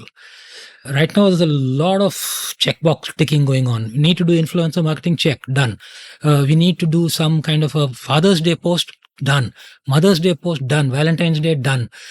Something, the Earth Day, let's do it. All these kind of silly things that people keep doing, adding little bits. See, unless there is one specific tone of voice and style in which all of that is being done, it's not going to amount to anything. Somebody needs to still set that tone. Okay, and it's only people with certain capability can do that, and who are able to do it well enough. Will AI be able to do it in a little while? I think maybe yes. If they learn it well enough, they can. But there is somebody needs to be able to curate this whole thing, even if you're not doing it yourself. And that's where I think the role of the agencies will probably remain, is that you still need somebody to do the big idea, which others will run with in their own little ways. If everyone is running helter-skelter doing their own little bits, it'll add up to nothing. And very soon the client will see it's not doing anything for them, that the allure of the brand has diminished. But it'll take them a little longer to run because they're all drunk on data right now, honestly. They're just seeing so much data, they're drunk. You just see that so many people say these are the click-through rates, this is the percentage, this is the cost per lead, this is the cost per thousand. There's so many numbers that they see, and they're born and brought up with these numbers. They're just only trying to say, how can I make these numbers better? Nobody's trying to see can I do something which is completely out, none of this stuff, which will, by doing that, the numbers will automatically become hugely better. Not by tweaking these little bells and whistles of what I can do. Attention is falling in the 7th second, so can I do something there? But right now they're so drunk on that analytical power of what data allows you to do. We are going through that. And I think there's no way other than to go through it and come out of it. But in this process, it's quite possible that that's the way I think it'll go, is that the agency system, the way we knew it, may slowly be obsolete, or they may not need these big teams of agencies with their conventional legacy structures. They say that if I can get one or two bright people on the top who can give me good advice and supervise what I'm doing for what I want, that's enough for me. So that could well happen. I mean, my question wasn't so much about advertising agencies dying or not dying. It was about advertising, itself. Yeah. Because, I get that to get the big picture right, you do need someone doing higher order thinking. And I actually agree with you there that at some point it'll come back to a notion that the agency is important, whether it is in the current state or not. But you need someone doing that higher order thinking and taking charge of that. But my question is more about advertising itself, that like, say I am one creator, I am reaching my audiences directly and monetizing it. I do have ads on my show, but I never go looking for them. People once in a while will come up to me and I say, okay, what the hell? But it's free for me, in the sense that it's just free money. I don't spend a single paisa looking for ads. My revenues are from elsewhere, and there will eventually be a million other creators like me who are doing exactly the same thing. Then where does the advertiser go? Like, where are you advertising if there is no need for it itself? That's something I think about. No, fair. I understand this. I think this is also kind of similar to the argument that came up some time back, is the role of a CMO valid any longer? What are they doing? With the so-called product manager in the new startup culture, doing all of these things, and it's for them, the performance is just simply, how do I put everything into the product itself and the product experience itself? And I'm already digital, so I just have to see that I'm discoverable and people see it, and then it works. I don't need anybody else. That's where it ends.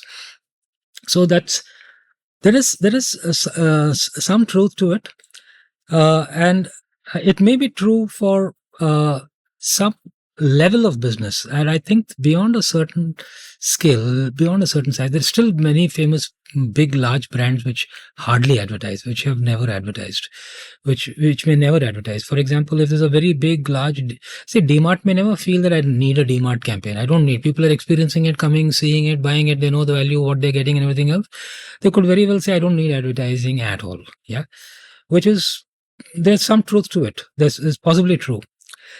But there is also the fact that advertising is not always meant for getting the business that you're getting right now. It is also insurance. It is for the bad times. It's not for the good times only. Say, like, even today, I'm surprised at the number of people who are still with Vodafone. Why the hell are you still on Vodafone? Including me. Yeah. Because we've seen the product and the service sucking and getting worse by the day. There are times when you go down to 2G also, right? But we are still there. Because somewhere, I think it's also because of what the brand meant to us in all the years that they did the fabulous work that they did. That they made you really feel good. They were head and shoulders in imagery over the nearest competitor. Everything else felt like not even close because how they made you feel about the brand. So it's about advertising for the very big people is also insurance. It's also for when times are not great. And that's when people will stay by you. There is this loyalty, and people will hang on with you and they'll feel good about you. It is also it's also about being able to charge a premium.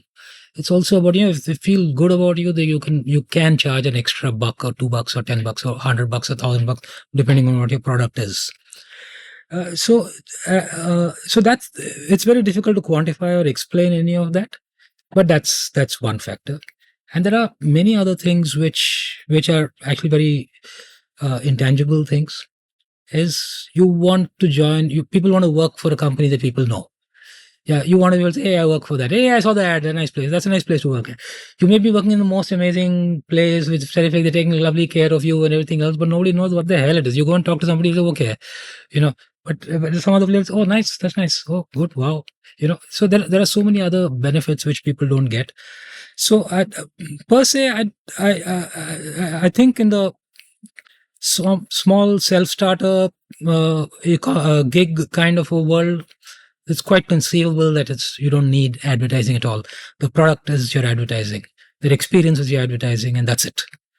But I still feel that at least in the conceivable future, the larger players will need something, and now they're No, my point wasn't that they won't need advertising. My point is, where will they do it? So if Because the crumbling Yeah. of the mainstream means that, instead of 3 big channels, you have a million small channels, and the Yeah. million small channels are creators making money directly Yeah. from the consumers.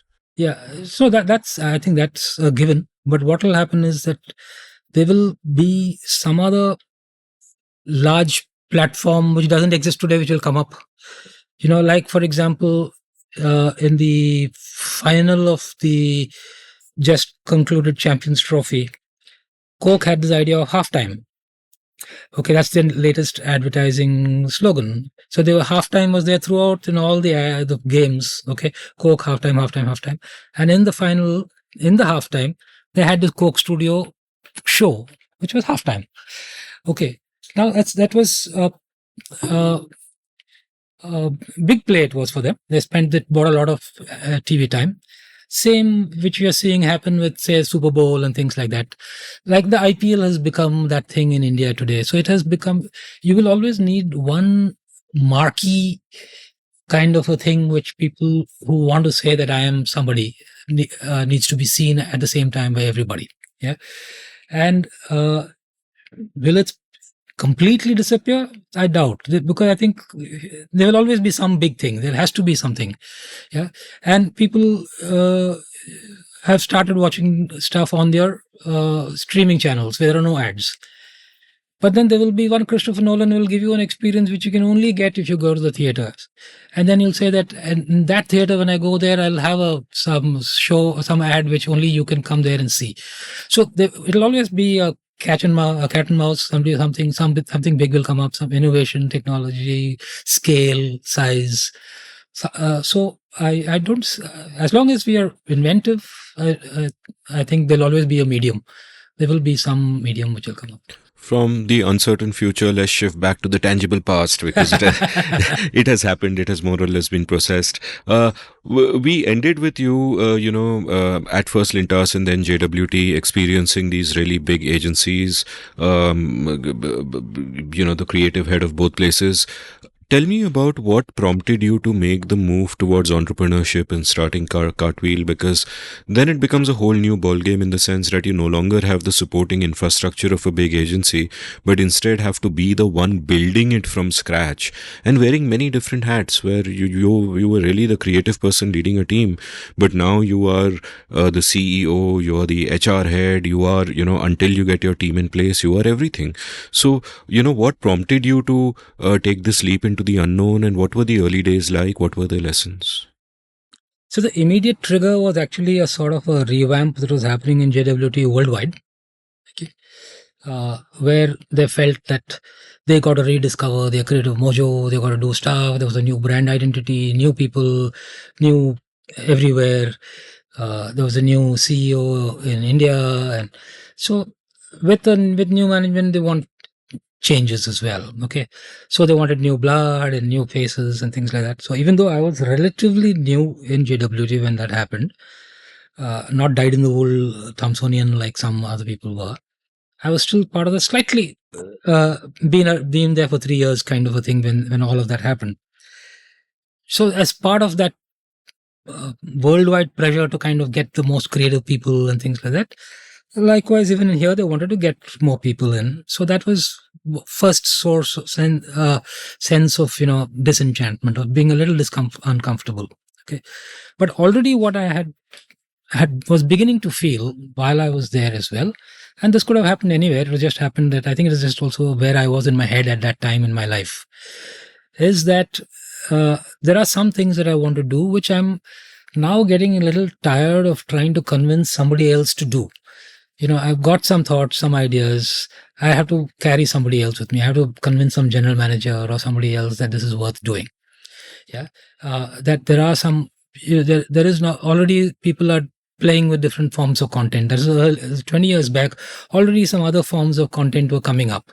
People doing short films. Can brands do branded content? And is there some other opportunity, which now is par for the course, everyone is doing. And I just felt that you need some place to kind of do these things. And it's very difficult to make those changes and make it understood so I think when these two things sort of came together, when there was changes happening globally, which and you were not on the right side of that, and also getting tired of kind of doing things which your heart was not in.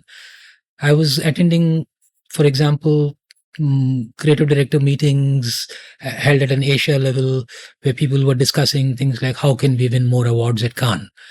Okay, seriously, you get all the top creative people to one place, and they all sit and say, "How can we win more awards?" That's simply horrible. No, it's serious. It's serious, and everyone. I think many agencies do this kind of a thing. Okay, but the discussion is even more horrible than the thought of it itself, which is like, it's like hacks, ideas of how to do it.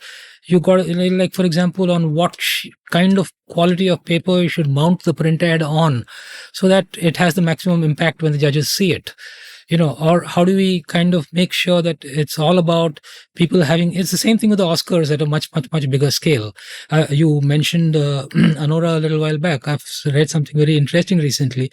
Is the production house of Anora, what's it called? Pine or something, I forget it, for the name, Tide. So they spent about $9 million or something making Anora and $16 million in promoting it. Okay.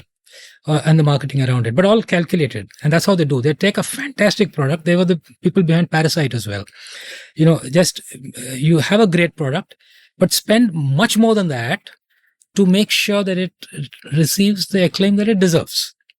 So, which includes kind of making so many copies and making sure people see it, the judges see it, the jury sees it. It's a science.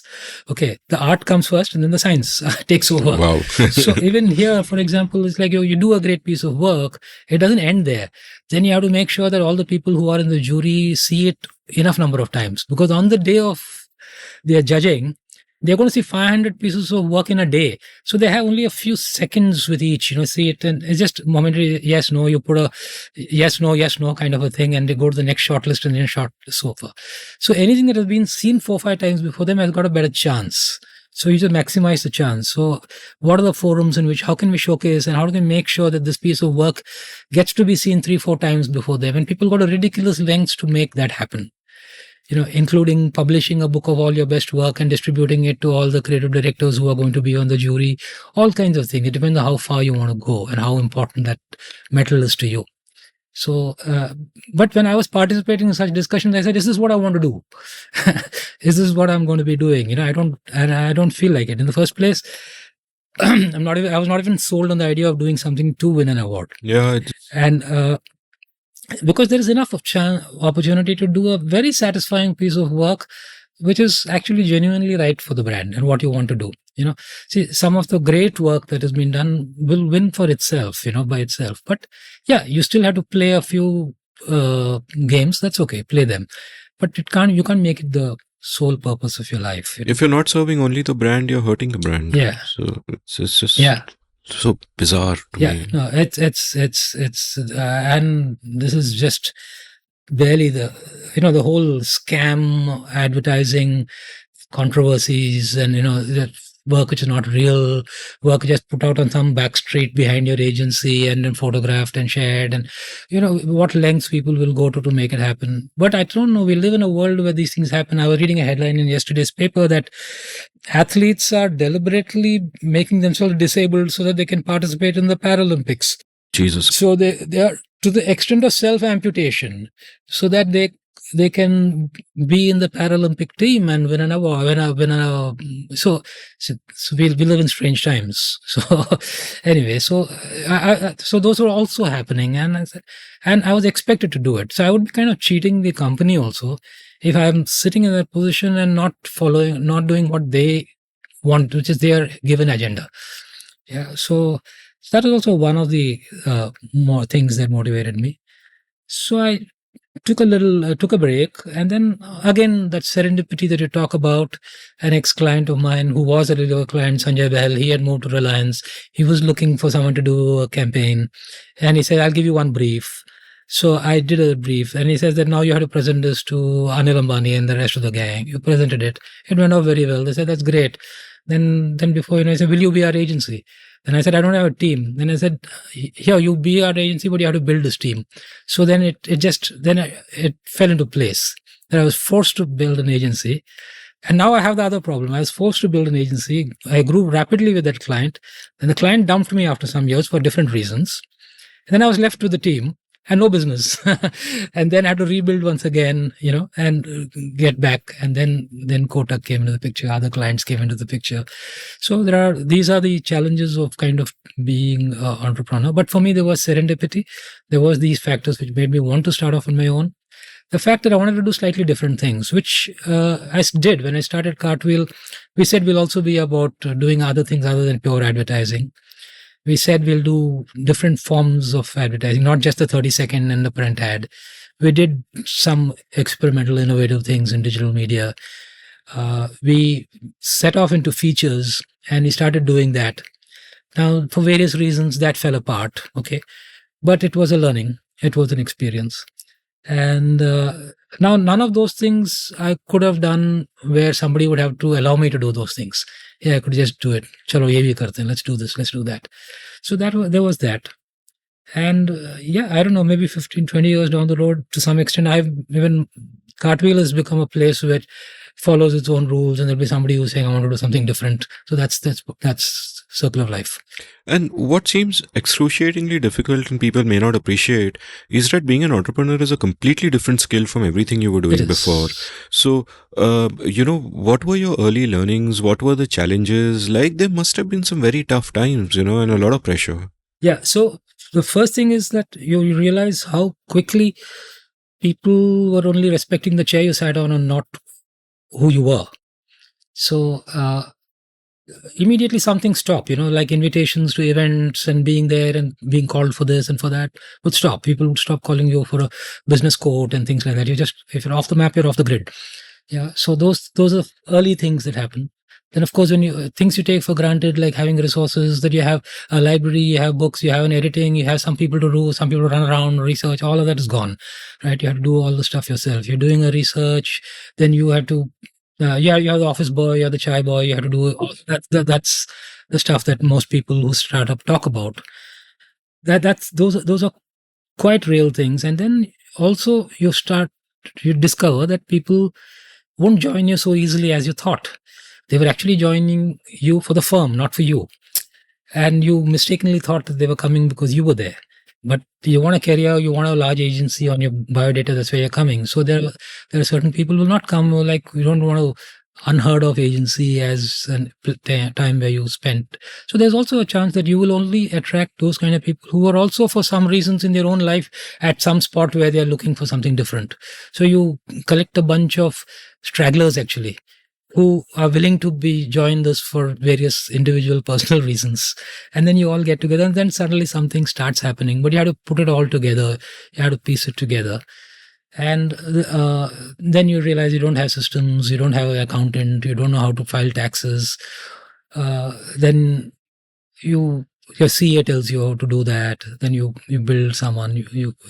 To this day, I'm not even sure that I'm doing everything right, even though it's been so long. Given how complicated Indian tax systems are, I think no one knows if they're doing everything right. Yeah. So that had learned some things the hard way. Learned that once in an early years, there was a IT guy actually asking for a bribe and we didn't read the signals. Okay.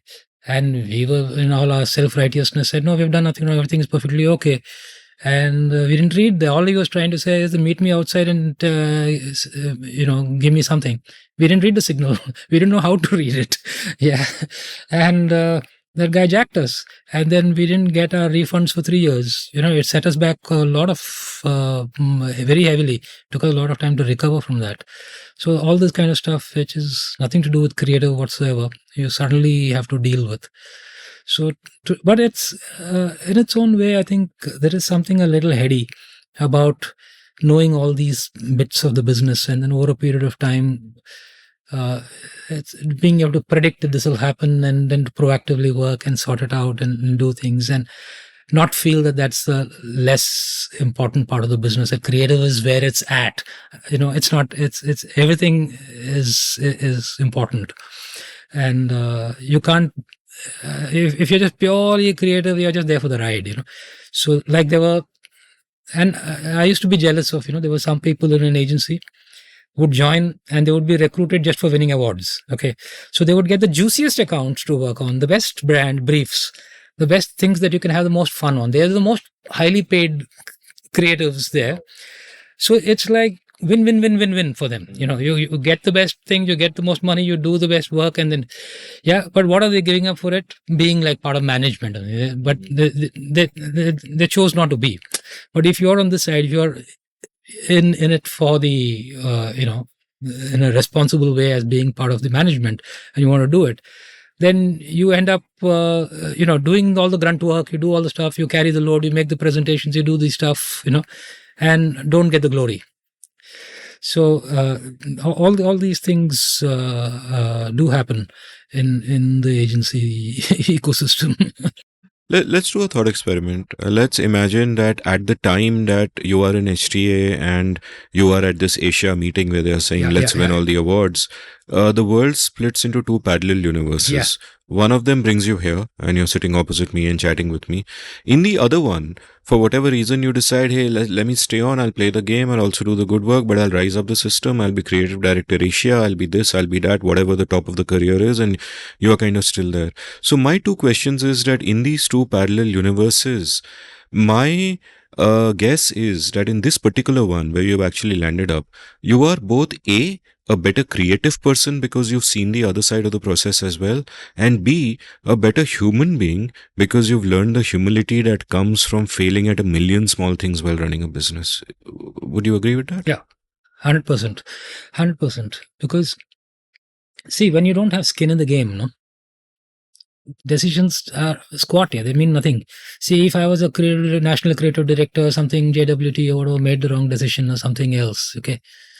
Yeah, what might happen is if it's a really bad decision, I may lose my job or something, but it can be masked and I can go someplace else. There was a time when people were just playing musical chairs among the agencies, But when you have skin in the game, okay, that's when every decision is like, is worth its weight in gold. You really have to do the right thing, and then the satisfaction is immeasurable of having done the right thing.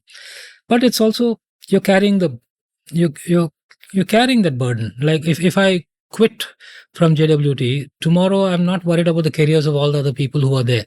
It's whoever comes next is his problem or her problem. It's not my problem.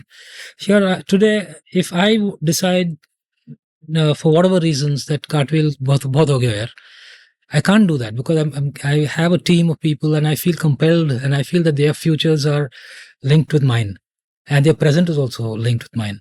And what is going to happen? Will they all find jobs? Will they find missing? How do I take care of it? Sometimes it's a very, very, very big burden to carry. It keeps you awake at night. It's something that you can't just walk away from.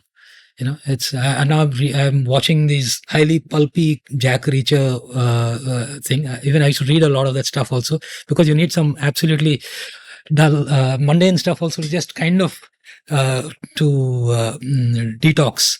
So I just watched this Reacher for fun. Okay, so that guy is this guy who just goes with a toothbrush, no home, no house, no address, just simply you can just walk away from any situation. You just simply anything, and so that you feel fancy free in your head and you're not pinned down by anything. When I first came to Bombay, that's what I wanted to be. I didn't want to take a company flat.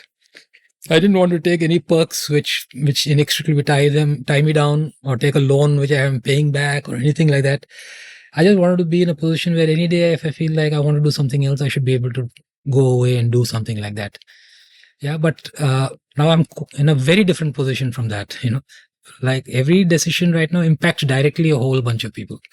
And you have to walk away. As a family person, you can't walk away. As an employer, you can't walk away. As a agency to the client, you can't walk away. The client will say, hey, where are you going? We need you to be around. So all these things are also there. So is it a good burden or a tough burden or a big burden? I mean, it is all these things. I mean, a burden is a burden. So I'm just wondering. Here's another thought experiment. Supposing a situation were to arise that somebody values the work that you've done in building the team that you built and just hires all of them and says that okay, if they leave, they have a job that is there. Would you be happy at that and take the chance to walk away yourself? I might. I might because I also feel that. See, I think there comes a time in almost every time when you're not the best thing for the organization also. Hmm. And if you recognize it and you realize it, for the longevity of the organization, it sometimes needs a recognition of the fact that somebody else needs to do this now. And I've done my bit, and I'll probably be doing the same bits again, or not doing enough, or not taking it in where it needs to go. And somebody else has to do it, and they will probably do it better. And I believe so that for a long time you know it best. Then there are times when you start becoming the problem yourself, and you could actually be doing a greater good by letting somebody else take over.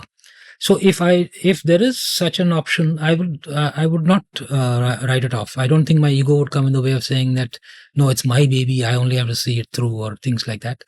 I genuinely think that if that's taken care of, I might even feel good about it at some level. That I'm in good hands, and I can do my other thing. And there are other things to be done, which so far I've just been sort of part-timing and doing stuff like that. But some of these things, like you told me during the break, need a commitment, and you need a undivided attention to kind of get that done. Gentle listeners, I'm trying to convince Ramki to make a film. No, I think, I mean, this is completely unsolicited, so forgive me if I'm overstepping, but I just feel that people always land on their feet, and you might be overthinking the responsibility bit. People always land on their feet, especially if they're good people, and I'm guessing all of your people, if they work with you, are good people. They always land on their feet, and they would also want the best for you. So you got to do what your heart desires in the long run. Maybe, fix a time, 6 more months, gives them enough time to land on their feet. But anyway, that is getting desperately gloomy, and we shall instead get extremely cheerful, which is the mood that your Tories put me in. So tell me about this, boss, that you are not of the age where you go on Twitter and become a superstar the way you have. So how did all this happen? Yeah, so I have to thank old Twitter. I won't say present Twitter, for giving me a second lease of creativity. It all happened, I think, again, quite by chance, and it was not by design. I didn't see it as a medium for me to be doing any of this kind of stuff. It's I was relatively late to Twitter. I think that I was not among the first set of people. If I was, then I would probably have 1 million followers, because those people were very, very few of those kind of people in those days, and who did what it is. But I came in a little later. That's Around which year? It's now been maybe 14, 15 years. Yeah. Wow. Maybe something like that. I don't know exactly. So where it started off was, I think, one is that someday I just started writing. I didn't even know that there's a thing called a thread. Okay. I just saw a few people do it, and then I saw that, oh, there's a plus sign there. I do it there, and I can write another. People can see it all together. And I'd written something about that Bombay experience that I told you about. I wrote one thread which somehow captured the imagination of a lot of people. And people said, yeah, man, that's right. I think people have got this lot of city patriotism and chauvinism and whatever, parochialism or whatever it is. But there's a lot of fondness for Mumbai itself, and someone found the words to say what they were feeling. And this whole thing about this, something about the city which doesn't judge, which lets you be, which lets you do your whole thing, welcomes people here, build their fortunes, do what they want to do. But and that got a lot of traction. Okay. So they said, hey, not bad. Yeah, this is not a bad place to write. Okay. Then a little later, I used to take my daughter for some classes, and I had to hang around, kill time for about a couple of hours while she finishes the class and I come and I take a go back home. So I used to hang around in a Starbucks. Then I started just writing about people around me. Yeah, so I did a few Starbucks threads, okay? Just things and interesting characters who came, that wedding fixer there, those appointments happening there. There's some guy doing a PPM for a ad film shoot here, and there's somebody there watching a streaming film. I just simply describing those things and what it is in a slightly light-hearted way, and people loved it. They enjoyed it, and they said, "This is nice. When's your next Starbucks story coming?" and things like that. These were not even stories yet. Okay, these were just narratives, just simply kind of observational stuff, stream of consciousness, or whatever it is you may call it. Just putting stuff out. So I did a bunch of those, and then I also kind of made a lot of friends. That's the next thing that happened. I met a lot of interesting people who started interacting with me and chatting with me. I found some nice accounts. I saw some nice stuff that people were doing. And then I'm a bit of a puzzle buff and stuff like that. I like to do crosswords and stuff like that. So then once I don't know which one, the first one, but I did, when you're doing a anagram, it obsesses you, so if you don't crack it, you keep thinking about it, you're all the time kind of thinking that, oh shit, what is it? So even if you've stopped solving the crossword, you're doing other work, you just see it.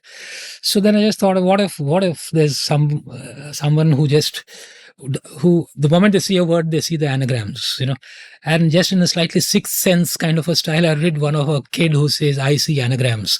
So they don't see the words, they only see the anagrams of it, So I just for fun, I just did a series of things, that guy sees a word Presbyterian and he says Britney Spears, it's just like, he just sees the anagram and not the word. That became wildly popular. Okay. And then suddenly people were saying that, hey, he's the guy who did the anagram series and all. There was a bunch of Scrabble buffs who got in touch with me and said, can you be a guest on our Scrabble group for a while? And, and so that was one more thing that happened. And then I don't know when I did my first actual story, but anyway, I did once, I just did some sort of a story. And just out of kicks, people finish the stories with Finn, the people like, it's a posh thing to do, to say Finn in the end. I said, why should I be so posh? I'll just say Ante, which is like, that's all in Telugu, which is my mother tongue. So I just did Ante and I put the story out. And somehow that became a little bit of a signature, that I'll end my stories with an Ante. Okay. And then they're saying, hey, nice, very good, and do one more. And then I think the pandemic happened, I think. So in the pandemic, I did a lot of this stuff. I mean, I think a lot of people started doing stuff which, because of the lockdown, writing stuff, putting things out. And luckily for me, I was able to kind of keep the business going through the pandemic. My clients didn't desert me. And I started doing a series of a fictitious famous ad man, and just one old school kind of an ad man who's found his mojo again because of various circumstances, and then he comes back into currency. So and again that people started following the chronicles of that famous ad man, and that was a bit of fun to do. And then I think it was a sort of an experiment. When is the next? I somewhere along the line I called it a Tory. Okay, then people started liking that. Then I said that I'm getting more people following. People like to read it. For me, it's time pass. I have time to read, write, and it gave me an avenue to write. Okay, and I was missing that. I was missing something where I could craft words, when I could write stuff. And somehow the rigor and the rule and the framework of tweets worked for me. As an advertising guy, I'm used to working with restrictions, rather than everything being open 30 seconds, 10 seconds, say it in 10 words, say it in 5 words, say it in this, don't put more than 7 words in a hoarding and things like that. So I started liking that. Then to myself, it just started refining it as a craft, just writing it. I didn't like the idea of starting something and the sentence not finishing and going into the next tweet. So a little bit of window dressing and cleaning I wanted to do. It started becoming a bit of a game, interesting thing for me also. How can I say it within something, have a nice little ending to each one? So each one feels like at least there's something to that, like a paragraph. It's less than a paragraph, more than a sentence. and gives you something to go forward to. So I started enjoying that a bit, just structuring it, putting it together. And then it so happened that some of my early stuff had surprise endings, had twists. Then that people started saying, "Oh, Henry," and things like that, and all, and Jeffrey Archer and all that stuff. Very, very flattering, but I take it with a pinch of salt. But it was fun. I mean, it was at least people seeing and enjoying it, and it gave me something to write, something to work on. So I was in one flurry of productivity. I was able to do it quite frequently. And just one thing led to the other. It became a thing, and it developed a sort of a fan following, and people looking forward to the next one. And so that's how the Tory started. And I started falling in love with the format, the medium. I thought it had some advantages over a short story or a book or a novel in its own way. It doesn't have some of the advantages the others have. But there was one particular thing which I kind of liked, is that which I thought, when you reading a book, it's a physical thing. You know how close you are to the end, as you're reading it. You know when the end is coming. Oh, it's 10 pages away, 20 pages away. I'm halfway through, and things like that. Even when you're reading a short story in a book, sometimes people choose from the index the shorter stories, start with the short stories, then go to the longer ones. And I do that, I must confess. Yeah, I do. Yeah, I do that a lot. I start with the shorter ones. As I know I'm reading a 5-page story. Okay. But what I found about this is that people are just reading, seeing next. They don't know when it's going to end. At any point of time, you can pull the rug out of their leg and say story's over. So I just found that a little interesting about the Tory as a format. I can keep writing, and they still think there's a long way to go. And I say, just give them a surprise ending and finish it off. That was a little interesting thing that I thought I could do. That's why I never numbered my tweets, 23 by 37. Then 37 means only 13 more to go. So I just thought I'd keep it like that and just close it whenever I just found an ending and just close it. So these are little things that I did, and then it just became a thing. That's the story in brief. No, I love the craft. Because, every form leads to its own kind of content which people optimize for. And as far as I know, in my knowledge, you are the first person to optimize for this. And even though they are threads, you are actually working under a constraint because each tweet allows only so many characters. And each tweet is almost self-contained. Like not self-contained in terms of the story. But it's like, back in the day, you would have the half-an-hour TV series and it would end just at that moment where, it feels this one has ended, but you're anticipating the next one. And you do it so well in terms of craft. And while you make it seem seamless and effortless, as if you're just sitting on Twitter and doing it on your phone, I'm guessing that you spend a lot of time thinking about the craft and do it beforehand and, structure it out. Is that how it goes? Yeah, definitely it is. The early stories were pretty much did them impromptu, did them live. Okay. And, which was a bit of a high. Okay. This is a rush also. It's a rush because you know that there are people on the other end waiting for the next one to come. Okay. And, but it's also doesn't leave you time to perfect it, to rough or chisel out the edges and things like that. And, and then you also don't know when you're going to be interrupted. Something you're doing it, doing something else, somebody comes, a call comes, you have to attend to something. You can't leave the story halfway through and things like that. But so in the beginning, I was actually doing it live. But I felt that when I was rereading it, it could be better. It could be nicer. It could be written a little differently. And that's when I sort of made a small investment in an app. Okay, Cheer app it's called. The one I use. It's just a Twitter thread app. But where I could, write it offline, but it gives you the format and everything in tweets and the breakups and things like that, and you can chisel it away. And then I actually found out that I spend more time editing it than writing it. Put the whole thing out and then just craft. I just did find that there is, like some writers like, was it Kingsley Amis, Martin Amis, somebody who says about, it has to sound good. So I sort of read it mentally to myself, and it should feel nice. When you're reading it, it should feel good. So I used to do that a lot, and then just take away extra words. Then I learned redundancies of words because of this. I found that most of the that's can go, most of the the's can go. There are so many adjectives which can go, and it all becomes more muscular when you take them out, and it becomes tighter. But I also like some stuff which literary people would frown on. I like alliteration. Many people say that is a cheap form of writing, but I like it. I enjoy it. I use it. I don't mind puns at all. I use them when I can.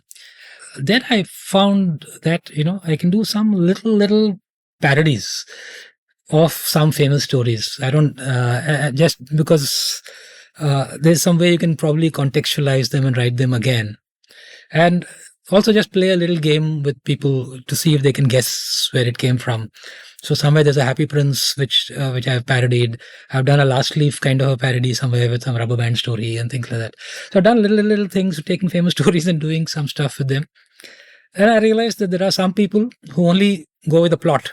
They go with the plot and say, oh, wow, what a twist, and thanks, a great, fantastic story and stuff like that. There are some people who enjoy the craft, some people who enjoy the words, some people who say that, yeah, there is more to this. There are layers, and and some people, and those are very rewarding when people see the things that you have done, and that, and pay attention. Say, wow, well done. Then that it feels good, even if it's just two or three people who kind of comment on it or say something like that. You really realize it's not bad. People have seen it and appreciated and got what you've tried to do. Once or twice, there are some things which are done which probably nobody gets why I've done it, but that's okay. That's fine. So then it just, I think it was also this little, compared to a published set of stories or whatever, where you don't get instant feedback. I think this thing is a bit of a dopamine rush also when people comment immediately. You see it and comment. And there's also a low. Sometimes you think it's fantastic and it gets a thunder response. That also happens. You people, I know how you put, and it doesn't get the traction you think, or people don't get it. Then there were games people started playing, saying, I guessed the ending, or I knew where it's going. And so all of these little things that happen. So it became sort of you have an audience, and so you're performing for them. I mean, that's an understatement, and in the sense of having an audience, you absolutely stand out for me. In fact, I noticed you on Twitter. I mean, gentle listeners, a little bit of nugget. The last time before this is the second time in my life I'm meeting Ramki. The last time was in 1990 when I was 16 and he was, I think, around 25. Yeah. And forget the circumstances, but we briefly, I think, discussed football, and he remembers me as being a super thin geek. So there is some evidence to that effect now, at least one eyewitness, and hopefully our next meeting won't take another 35 years. Couple of final questions to wind up. My penultimate question is that when I think of the question, what is a life well lived, right? I think that when I was younger, I would have answered it in a very different way to how I would answer it today, and my answer would have been completely wrong. In fact, it makes me cringe. It would all have been based on achieving this and achieving that and writing this book and making that film and winning that award and all those shallow things which can become toxic in and of themselves if you just go for that. And obviously with age one changes, and my metric for a life well lived is more in the happiness I take from the small things and those goals that one might have. What was your journey in defining a good life for you?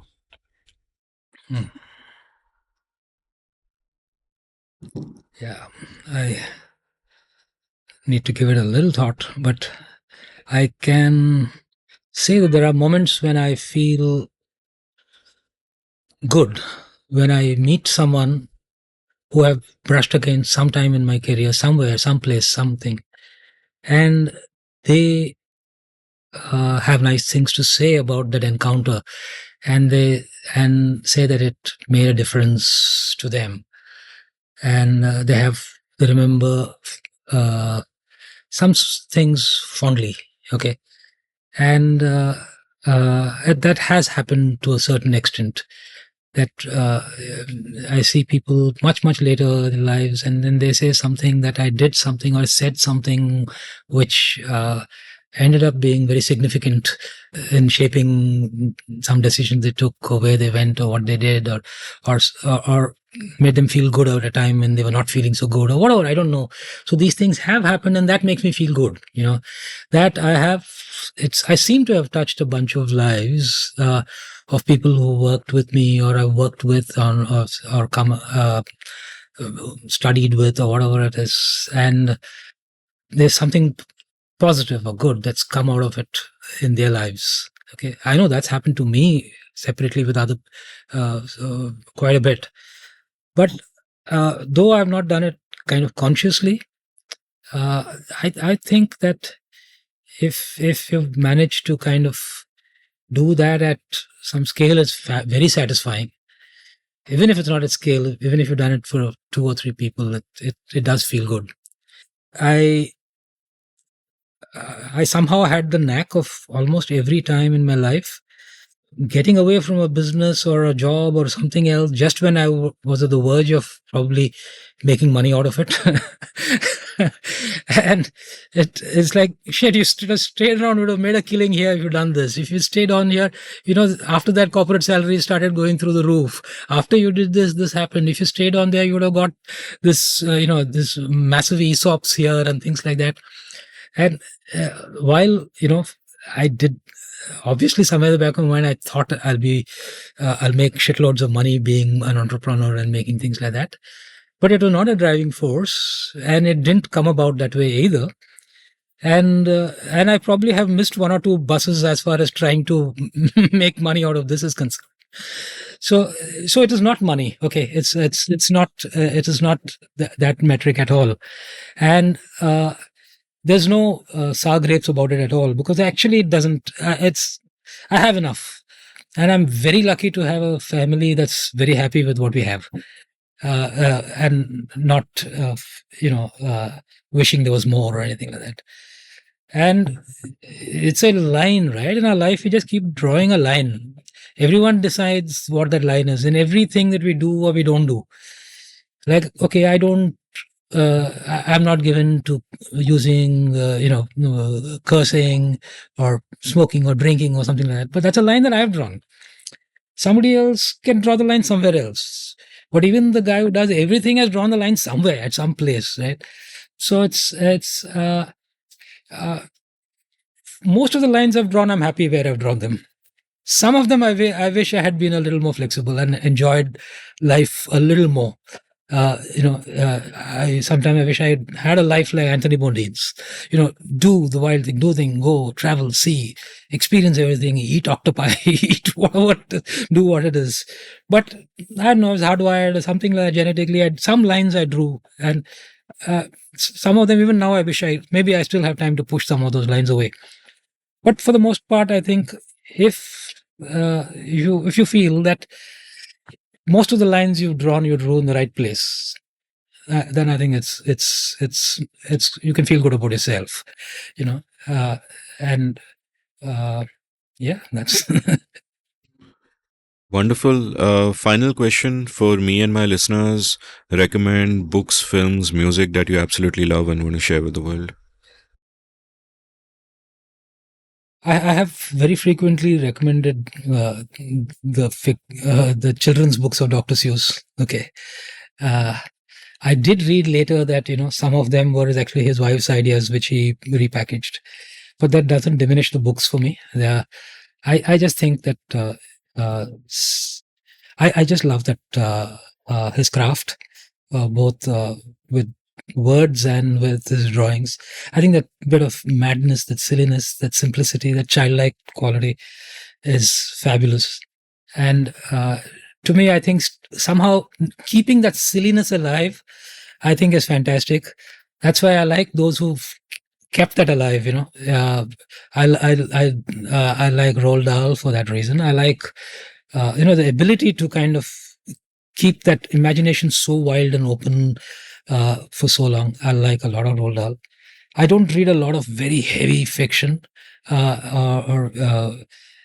but there are some books which stayed with me for a very long time, which haunted me. I read Grapes of Wrath when I was in college, and I know that I walked around in a cloud for a long time. It affected me in a slightly profound kind of a way. I think it's a book that I to date I haven't seen the movie because I just want to kind of keep that experience. People have said it's one of the greatest movies made, and I want to keep that experience. If I do it, I've already done. So I'm just still haven't done it. I want to do that. Yeah, it's a fabulous book, and is a writer again who I read on binge mode. I started with one, and then I read almost all of Steinbeck one after the other. Then in kind of popular fiction, I love John le Carre.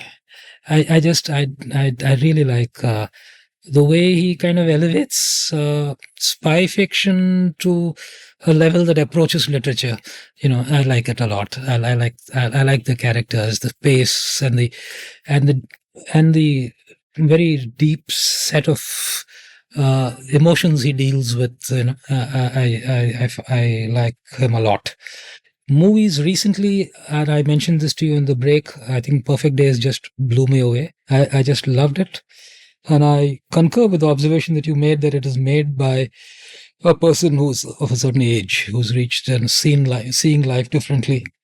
And I think I would urge anyone who can to see that film. It's magnificent. I love old Hindi film music. I just think that era, I don't know, 50s to 70s, or maybe even 40s to 70s. I even go even further back. I think it was effortlessly brilliant. One of your episodes, I think you had two guests who were talking about that era of music. I can't remember the names. Subrat Mohanty and Jay Arjun Singh. And I think that was such a golden time. I think it's right up there with the time all the great artists in Paris hung out together and created all the great paintings. It's phenomenal to think that set of writers, singers, musicians, and directors lived at the same time and produced that body of work that they did. Any one of those are, those are absolutely stunning. I don't know. I don't know if we'll ever have that level of music again. Chanulal Mishra Pandit I just like listening to him a lot. I like Hindustani semi-classical kind of music. It's his Tumris are fantastic. There's a Banaras connection. I love the way he kind of has a fierce pride in Banaras, which you find in many of the musicians who come from there. And music, I'm not a very religious person. I'm not even sure I'm entirely theistic. But if there's anything which sort of makes me feel spiritual, it's probably music. There's some, and it would probably be some forms of classical music which put me in that zone. And though I'm from the South, somehow I relate to Hindustani music a lot. There are some Kabir songs and by various performers which really move me a lot. Wonderful, Ramki. Thank you. This was such a pleasure. Thank you so much for giving me mine, Amit. Thanks. Yeah, such a joy. If you enjoyed listening to this episode, check out the show notes, enter rabbit holes at will. You can follow Ramki on Twitter, and you must follow Ramki on Twitter because he's one of the reasons why it's worth following people on Twitter. You can follow him on Twitter at RamkiD or RamKid. You can follow me at Amit Varma, AMITBARMA. You can browse past episodes of The Seen and the Unseen at seenunseen.in and every podcast app of your choice. Thank you for listening. Did you enjoy this episode of The Seen and the Unseen? If so, would you like to support the production of the show? You can go over to seenunseen.in/support and contribute any amount you like to keep this podcast alive and kicking. Thank you.